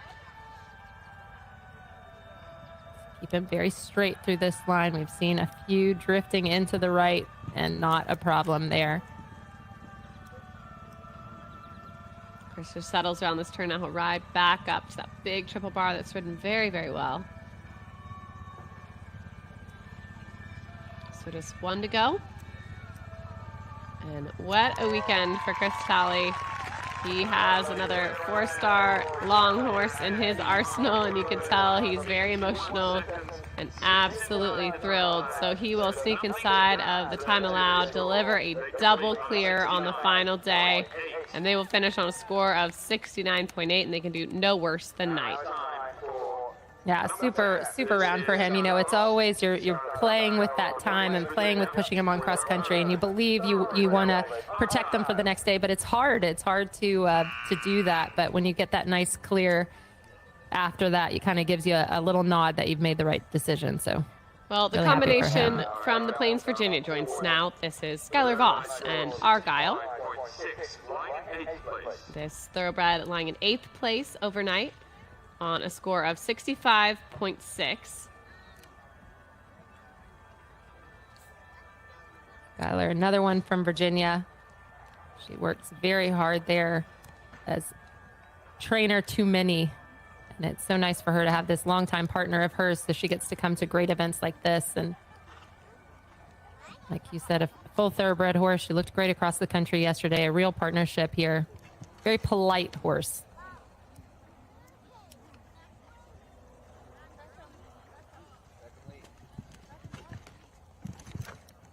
These horses look so good after yesterday, Frankie. Yeah, It they just really do. They look so impressive today. I mean, the care, she has that first in of the triple, the care, and I really think, you know, the footing and all of the time that this event puts into everything has paid off, and they really look super. You certainly wouldn't know that most of them had galloped for way over 11 minutes yesterday out there. Just one more to go.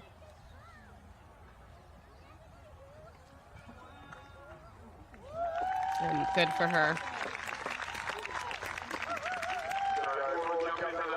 Just the one down, so it will be 4 to add to their scorecard.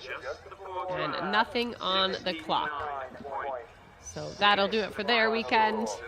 And we will now get ready to watch our 7th place combination. This will be Allison Springer and Van Dyke, owned by the Rico Syndicate LLC.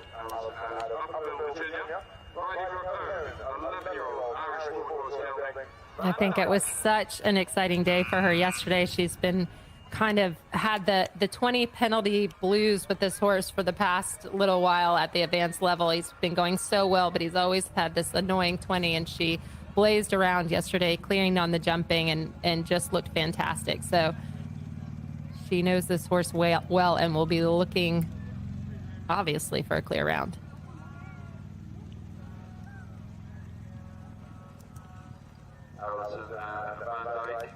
You've had these 3 riders out from Virginia. Allison's been based in Virginia, originally from Chicago, but has been in Virginia for as long as I can remember. Skylar out there as well as Chris Talley. So obviously there's something in the water there. Yeah, she has acquired a beautiful new farm there where she's based. And Allison is such an incredible horsewoman.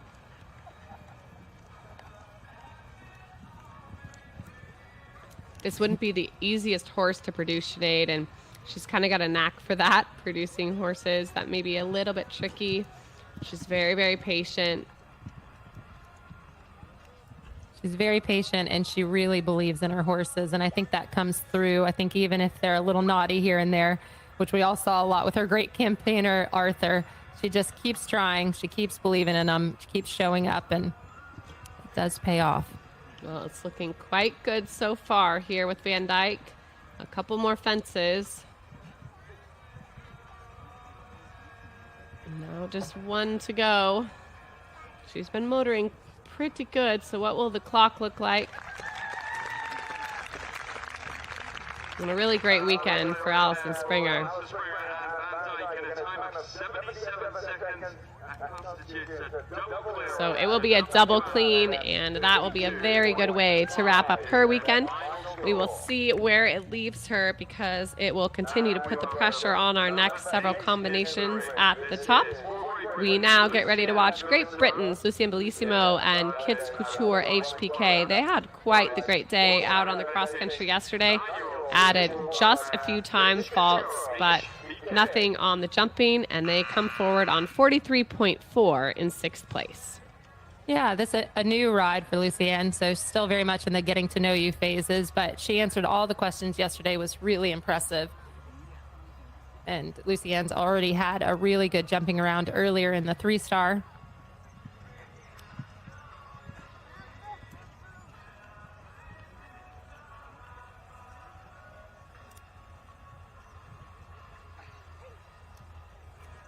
So again, this is kind of the slower part of the track. Got to get this big upright oxer jumped. Horse has got a really beautiful style, and Lucienne just sits so nicely. Now she'll start cruising.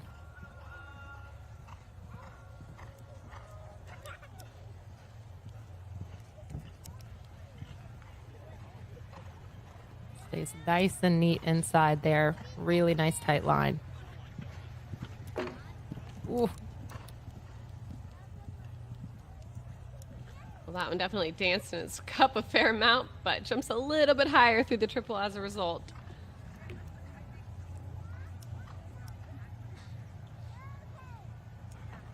Oh, But, and yeah, just unfortunately, that barely one comes breathes down. on that one. Unfortunately, that was one of those ones that you do feel like is just a bit of bad luck. Soars over that triple bar really nicely over that square oxer, and one to go. And a beautiful finish for Lucienne. She will add the 4 faults.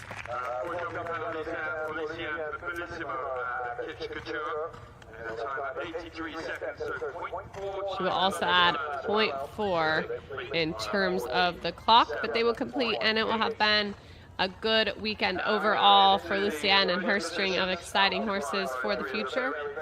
As now we get ready to see 3 horses left here in the 4-star long as we welcome back Jenny Brannigan, this time on Kismet, owned by Nina Gardner. Just a How did that 10-year-old, happen? Sinead. I know, just like that, you blink and the weekend's over. I know. They were double clean across the country yesterday. They come forward on a 35.8. And she is in 4th place, having already secured that position on Connery. So she will see if she can keep it in front of her stablemate.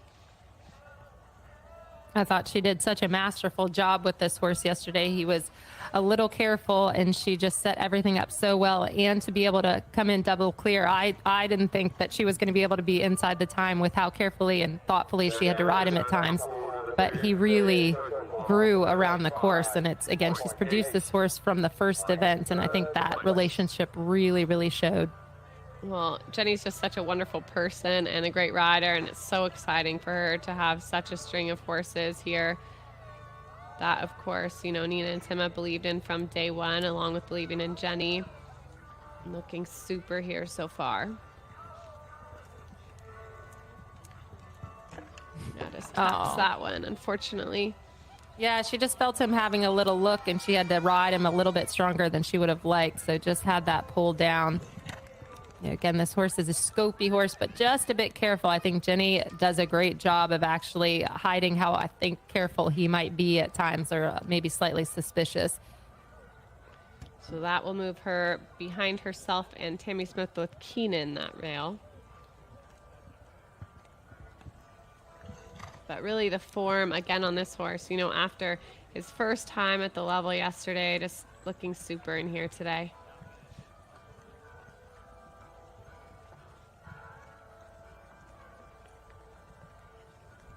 And he does such a beautiful job seeing a distance, and a great finish for her weekend.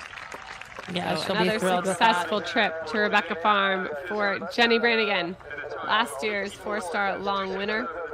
Ratchets up another 4-star horse for her string. Yet another 4-star for Jenny B. Guaranteeing her at least So that will guarantee her at least 3rd place, with Connery moving up the board slightly. Never hurts to have a couple in the top, Sinead, as we now get ready to watch our 2nd place combination. This is William Coleman and Fahrenheit Addict, the 10-year-old Celle Francais owned by Team Rebecca LLC. They carry forward the score of 33.9. And this horse just got better and better around the track yesterday. You know, this horse, a fairly new horse to Will's partnership. He has competed at the 4-star level before, but when they got him into the yard, they just felt like they needed to drop him back down a couple of levels and just make sure he had the real foundations to carry on to be a great horse. And I think the work paid off in his round yesterday.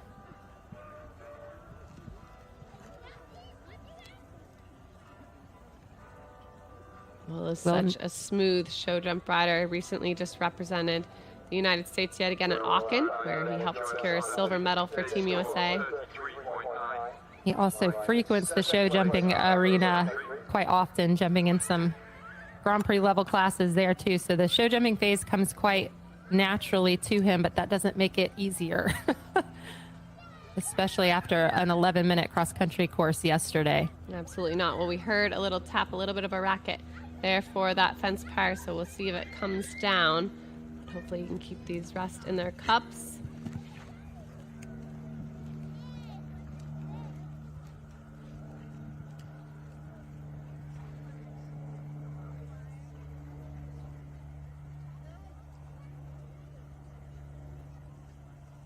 Over the trout, down the line they come. Beautiful. 3 left to jump as he cruises around to the triple bar, really letting Fafu stretch his neck out, use his full wingspan over these fences as to not get too tight. Yeah, Nice. absolutely excellent. We'll see what the clock looks like right on the time allowed. And just the 1 rail down, so he will add just 4 to his score, and that will mean that he will just hold on in front of Jenny Brannigan to 2nd place. Could not afford a time penalty, and he does not have one, so he will finish on 37.9, and it will give a little bit more breathing room to this lady and the 9-year-old Holsteiner mare, who debuted this week at the level and has done it in style. This promising horse owned by Molly Duda for Tammy. They were first after the dressage on 28.1. They were double clean on the cross country, the 2nd fast to do it, and they sit on their dressage score 28.1. Can they complete on that score? You know, this horse was very impressive yesterday.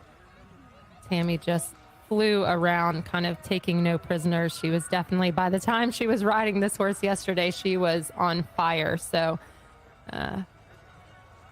another promising one for her string. Really gets up in the air there. Tammy does a good job just to kind of sit still and let her finish the jump. She likes to spend a little bit of time up there. Well, she's in 4th place on Keenan in the division as well. Has already been around the track a few times in the 4-star short, in addition to this class. She was the only one to deliver a double clean round in the 4-star short. Can she be the only combination, the 4-star long, to finish on their dressage score? Super through there.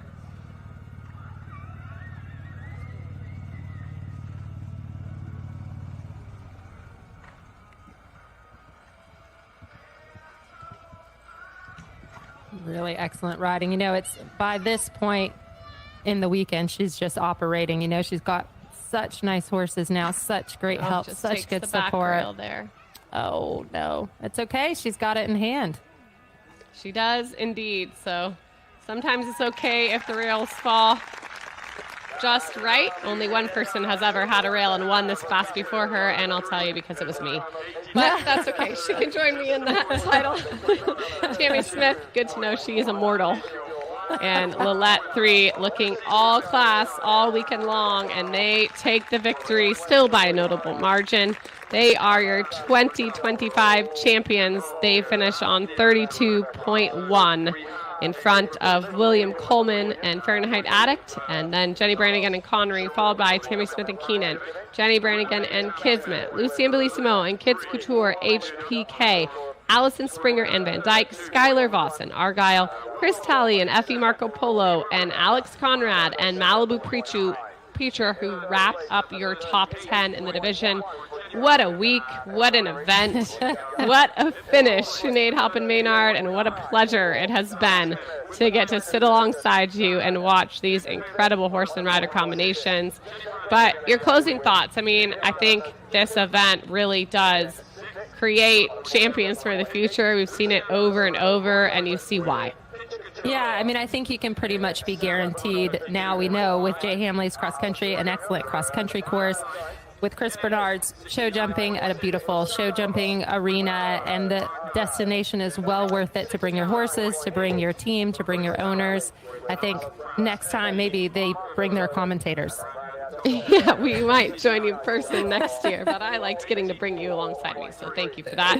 And they give you a reason to do it. I mean, Rebecca Farm, they are absolutely class. The Broussards are so kind to host everyone in Montana this week because it is truly remarkable, and they even provide these incredible travel grants to get there. We can't wait to see who the big and small grant recipients are at the convention this December, and that'll be very exciting. But what an exciting week here in Kalispell, Montana. You're going to want to stick around. We're going to turn it over to Hugh LaCour, who is the arena announcer calling it. We'll turn him up a little bit for you.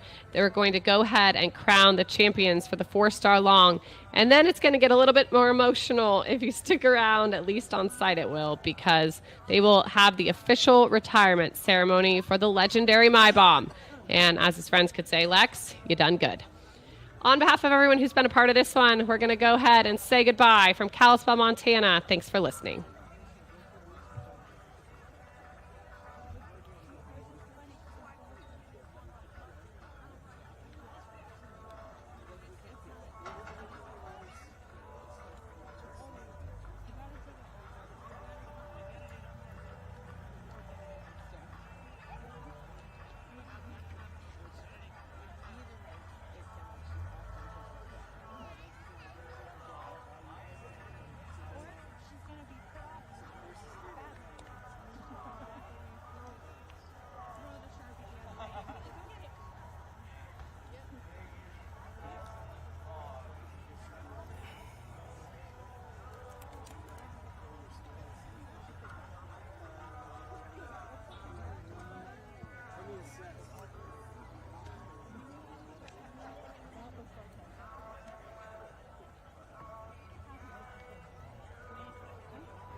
Making their way into the arena now. We welcome into the arena for the prize-giving party of Jerome Broussard, host here at Rebecca Farm, and Sarah Broussard, flapping her wings over there, another one of our hosts and organizer, and Sister Rebecca Broussard as well.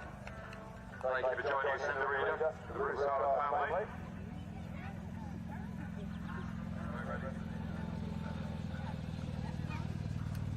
As we have with all the other divisions before this, we have the Grooms Award for the International Equisale Best Turnout Grooms Award. That's the best turnout horse. $200 cash to the best groom. In this division, it goes to the groom of horse number 6, Effie Marco Polo, with Chris Talley in the tag. And that groom is Haley Burlock. Congratulations, Haley. Lee Meyer, President of International Equisales, is in the ring to present Haley with her prize.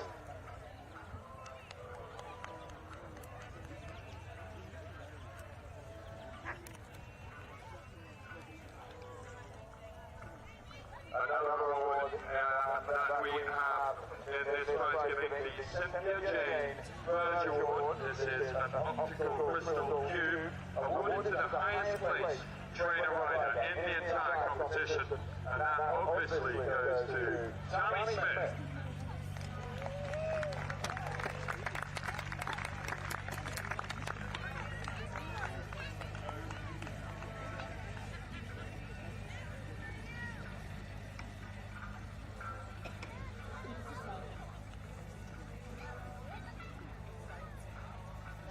Presenting Tammy with the Cynthia Jane Burge Award, Sarah Broussard.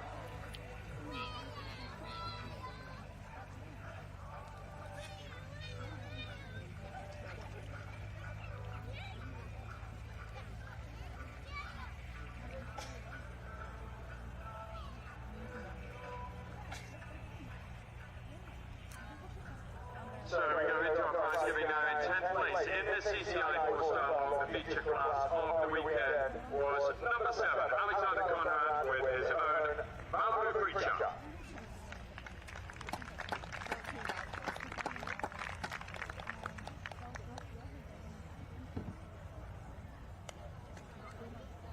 In 9th place on a 69.8 was number 6, Chris Talley with FE Marco Polo. Earned by Alison Pratt.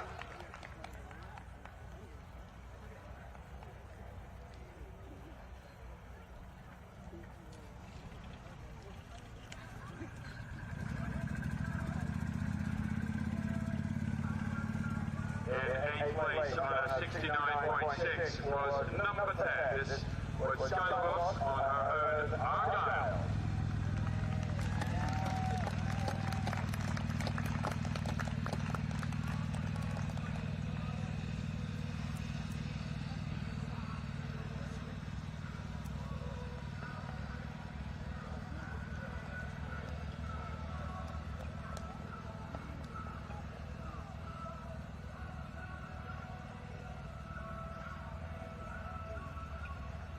In 7th place on a 52.5, number 11, Alison Springer with her own Van Dyke.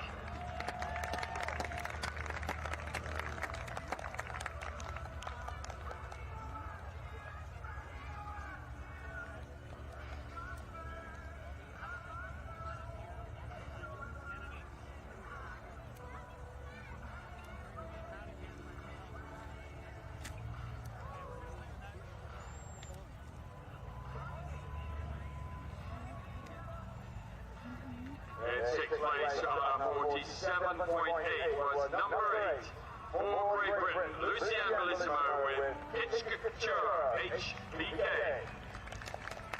By Forsyth Authentic.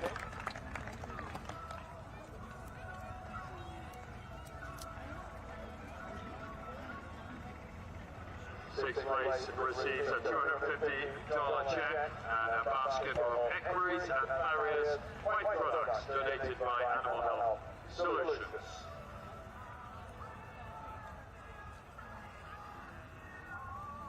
In 5th place now on a score of 40.6 was number 14, Jenny Brannigan with Nina Gardner's Kismet.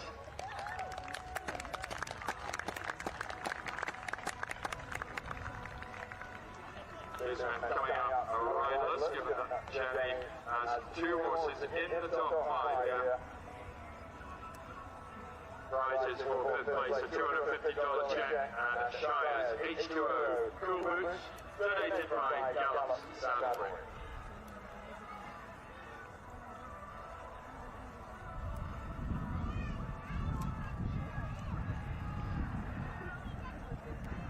In 4th place on a 38.9 was number 1, Tammy Smith with the Guided Syndicate's Guided.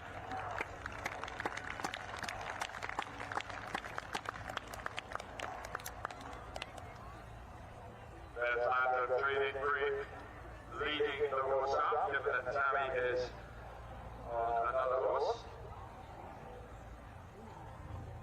Prizes for 4th place include a $500 check, Shire's Oxytone training boots, donated by Gallup's Saddlery.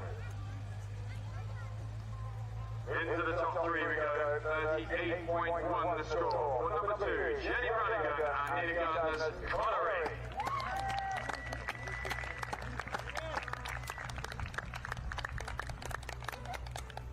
Prizes for third place include a $750 check, Scrub Easy gift bag donated by the Score Exists, Rebecca Farm embroidered EQ equestrian duffel bag, and a Rebecca Farm stall plaque.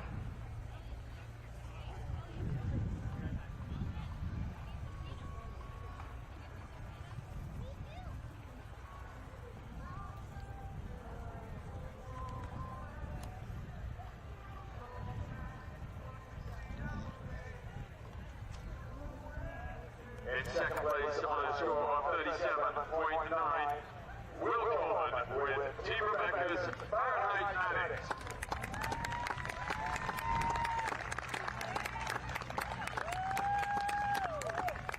Prizes for second place, a $1,000 check, a Rebecca Farm Shires Velocity Gara leather travel halter donated by Gallup Salary, and a Rebecca Farm stall plaque.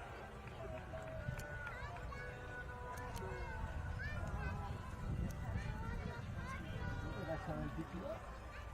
Even this one would be faster. I didn't turn long enough. Even the turn long enough. That's when you do it. You do the license. Oh, where's the license?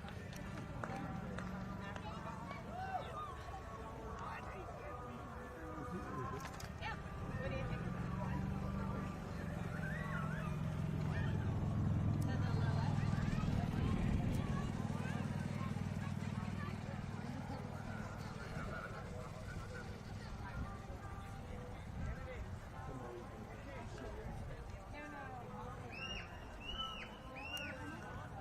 Nice try, guys. And winner of the CCI 4-star long for the year here at the event at Rebecca Farm with a score of 32.1. Tony Smith with Molly Nunes Lilette 3.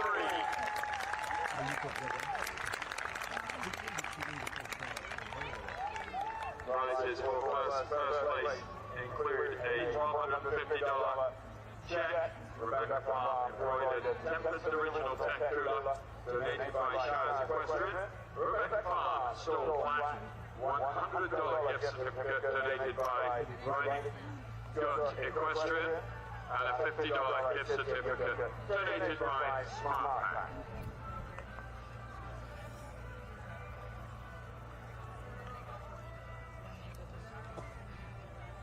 And also for the winner, the Rebecca Farm Trophy, being presented with the Rebecca Farm Trophy.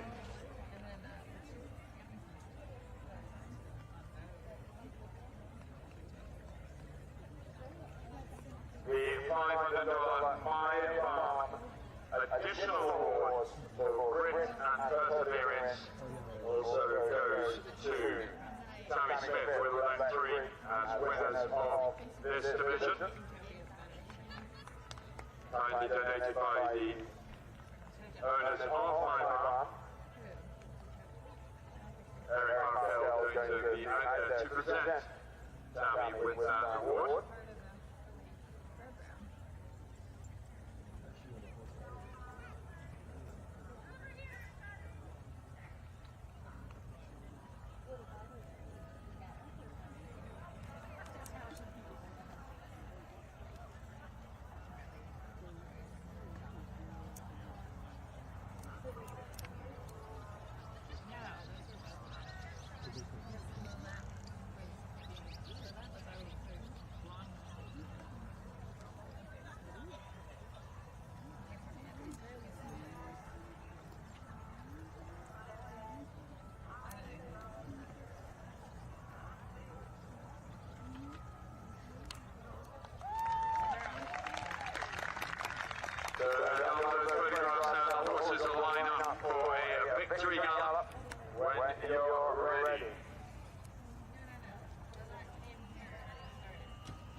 he's going to take them on a clockwise, Tammy. So clockwise, Tammy. Right, okay. Okay, anti-clockwise it is, anti-clockwise it is. A lovely lap on that going in the wrong direction. Tammy Smith, our winners of the CCI 4-star rock with the left three in second place. Will Coleman with Tim Rebecca's apparently third place. Jenny Flanagan with Ian Gardner's Connery in fourth place. Tammy Smith again with Keenan, Syndicate's Keenan in fifth place. Jenny Flanagan again with Ian Gardner's Gisman in sixth place. Woodbury Britain, Luciana Nismo with Hitch Couture in seventh. Alison Freer with her own Van Dyke in eighth. Skylarks with our own Argyle. In ninth, we had Chris Talley with Alison Pratt, Eddie Marco Polo, and finally at the top 10 in the CCI 4-star lot, Alexander Conrad with his own Malibu Preacher. Good job, Dave. Now, do not run off. We have a very, very important award ceremony still to come here in just a few moments' time. The retirement of one of the great iconic forces in American eventing history. Please stick around while we retire the great Marley Farm from eventing.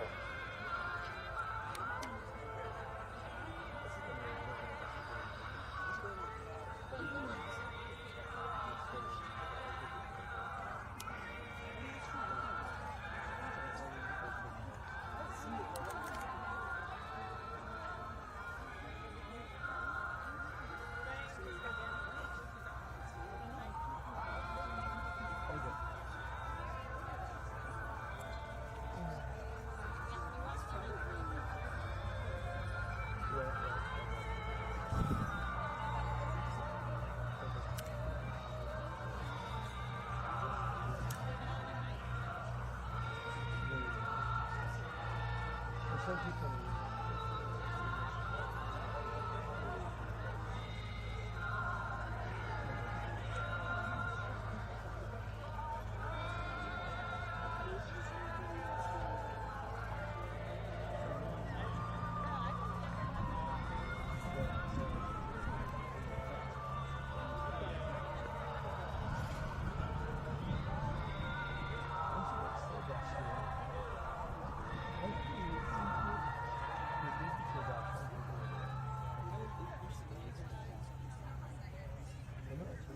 Yeah, we do because that's your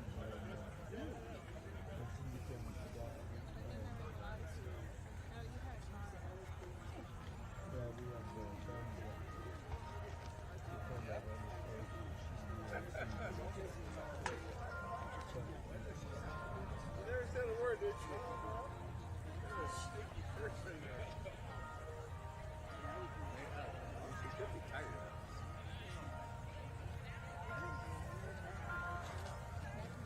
Yeah, I got so wrong again.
here we are, folks, gathered in the main arena to celebrate a unique career of one of the great iconic horses of American eventing over the past 15 years.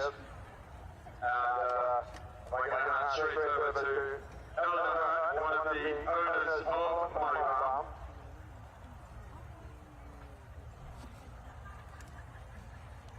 My Farm's come into the arena with Alex Ahern, another one of the owners, and of course Tammy Smith.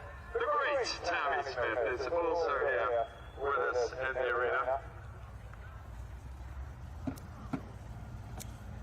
They're going to put some flowers around the big man's neck.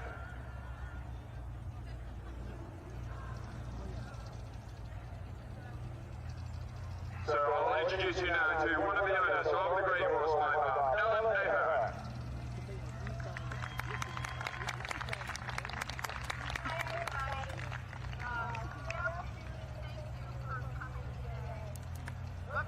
Thank you for coming today. And on behalf of Alex, Eric, Tammy, and myself, we are so thrilled to have you here as we retire Lexus from upper level competition.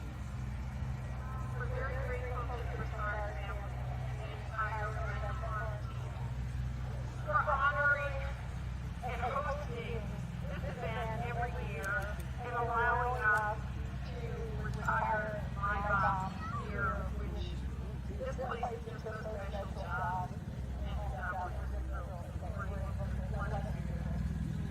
So a little bit about My Farm. So in 2010, Michelle Pesco and I traveled to Jersey to find a horse for Alex. We didn't have really high aspirations. We were looking for a horse for a 15-year-old girl that would just allow her to grow in her riding. With Michelle's eye for talent, though, we ended up at a Munich auction, and she was diligent about testing him there, and with the support of another friend, Julie Hager, we were able to purchase him at the auction after they supplied me with a lot of time. Held my paddle up and we won him. Michelle began his eventing career in Area 7, and Alex later took over the reins, bringing him to the 3-star level before she went off to college. She asked Tammy to take over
our farriers, Patrick Krunke, and Alan Sage and Lynn Clark. Of course, we have some of the members of the NLE team here. We've got to recognize them. Yvonne Smith, Sebastian Wing, Elizabeth DeBrue, Shannon McCormick, Michelle Costin, Monique Costin, and Bridget London. All of them helped train, groom, and take technical care and helped him through the various recoveries and loved him as their own. A special thanks to Echo Ratings and the team of photographers, including Shannon Brinkman and Sherry Stewart, who have helped chronicle his journey. And to Dave Smith and Heather Morris, who have been Tim's constant source of support. And to Tammy, from Alex, Eric, and me, we are eternally grateful for your dedication, horsemanship, compassion, and love of our horse. Neither we nor the Black Stallion would be here without you. Finally, to the event organizers, including Area 6 and Area 7, who have welcomed us, and also to his fans, especially all of you here today, who have cheered him on, we thank you. In the words of David O'Connor, he said, when all the medals and events are over, it's all about the people, and we couldn't agree more. Thank you so much for being here today.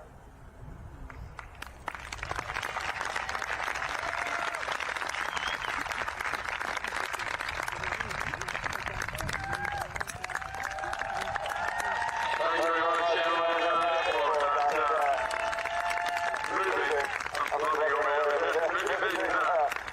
rendition of what we've been through with Mobile over the past decade. And Alex takes the great man of the One Lord, Victory Gallop.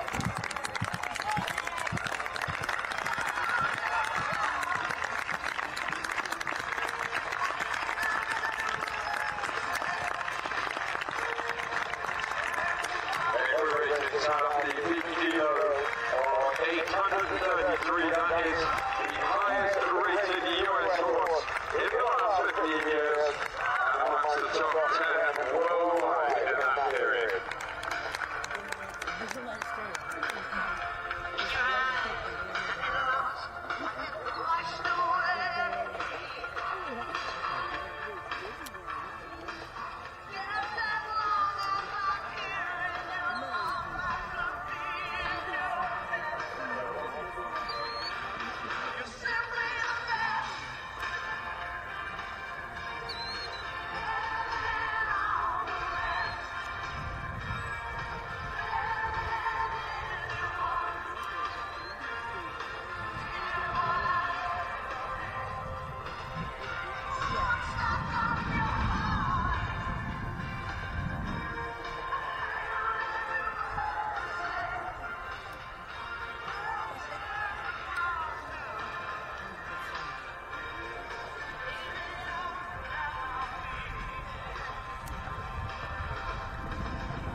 As is tradition when you retire on a great horse, the removal of his saddle, and a wreath placed around his neck, and of course he's got his first place ribbon from the CCI 4-star, a one-to-one winner of that CCI 4-star this weekend.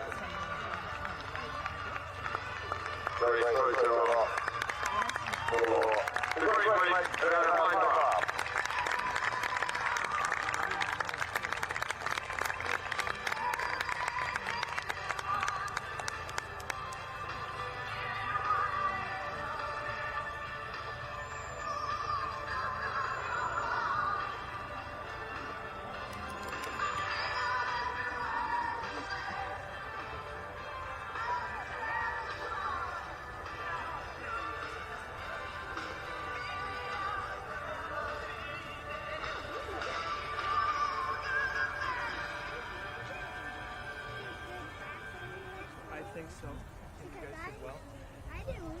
on the go.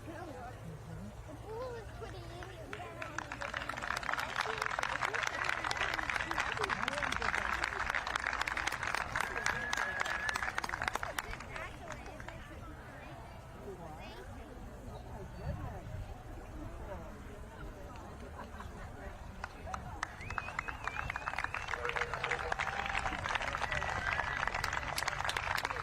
Thank you very much to the Connections on the Playground for choosing this great event here at Rebecca Farm in the beauty of Montana as a place to retire their great horse. And many, many thanks to the Broussard family and the team here at Rebecca Farm for agreeing that this is a perfect place for this retirement.